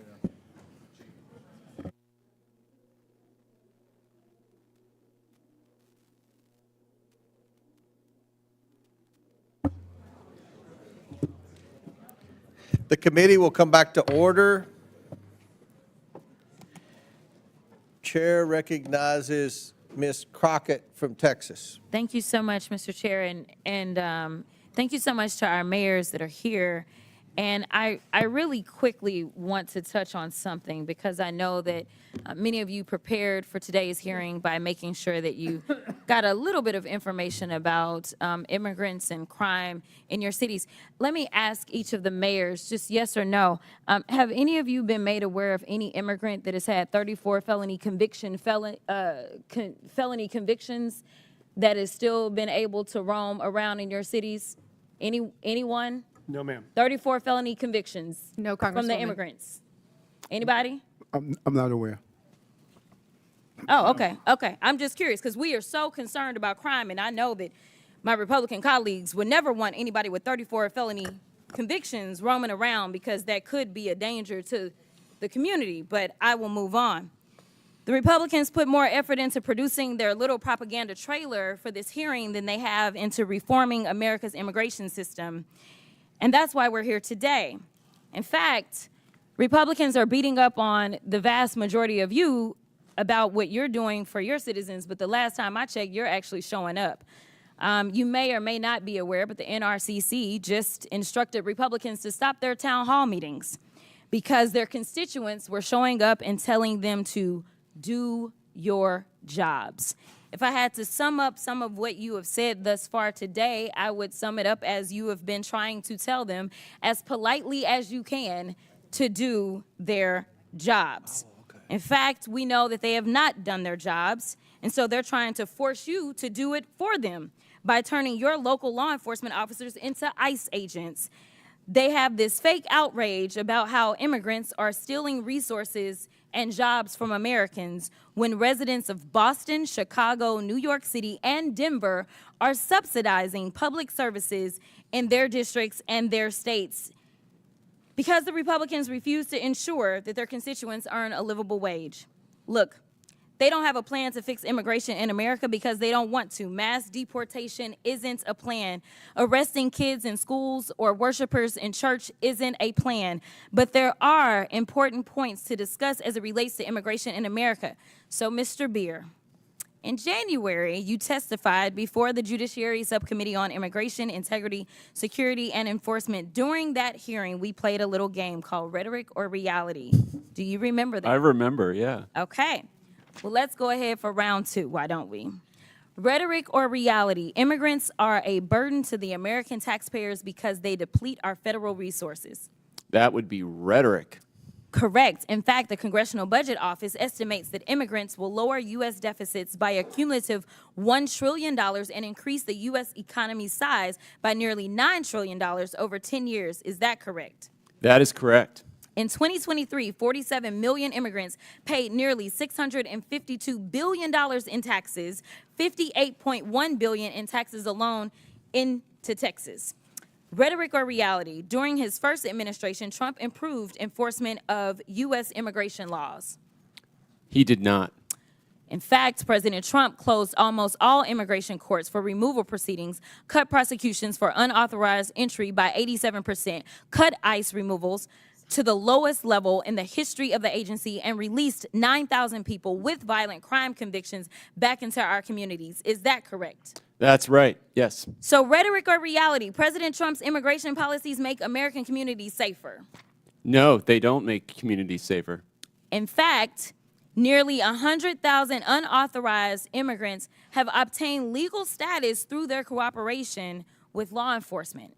And local law enforcement agencies have more than 300,000 pending requests for immigrants seeking legal status based upon their cooperation with law enforcement, according to the Department of Homeland Security.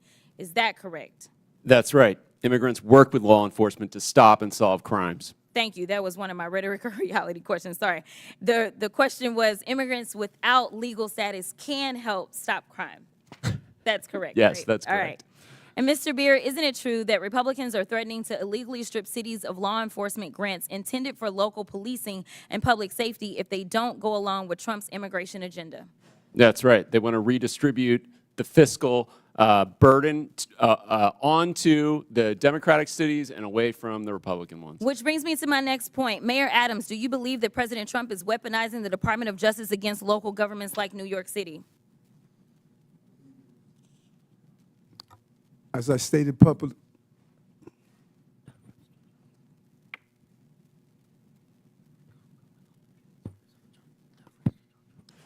thank you for the question, Congresswoman. And as I indicated previously, this case is in front of Judge Ho, and I'm going to allow the judicial process to go forward. Well, let me ask it a different way. There was a quote from Mr. Well, he had to get advice, so can I just get a... What's that? He was getting advice, so can I get a little bit of time? I didn't interrupt while he was getting advice. Because they were advising him. Go ahead. Okay, this is the last one. There was a quote from Mr. Homan, I believe, where he said he will be in your office and up your butt if there was a problem with whatever agreement. We don't know what it was. My question to you, I know you've been asked about it a couple of times today, is was he lying when he said that you made an agreement that would cause him to be up your butt if you failed to uphold your end of it? And gentlelady's time's expired, but if the mayor wants to answer it, he can. Congresswoman, I answered that question, and it appears as though we're asking the same questions over and over and over again. My comments are not going to change. No quid pro quo, no agreement. I did nothing wrong. Chair recognizes Mr. Langworthy from New York. Thank you very much, Mr. Chairman. Thank you, mayors, for being here. You all represent cities that should be beacons of opportunities for young professionals, entrepreneurs, and hardworking Americans that want to make it in this world. Not the laughing stocks that they've become in many ways. New York was once hailed as the capital of the world. Boston was admired for its founding role in America. Chicago was the gateway to the West and the icon of the Great Lakes. And Denver was admired for its natural beauty. Now all these cities are seen as a place where illegal immigrants, violent criminals, and gang members thrive, breaking our laws and spreading fear throughout our communities. Let's be clear. Sanctuary policies have not just failed, they've made our cities less safe and less welcoming to those who truly want to contribute to our communities. Here's a perfect example. Laken Riley's murderer was arrested in New York City on charges of detaining a minor. He was released due to New York State's sanctuary status. He was then allowed to go on to Georgia, where he murdered Laken in cold blood. Last night in my district, 400 miles from New York City, 2 members of Tren de Aragua gang were arrested for an ATM jackpotting scheme that stole more than $100,000. The suspects were also wanted for similar crimes throughout the state of New York, and in your state's Mayor Johnson and Mayor Wu for hundreds of thousands of dollars. Now, God only knows what else these dangerous gang members are responsible for. Buffalo ICE recently arrested an illegal from Peru who had murdered 23 people and had the victims' faces tattooed on his body. He was allowed to evade law enforcement for a long time due to New York State's green light law that protected him and shielded DMV data from federal law enforcement officials. There is no such thing as a victimless crime. Every crime has a victim, and these victims, they don't have a sanctuary. They have to live with the pain and the trauma of something being taken from them, their safety, their security, their property, and to add insult to injury, the witnesses before us have protected the perpetrators. Mayor Wu, the other day, you stunningly expressed sympathy for the man responsible for the knife attack, not the brave officer who stopped him. Where is the sympathy for the men and women in law enforcement trying to keep us safe? Congressman, Where check your is this? facts. It's my time. Check your facts. Watch the video. It's my time. I did not express sympathy for that Where is the individual, but sympathy for their for the family. victims? And any individual I haven't whose asked life you a is question. lost is a It's tragedy. appalling to me that we even have to ask for sympathy for victims instead of violent criminals, but here we are. And to all the mayors before us, hindsight being 20/20, is a blessing and a curse. You can't go back in time, but it should give you clarity for the future. Laken's murderer, Jose Ibarra, had demonstrated he was a danger to society. He should have been detained by ICE. I want to ask each of you, yes or no. Do you agree that someone who demonstrates a willingness to harm society should be detained by immigration officials? Mayor Adams. Yes or no? Within the confine and restrictions of the law, yes, I do. Okay. Mayor Someone Johnson. that's committed a crime, yes, Someone that's committed a crime, yes, should be detained, and we would help them. Every violent criminal should be held accountable, and that's why crime is down in the city of Chicago, because we're doing just that. Mayor Wu. If you commit crimes against the people of Boston, you'll be prosecuted. Another yes or no question. Has anything that's happened in this country in the last 3 years given you reason to consider removing sanctuary city status from your communities? Mayor Adams. I'm clear that what we do is prevent some of these crimes from taking place. Mayor Johnson. We think the system that we have works, and we will keep it. Violent crime is down in Chicago because of welcoming city ordinance. Have you considered removing sanctuary city status? Well, violent crime is down in the city of Chicago under my leadership, and we're going to continue to do what we have to do to Quite a ensure that stock that continues. Mayor Wu. We are the safest major city in the country, in part because people trust that they can call 911 and help police solve crimes. Have you considered removing sanctuary city status? We are going to continue to keep our policies in place that have been working for the people of Boston. I think you've answered the question. The American people are fed up with the policies that protect criminals, waste taxpayer dollars, and prioritize illegal immigrants over the safety and well-being of hardworking citizens. Your cities, once shining beacons of opportunity, have now become a symbol of failure in leadership. The time for excuses is over, and the American people demand that you take responsibility, abandon these reckless policies, and start putting the safety of your constituents first. And with that, I yield back, Mr. Chairman. Gentleman yields back. Mr. Chair, I have a unanimous consent. Who said that? From usafacts.org, which states rely the most on federal aid? The number 3 highest proportion of federal funding that a state relies upon is the state of Kentucky, your state, Mr. Chair. Without objection, so ordered. Chair recognizes Ms. Simon from California. Thank you, Mr. Chairman, and thank you, Ranking Member Mayors. It's really a pleasure to hear from you today. And Ms. Wu, I was able to meet your sleeping daughter outside, and as a mother myself, I know the care that you are taking, not only for your own family, but for our communities. But to all of you, thank you for being here today for so many hours. Just quickly, you know, when I came to Congress, I was under the impression that both members of Congress and folks who are in the federal government take heed to the history of this country. I would love for members of Congress and on this committee to contact the Congressional Research Service and look at the ordinances and the authors who created ordinances of sundown towns. That animus is almost mirrored with the conversations today about our immigrant communities. So when you get in your Uber and when you talk to your nurse and when you go home, I want you to look in the face of the folks that you are disrespecting today. The real crisis is a crisis to me and many who study this issue for a career. It's a broken asylum system. Right now, 3.7 million folks are in this country waiting, and they have waited years, meaning these folks fleeing violence for years are waiting for an immigration system that works. That is not on the duty of these mayors. It is our job, it's the federal government's job, create an asylum system that honestly purports what we say on the base of the Statue of Liberty, and let's get that work done. Don't blame our mayors who are supporting young people and elders and bringing in federal dollars for health care. I want to yield my time to the gentle lady from New York, Ms. Cortez. I thank the Congresswoman. I'd like to start with some questions prior to my recognized questions.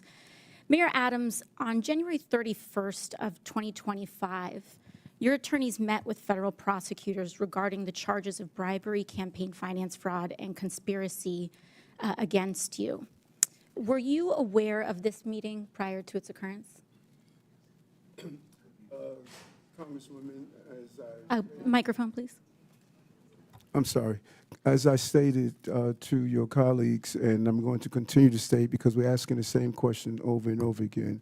This is a new question. This case is in front of Judge Ho, and out of deference to I our understand, criminal justice Mayor Adams. process, I'm going to Mayor Adams, refer this as your to the counsel, court. I'm sure will inform you. The only permissible way to refuse to answer a question during a congressional proceeding such as this is by pleading the Fifth Amendment. Deference to the judge is not a permissible excuse for not answering questions during a congressional hearing. Is it your intention to plead the Fifth today? Councilwoman, you said the only way that you can't answer a question is to plead the fifth. I am answering your question. I'm answering your question directly. That You are not, Mayor Adams. Okay, I believe I am. I will ask it again. Were you aware of the meeting between your attorneys and federal prosecutors on January 31st? Answering this question is a yes or a no. And I'm going to answer it again. Out of deference to Judge Holt with this case. That is not an answer, Mayor Adams. He is going to deal with the outcome of the case. Mayor Adams, is it your intention to not comply with these questions?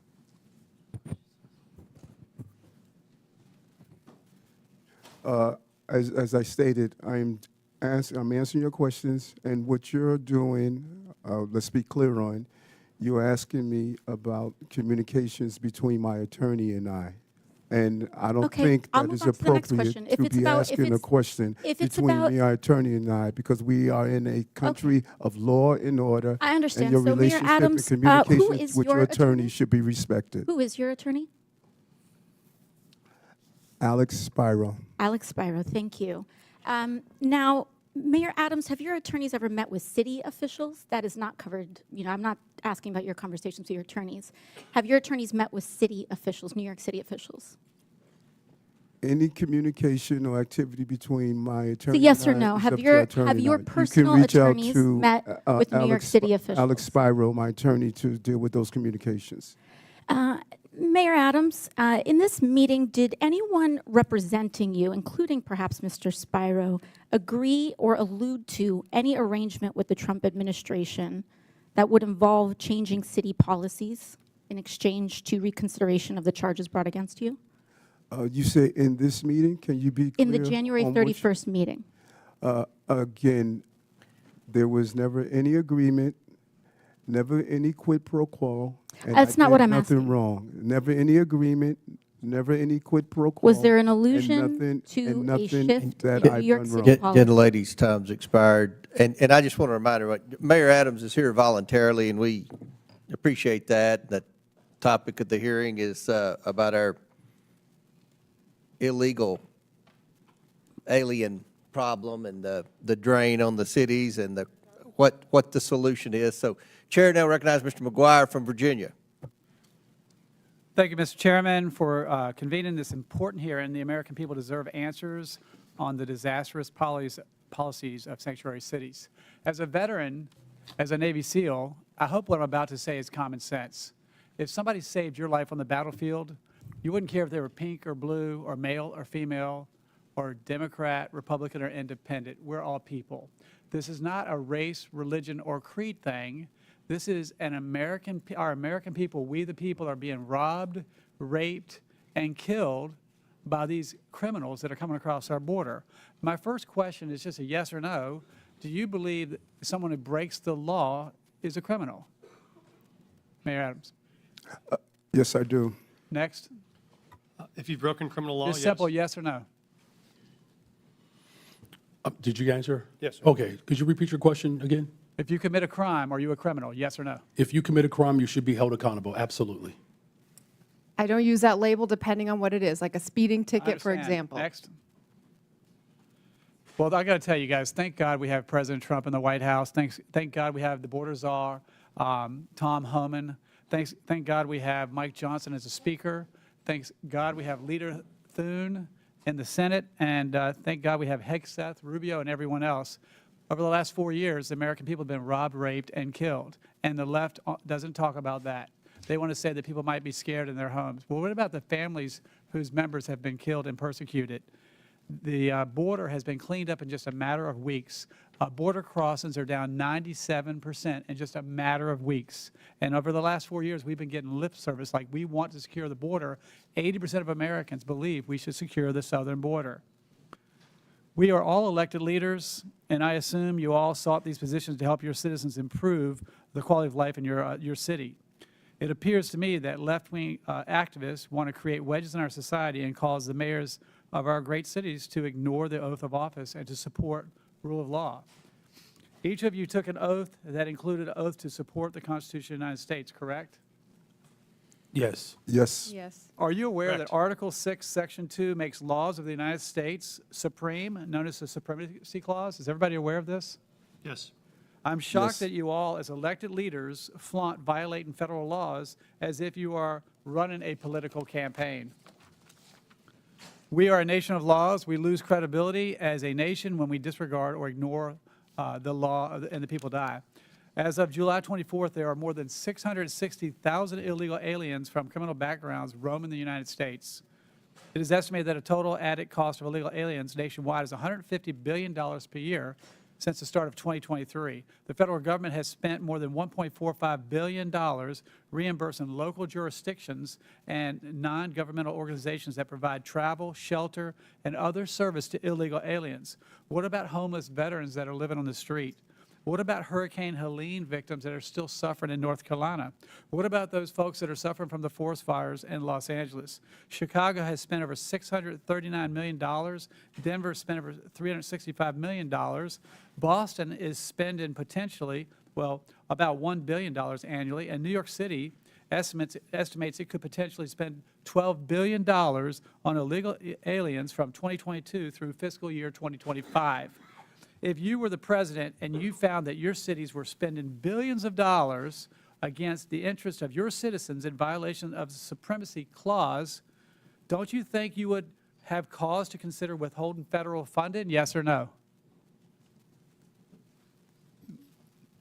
No answer? No, because we've not violated any federal law. Yes, you are making the taxpayers of this nation foot your bill for your potential whims that you don't agree with is wrong, and that is getting people killed. Mayor Wu, in the Boston area alone, Tom Homan said there are at least 9 accused child rapists. That is who inaccurate. local That is authorities- false. My time. That is false. Local I'd like authorities to see the refuse facts turn on over that. Again, US put him under Immigration oath and ask the Customs questions enforcement. here. How could you do that to your citizens? It sounds like you care more about your politics than the safety of your citizens. Imagine the parents of those children abused by someone you all released into society. Congressman, our It safety could have been statistics prevented. are the lowest in the country, In my lower than your district. A little girl was age 14, was raped by an illegal alien. He was released from jail 4 times because it seems, in a lot of you guys on the left, you believe that criminals are good, police are bad, and no one cares about the victims. This horrific crime was avoidable, but it was sanctuary policies like yours that allowed the offender to travel to the U.S. and end up in my district. And with that, I yield. Gentlemen, yield. Chair recognizes Mr. Min from California. Thank you, Mr. Chair. I want to take a moment just to note that once again, this committee is failing to do its job and actually exercise oversight in the way it should. My phones are ringing off the hook with people who are angry as hell about what they see as the rampant corruption of this administration, the illegal activities of Elon Musk and Doge, and the massive cuts to Medicaid that Republicans voted for last week. Literally not one person has called to ask about the immigration enforcement priorities of the cities I represent, let alone Boston or Chicago. This hearing is an attempt to distract from the actual waste, fraud, corruption, and abuse that is happening at unprecedented levels in this country right now. So thank you to the witnesses. I want to start off with a few simple yes-no questions for you all. First, please raise your hand for the mayors if you are aware of any laws or policies that prevent federal authorities from enforcing immigration in your city. Okay, no hands are raised. Please raise your hand if you're aware of any cities or states in America that have laws or policies that prevent federal authorities from enforcing immigration law. Any cities or states.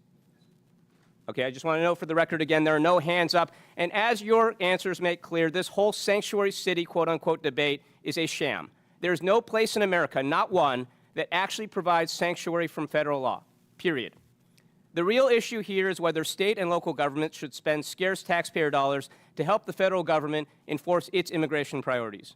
Whether local police should spend their time focused on their actual jobs, keeping our streets safe, apprehending violent criminals, solving crimes, or whether they should be deputized to help enforce federal immigration laws. And a lot of cities and states, including my state of California, have made the very reasonable decision to say, hey, we want our teachers, nurses, doctors, cops, firefighters to focus on their actual jobs and not be dragged into this Republican war on immigrants. And let's be clear, the Republican immigration policies being pushed forward right now are counterproductive and will make us far less safe, something several of our mayors pointed out in their testimony. Look, I support a 100% ban on all illegal border crossings, but the reality is we already have over 10 million people here in this country without proper immigration status, many of whom have been here for decades. And if you have ICE agents patrolling our courthouses, police stations, and hospitals, that means that those undocumented immigrants are not going to go anywhere, but they are going to stop reporting crimes or seeking medical care, and this makes us all less safe from the rapists and murderers out there. Now, recently, my Orange County Sheriff, Don Barnes, a staunch conservative, issued a statement outlining his position on immigration enforcement. And here's what he stated. The Orange County Sheriff's Department does not enforce federal immigration law. It is not part of our primary mission, and we remain focused on violations of state and local laws. The department will provide for your safety and respond to your calls for service regardless of your immigration status. We do not and never will ask the immigration status of victims, witnesses, suspects, or those who call to report crimes. We enforce state and local laws equally without bias and without concern for your citizenship. Now, I actually think this is a pretty good summary of what each of you are describing happens in your cities, a situation where the federal government enforces immigration law while states and local authorities enforce state and local laws, and it makes a lot of sense. I don't know what my colleagues on the other side think, but I don't want my police focused on immigration status and asking people about that. I want them focused on preventing violent crimes. But with that, I want to shift gears to address Mayor Eric Adams. Mayor, as has been well discussed in this committee, you are the first sitting mayor in modern New York City history to be indicted while in office. Last year, of course, you were charged with numerous felony counts for soliciting and accepting bribes for nearly a decade from foreign nationals, businessmen, and others, including illegal campaign contributions and luxury travel. On February 10th of this year, the Trump Justice Department instructed federal prosecutors to drop charges against you. This decision caused 7 federal prosecutors, including a Trump appointee, to resign because they believed this was such an enormous miscarriage of the rule of law in law enforcement. Now, as some of my colleagues have pointed out, this was widely reported as a quid pro quo. I know you've denied that. I know you're probably limited in what you can say. But a lot of people out there, including a lot of people in New York City that I know, believe that these charges were dropped in exchange for a quid pro quo for your agreement to help the Trump administration enforce its immigration policies. So my question for you, Mayor Adams, is actually a very simple one. It's clear that whatever your intentions, whatever actions you take, whether on immigration or anything else, you do not enjoy the trust and confidence of the people of New York City.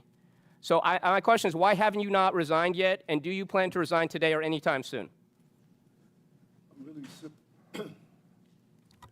I'm really surprised after you laid out your strong belief in the country It's and a yes/no question. and what we stand for, that Why you are haven't you acting resigned to yet, take away Mayor the Adams? power Why have you of not the resigned people. yet? The It's people not of a the question that city gets to your elected lawyers. me to be Why the have you mayor, not resigned yet? and Please you answer should the not be a question. hypocrite and ask the people of the city power to be usurped for them. Why have you not I resigned was yet, and elected do by you the people of the intend to city, resign anytime and you soon, don't Mayor? live in the Gentleman's city. time's expired. Gentleman's time's expired. Chair recognizes Mr. Jack from Georgia.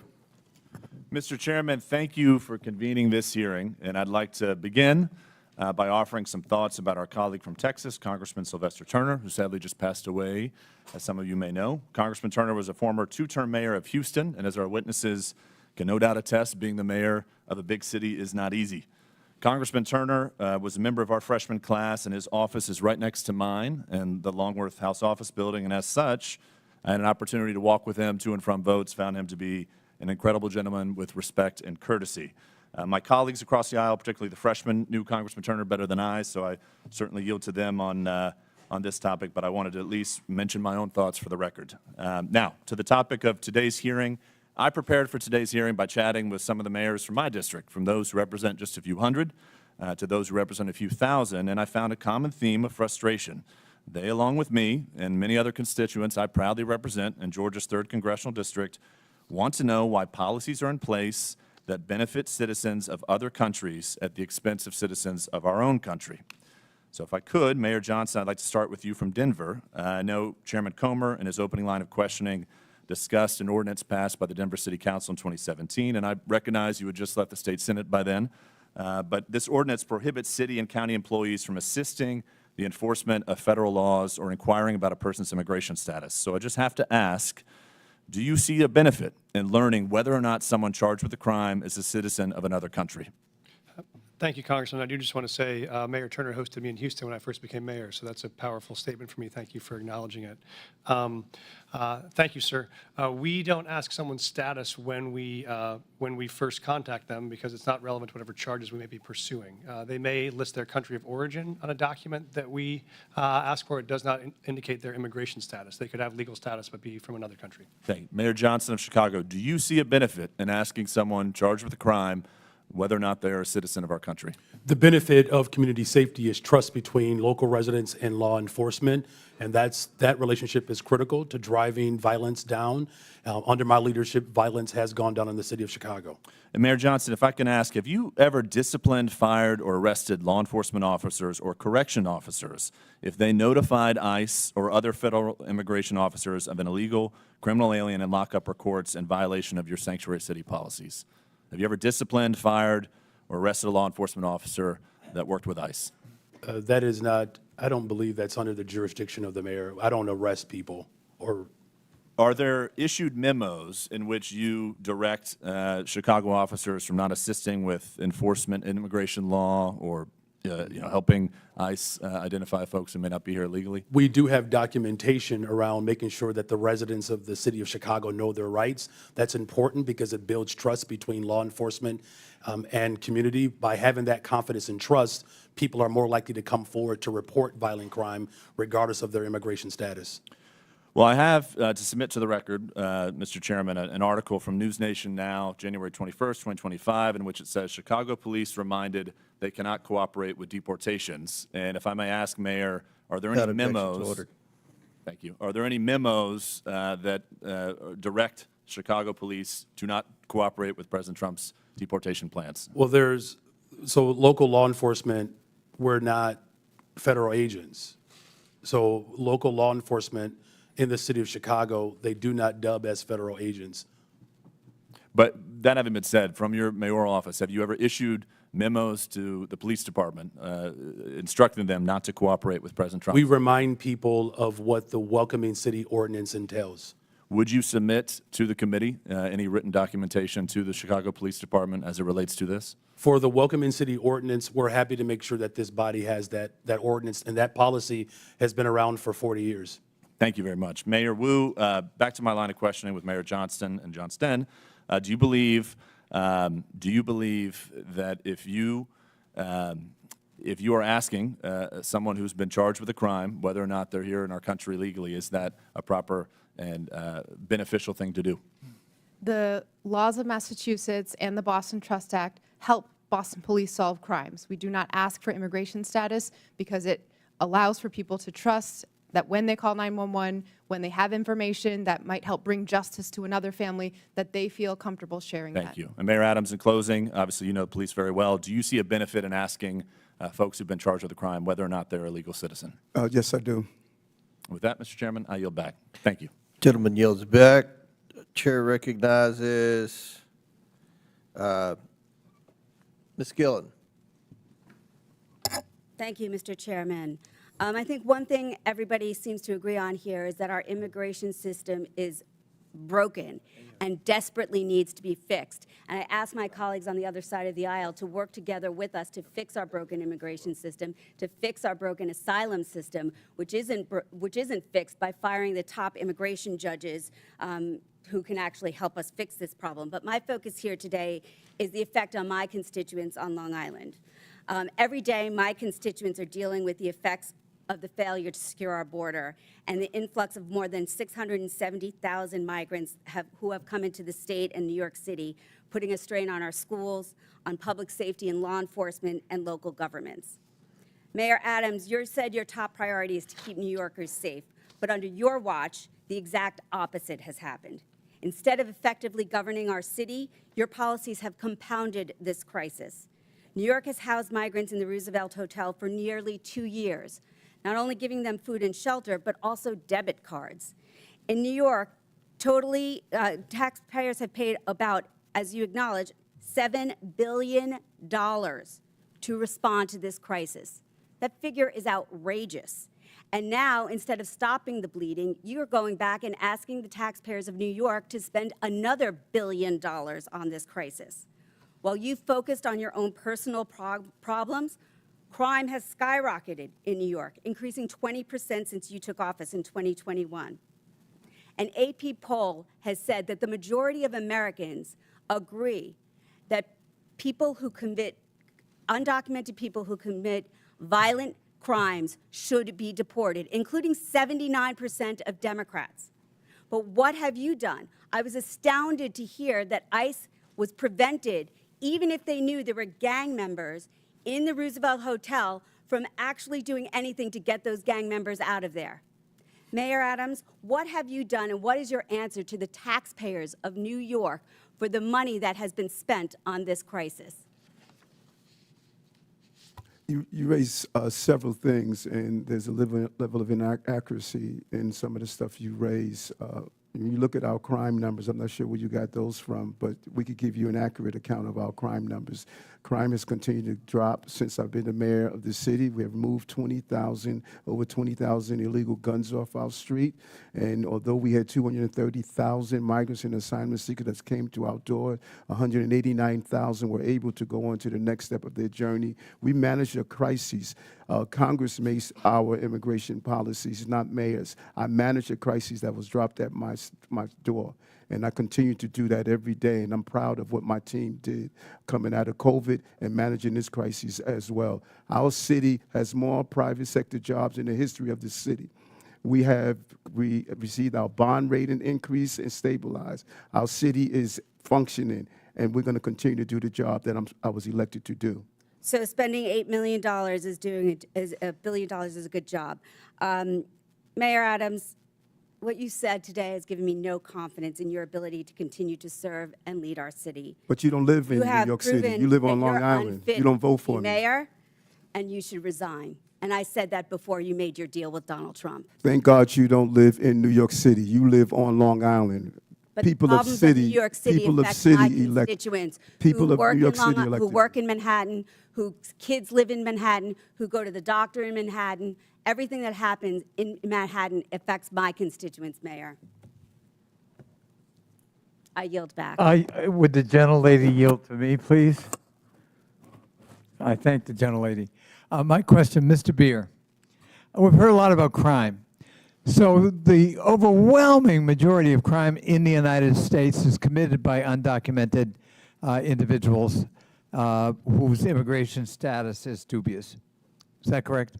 No, that's not correct at all. The overwhelming majority of crime is committed by U.S.-born Americans. So if I wanted to demonize naturally born Americans, I could cherry pick crime rates from that population and demonize them and dramatize that and use it to smear an entire subgroup in the population. In this case, the majority group. Is that correct? Oh, absolutely. You could look at people with driver's licenses and say, man, they're committing a lot of crime. We should stop issuing driver's licenses to people. I think that's really the sham and the shame of what people are doing in terms of political exploitation of a population this country needs if we're going to grow and protect the social safety net for the future. Thank you. Chair recognizes Ms. Green from Georgia. Thank you, Mr. Chairman. Thank you for coming before our committee today. In the past 4 years, our nation has been invaded by millions and millions of people who have crossed our border. There's also millions of what's called known gotaways. These are people that our government has no idea where they came from, who they are, what they're going to do in our country. And many of these known gotaways could be criminals. They could be part of the narco cartels. They could be terrorists. We don't know who they are, and there's millions of them here. This country has also been the victim of fentanyl. This is a dangerous chemical that comes from China, is made into pressed pills in Mexico and Canada, and illegally distributed into our country by the cartels. On average, 200 to 300 Americans die every single day from fentanyl. Not die, they're murdered. They're murdered. Americans have also been victims of all types of illegal alien crimes. One family in particular, Laken Riley's family, I know them personally, and her death was absolutely horrific. Jose Ibarra entered the United States illegally on September 8th, 2022, near El Paso, Texas, with his wife and son. He was detained by the U.S. Border Patrol, but soon released due to overcrowding at detention facilities.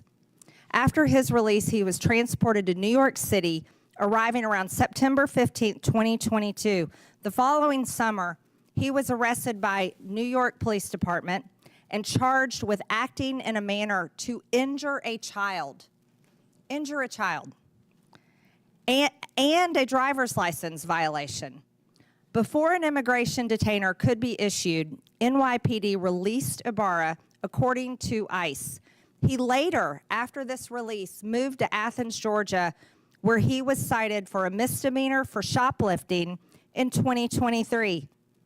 This guy got arrested multiple times. He was stopped at the border, but he was continually released. Just a few months later, he brutally murdered Laken Riley. Mayor Adams, do you agree that Laken Riley would still be alive today if New York Police Department hadn't released Jose Ibarra after they arrested him? Despicable crime. And as a former law enforcement officer, I respond to these crimes as the mayor as well. And I believe people like that should be held accountable. And I've advocated to stop this revolving door criminal justice systems like him to come out and hurt innocent people. I wish we would have had the power to prevent that from happening. Mayor Adams, will you continue sanctuary city policies in your city? That policy is by law. I do not make the law. I must operate within the confines of the Constitution and the law. Mayor Adams, will you advocate to get rid of sanctuary city policies in the city of New York? I have made it clear on a portion of the sanctuary city policies that I believe we need to alter to prevent crimes like this from taking place. Federal law under 8 U.S.C. 1324 makes it a crime to knowingly harbor and shield illegal aliens from detection, but your cities refuse to work with ICE detainers to help them find these criminals. I'll go one at a time. Mayor Adams, will you work with ICE in New York City, yes or no? ICE is part of our criminal justice apparatus, and I will work with my city, state, and federal agencies to keep our cities safe, no matter who they are. Mayor Johnson, will you work with ICE to protect your city? We do work with ICE right now, Congresswoman. When they send us information about someone they would like access to, we send them notice when and where we will release them, and they can pick them up. We've done that 1,226 times. We will keep doing it. Will you end sanctuary city policies? We think the policies that we have right now allow us to work with ICE and to stop crime, and we'll keep doing that. Mayor Johnson, will you work with ICE? Our local law enforcement, Chicago Police Department, we work with federal agents on a variety of issues, drug trafficking, sex trafficking, getting guns off the street, and we will continue to work with federal agents. Will you stop harboring illegal aliens? Will you end sanctuary city policies? So the city of Chicago, we do not harbor criminals. We do not harbor undocumented individuals. We comply with all laws. Mayor Wu, will you work with ICE to protect Americans, legal Americans in your city, and end sanctuary policies? The Boston Police work with ICE and federal agencies every single day on criminal matters and hold people who are committing crimes accountable. Chairman, if I may, I'd like to enter for the record, according to the U.S. Constitution, giving aid and comfort to the enemies of the United States is an act of treason, and those that violate that should be Without be objection, held so accountable. ordered. Thank you. Chair Dale recognizes Ms. Ocasio-Cortez. Thank you, Chairman. Now, Mayor Adams, are you aware that the former acting U.S. Attorney Danielle Sassoon was present at the January 31st meeting between your lawyers and federal prosecutors? As I stated, and you, Congresswoman, you appear to want to ask the question over and over again, and so I could only No, give these you are the very different appropriate question questions, over and over again. That this Okay, case is I understand. under Mayor Judge Adams, are you Ho, not and answering Joe this Ho question because you will believe be you will able incriminate to respond yourself? to the movement I of this understand. case. Mr. Chairman, I would like to submit to the congressional record Danielle Sassoon's resignation letter from the U.S. Attorney.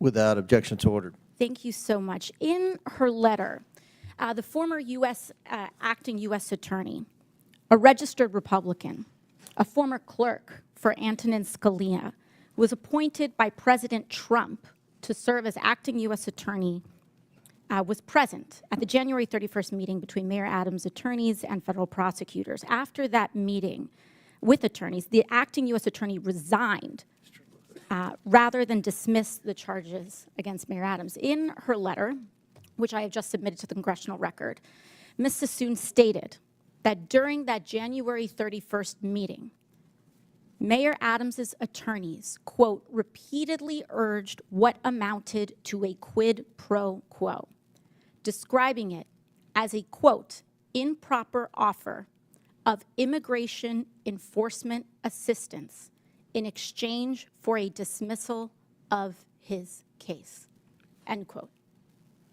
The acting U.S. attorney has submitted a former acting U.S. attorney has submitted a letter. And Mayor Adams, do you know how many federal prosecutors total resigned rather than file the motion to drop the charges? It was reported that 7. 7, correct.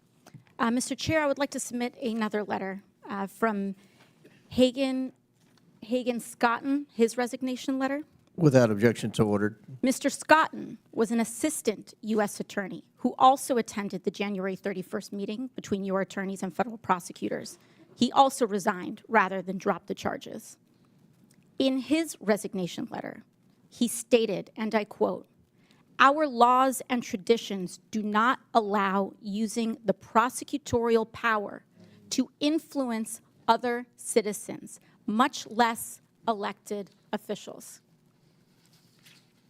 7 federal prosecutors, the acting U.S. attorney, the assistant U.S. attorney, all gave up their entire careers, Republicans included, then drop these charges because of what they saw transpire in that January 31st meeting.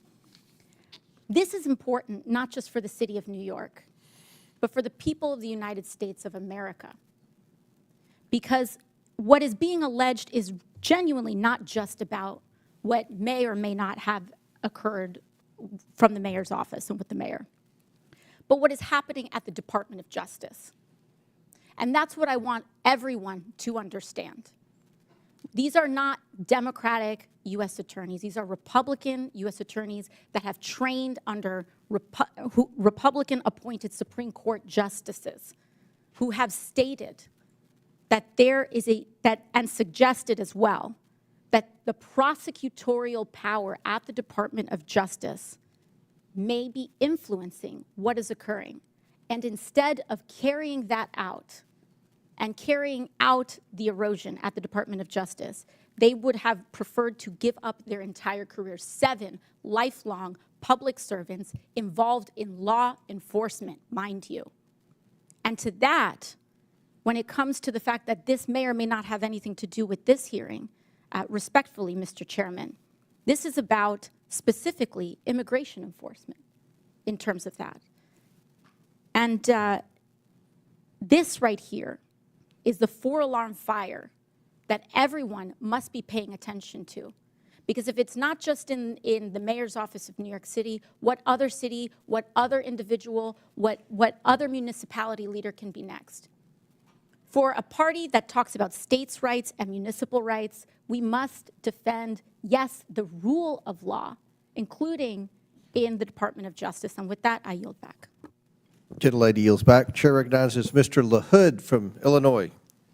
Thank you, Mr. Chairman, and I thank you for allowing me the opportunity to wave on to this important committee hearing today. I want to thank the witnesses. I represent a district right outside of Chicago, the excerpts of Chicago representing Rockford, Bloomington Normal, Peoria. And I want to thank you, Mr. Chairman, for having this hearing. It's past time that individuals like the mayors we have before us come before us and explain to the American people why you continue to fail to enforce the laws of our country and allow illegal immigrants to flood into our communities. And it's clear to me that sanctuary city policies have significantly harmed our once great cities, which is very, very unfortunate.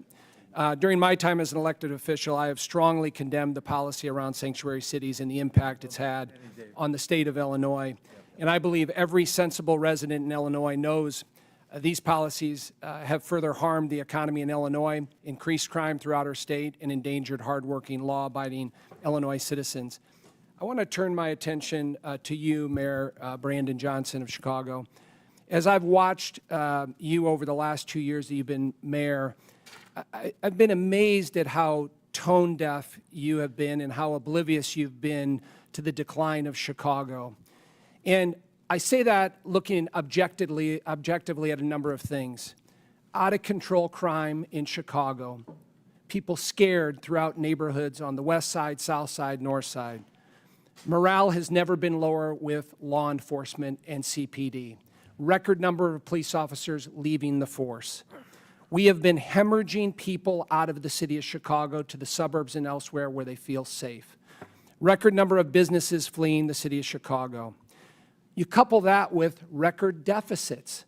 $2 billion deficit, the $2 billion deficit line of credit that you just had to take out this week. But you've spent $300 million of taxpayer money on illegal immigrants. And when I think about all of those things and I look at the strategy you continue to take, I mean, you're putting the interest of illegal immigrants above the interest of taxpayers in Chicago. But you continue to go down this path, and for the life of me, I can't understand it. So, Mayor, tell me why you continue to put the interest of illegal immigrants above taxpayers in Chicago. Thank you for your representation. Violent crime is down in Chicago. Well, let me reclaim my time. So I have a statistic here. Last year, Chicago had 573 murders. Down.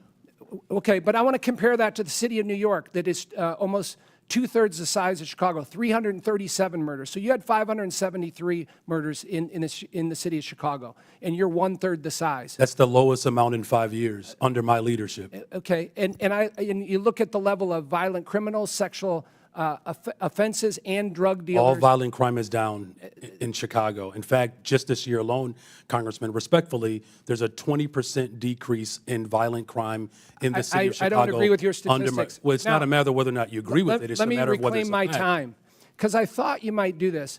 And when I hear your answer, no one in this room should be surprised that your approval rating is 6.6%. Now, that's not just me saying this. Newsweek article, the least popular politician in America is Brandon Johnson. So, recent poll, M3 Strategies conducted this February 20th to 21st, showed that Mayor Johnson has a 6.6% approval rating, the worst showing of any political figure in the country's history. So, I know you're talking about crime is down and things are great and, you know, the city's flush with money. None of that is backed up by the people in the city of Chicago. And so I'm wondering why you continue to go down this path of failed policies, destruction to the city of Chicago, people fleeing, law enforcement at an all-time low. And I'm wondering if you have any remorse for that here today and can tell us why you continue to double down on these failed policies.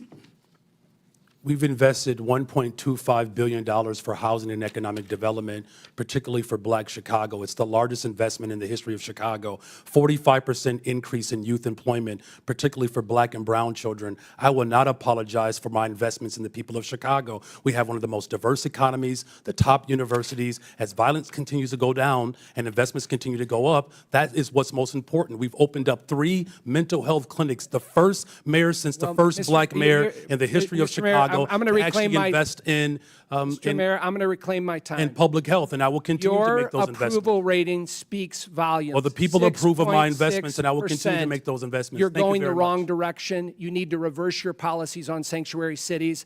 That's what the election results were last year.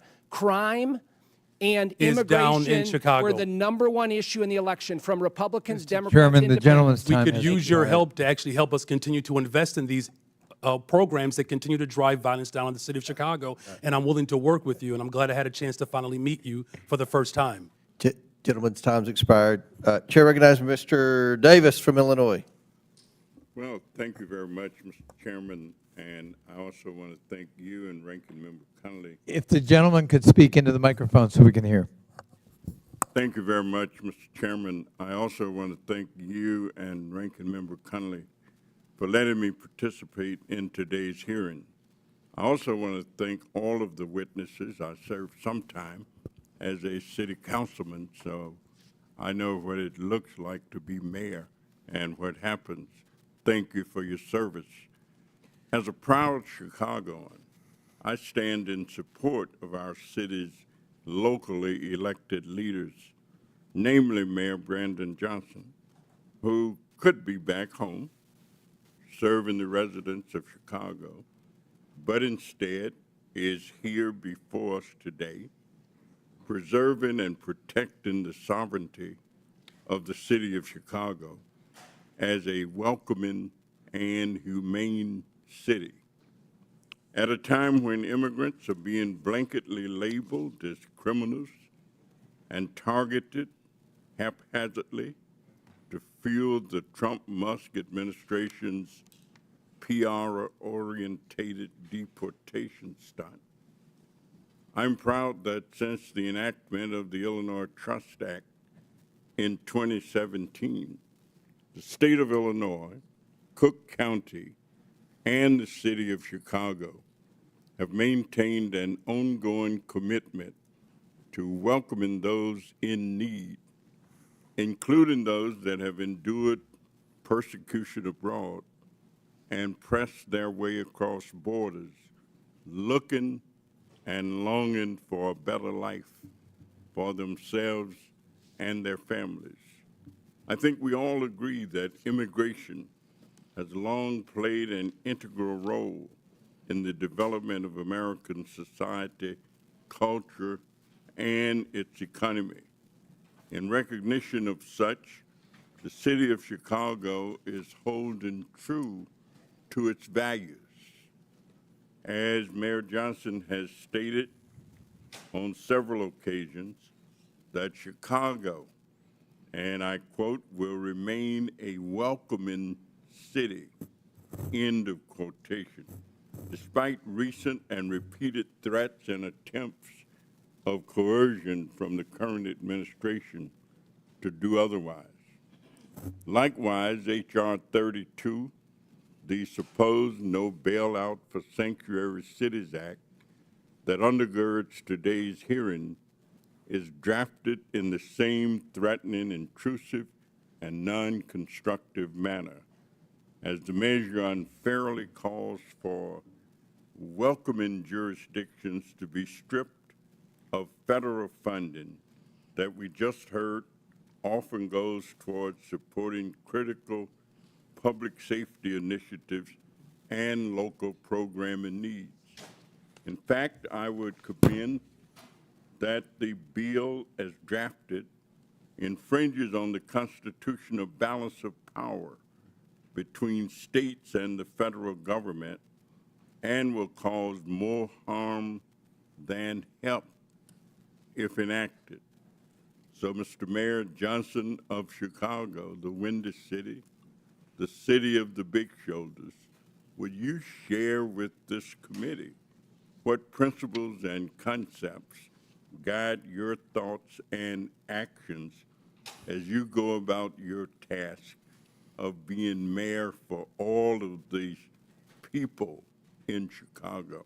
Thank you very much, Congressman Davis, for your leadership, and it's good to see my neighbor here today.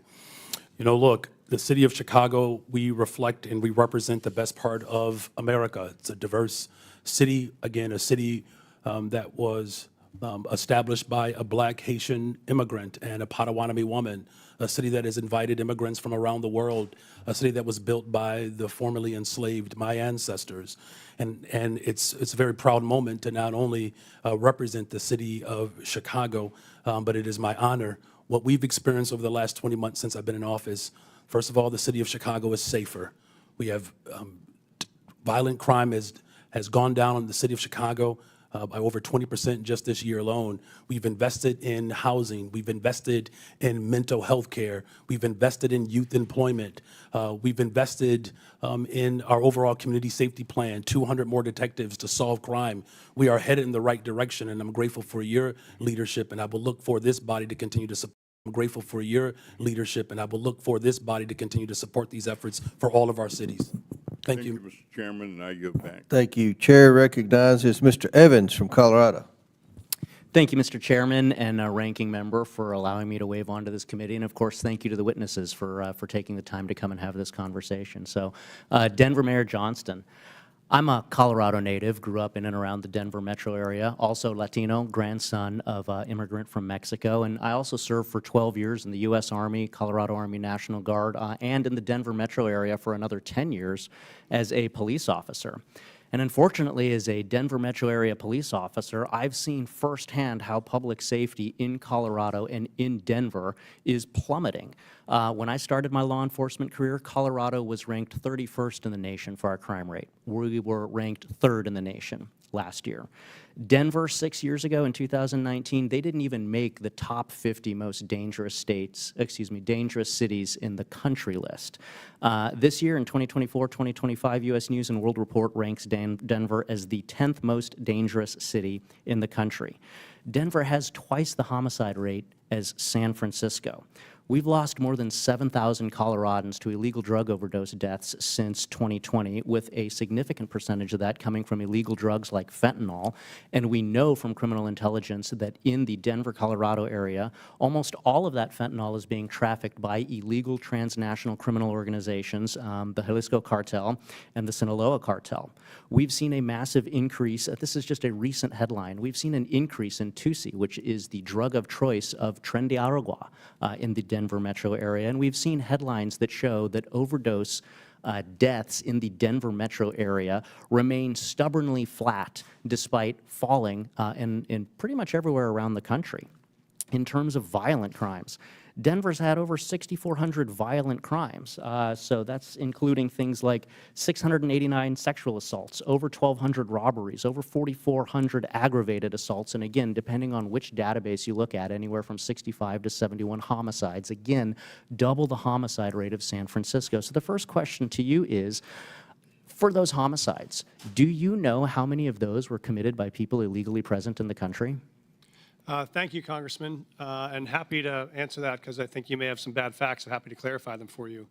In terms of what's happening in Denver right now, as we know, crime is down in Denver from last year to this year. Reclaiming my time, Meyer. Do you know? I do want to answer the question you phrased. Reclaiming my time. Do you know how many of those 65 to 71 homicides were committed by people illegally present in the country? And I'm happy to show all of the sources for my facts. We don't ask anyone's status at point of arrest. We do not know someone's status and when they're charged. Thank you. Thank you for the answer, Mr. Mayor. And I'm glad you've brought that up because, as you can see displayed here, we actually have a training bulletin to the Denver Police Department dated January of this year, which pretty much says what you just said, which is that Denver Police Department is prohibited from asking for any information about the national origin, immigration, or citizenship status of any individual, and that's a problem because of the second item that we're going to display here, which is the standard FBI fingerprint card, something that I filled out for over a decade when I was a police officer, which has those items as mandatory fields,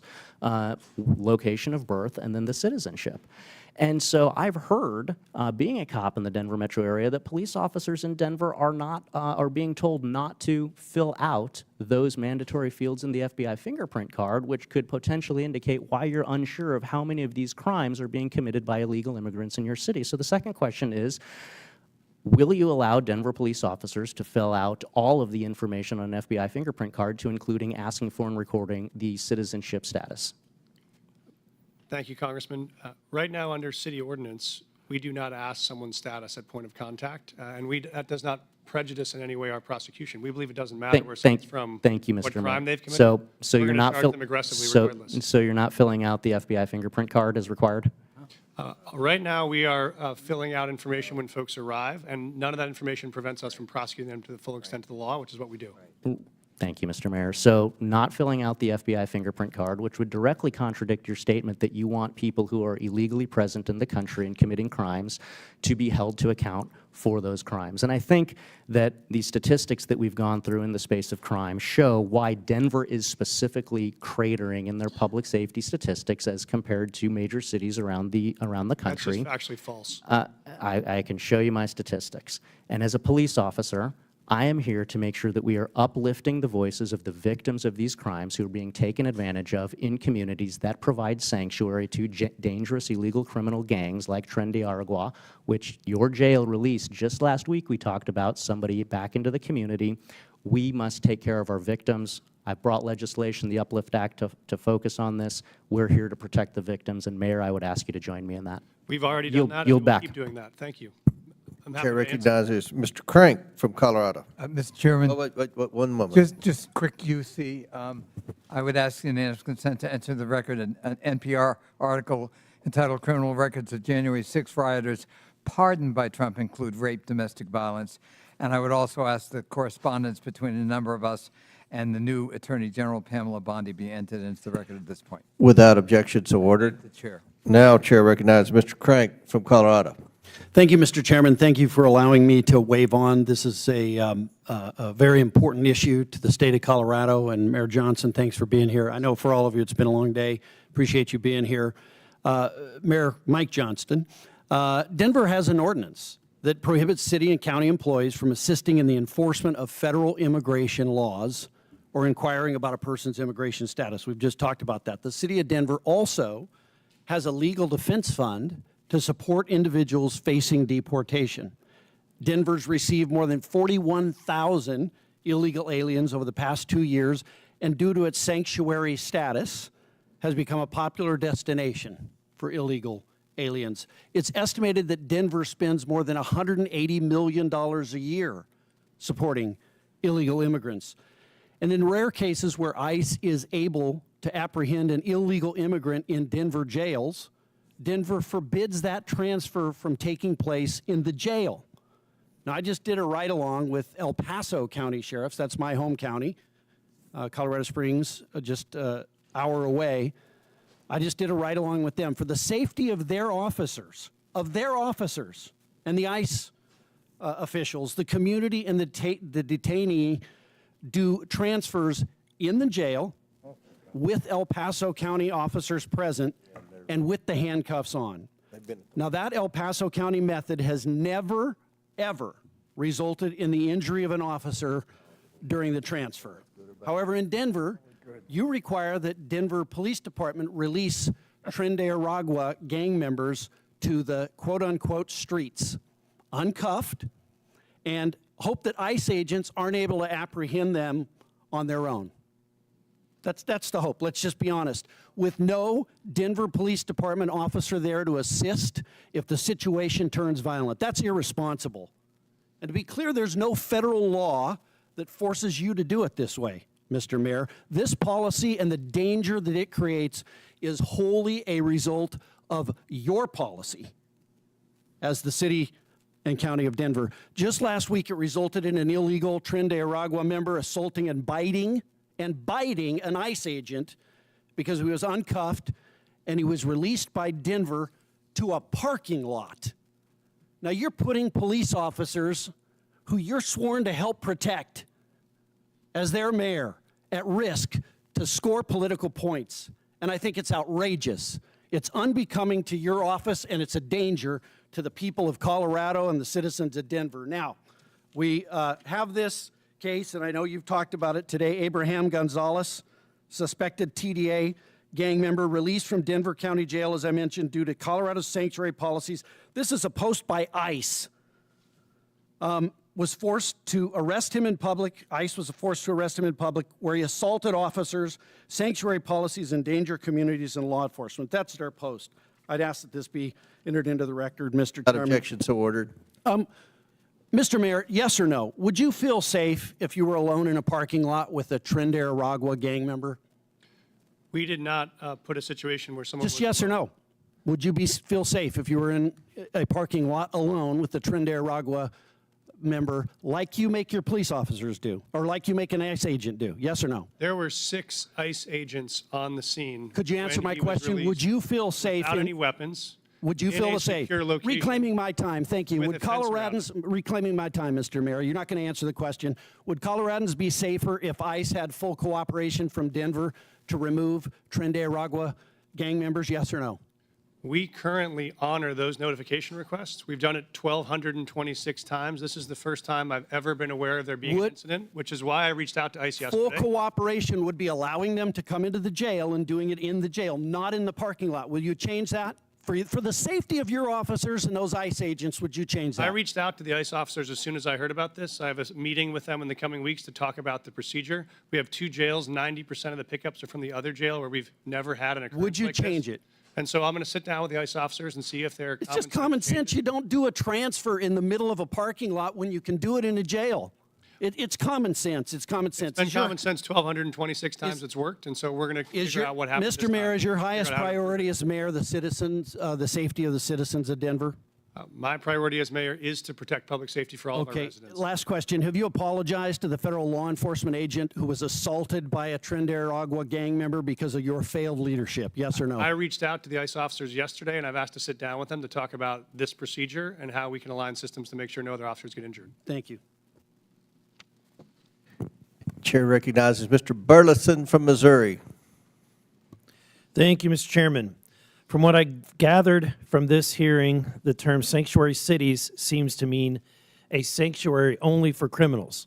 Throughout this hearing, we have heard countless examples of illegal immigrants with criminal histories being allowed to roam free in these cities and continue to commit crimes and violence against American citizens that should never have happened. The bottom line is that sanctuary policies are a violation of federal immigration laws.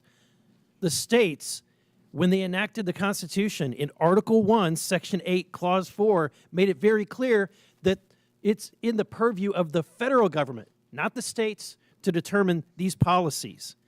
States shouldn't be flaunting our laws that they gave us the sole responsibility to implement.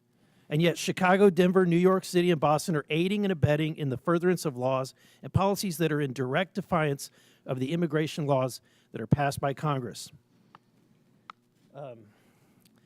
This hearing is important for us as Congress to determine ways in which we can use our constitutional powers, such as the power of the purse, to force these and other sanctuary cities into compliance. My first question, I want to ask Mr. Byer. You haven't had a lot of questions today, right? Not enough. I want to ask, okay, so are you aware of how much it costs the American taxpayer per illegal immigrant in the United States, roughly? Not on a per capita basis, no. Okay. The Budget Committee has determined it's almost about $9,000 in net loss per per illegal immigrant. That's definitely not correct. Okay, you can question, but that's the group that did the research. So let me ask you this. Does Cato support subsidizing, creating taxpayer programs to subsidize other people's health care benefits? No, we don't. Okay. Does Cato support using taxpayer dollars to support people staying in hotels? Definitely not. Okay, just wanted to get that cleared up because I was worried where Cato stood. Mr. Adams, you stated that the migrant crisis. Wait, first I want to ask this question from everybody on the panel. Is there a difference between, if there's a difference between the ICE detainer and a criminal warrant, which one would you honor? I'm sure I understand the question. You said there's a difference between an ICE detainer and a criminal warrant? Yes. We would always honor an ICE detainer that comes with a judicial warrant. That is what the law calls for in the city. Okay, and do you concur? Is that what you would do? We always support our criminal warrants with ICE requests, yes. Okay. Mr. Johnson? With a criminal warrant, our local police department, with a criminal warrant, will collaborate and cooperate with federal agents. And Mrs. Wu? Whenever there's a criminal warrant from any agency, Boston Police enforce it. Okay. Mr. Johnson, I'm concerned about what's happening. Obviously, my neighboring state of Illinois. But you said that you're prepared, let's see, you said that you oppose proposals to eliminate sanctuary protections for illegal immigrants that are convicted of serious crimes. Why do you think it's important to protect even violent criminals? We do not protect violent criminals. In fact, my top priority is to make sure that the people of Chicago are safe. Our local law enforcement work hard every single day to ensure that. That's why I invested in more detectives so that we can actually solve crime. And as a result of the work that I've done under my leadership, crime has gone down since I've been mayor. Mrs. Wu, you've said multiple times, you made it very clear that you're a welcoming city, knowing that there is a cost to the taxpayer. What's the acceptable number? Is there any acceptable or reasonable limit that you would consider before your city is overrun?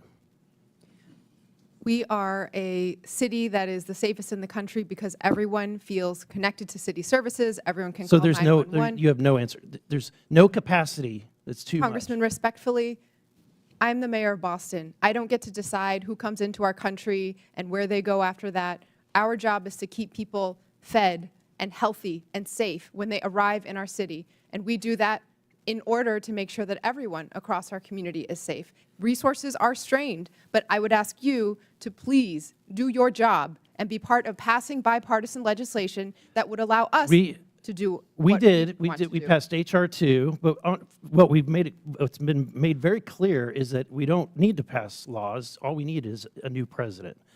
My time has expired. Gentleman's time's expired. They've called for votes, but we have one last question. Mr. Hurd from Colorado. Thank you very much, Mr. Chairman. Good afternoon. Mayor Johnston, it's nice to see you. Thanks for coming. I have a question about Denver's policies that I fear have made it a magnet for migrants and have drawn tens of thousands to Denver in a short amount of time. Given the strain that's being placed on city resources, is there a limit, and this might be similar to a question that was just asked before, if another wave of arrivals begins, does Denver have a contingency plan, or is the commitment to being a sanctuary city truly open-ended no matter how many come? Thank you, Congressman. And we have adjusted our policies when we were facing some of the fiscal crisis around this. We were hoping for the Senate bipartisan immigration bill to pass, which would have provided some resources to interior cities. When that didn't, we had to make adjustments. And so what we've done now is we've really focused on connecting people to work. So those folks that arrive, we think the most important thing is for them to be able to work and support themselves, pay their own taxes, pay their own rent. And so we've run work authorization clinics to help people get legal work authorization. If this body could help us accelerate the rate of work authorization, we would not need to spend any public resources at all because folks want jobs they could support themselves. So that's been our real focus. The more folks we work authorized, we've been able to then need to provide fewer resources around housing, shelter, food, et cetera. Are you concerned that Denver could be reaching a breaking point soon? Thank you, Congressman. We actually are seeing dramatic drops in arrivals since June of 2024. So we are not in a moment of crisis right now. We don't have migrant encampments. We've closed all of our shelters. We've actually dropped our spending on migrant supports by 90% from 2024 to 2025. So our expenditures are down dramatically, and we'd love to see it stay that way. How about my concern about incentivizing certain actions? Do you have any concrete evidence that sanctuary policies have not made Denver more vulnerable to crime? Thank you, Congressman. We do have concrete evidence that even as 42,000 newcomers have arrived in the city over the last 18 months, crime has gone down in Denver. And so shootings are down 24%, homicide is down 17%, auto theft is down almost 30%. So we've seen all those major drivers go down. At the same time, we've had new folks arrive. And that's because of the sanctuary policies or in spite of them, or what would those numbers be absent the policies in Denver that incentivize these behaviors? Thank you, Congressman. We see them as unrelated. We are continuing to make a strong stand on public safety. We're continuing to find ways to integrate folks who have arrived on our city in the middle of the winter with no clothes or support, and we've been able to do both. We've also made historic reductions in homelessness at the same time that we were facing this. I declared an emergency on homelessness because that was our top priority, and we've become the largest big city in America to end the cycle of street homelessness for veterans. So that's been equal part of our focus at the same time. So just so I'm clear on your testimony, you don't believe that there's any evidence that the city of Denver's policies have made Denver more vulnerable to crime? No, sir, I do not see any evidence that it has. Okay. If violent criminals are exploiting these protections, are you willing to reconsider aspects of the city's policies to prioritize public safety? Thank you, sir.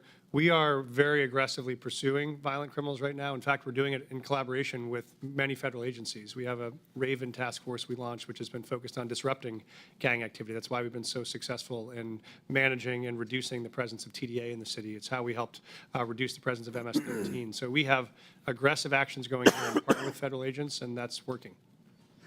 One of the concerns that I've heard, Mayor Johnston, in Western Colorado and Colorado's 3rd Congressional District and also in Southern Colorado is that there are illegal immigrants here that are coming to, or that are in Denver that are then relocating to Western and Southern Colorado. Are you aware, or can you confirm that the illegal migrants that are in Denver, that were in Denver, have stayed in your city and have not traveled to other parts of the state? Thank you, sir.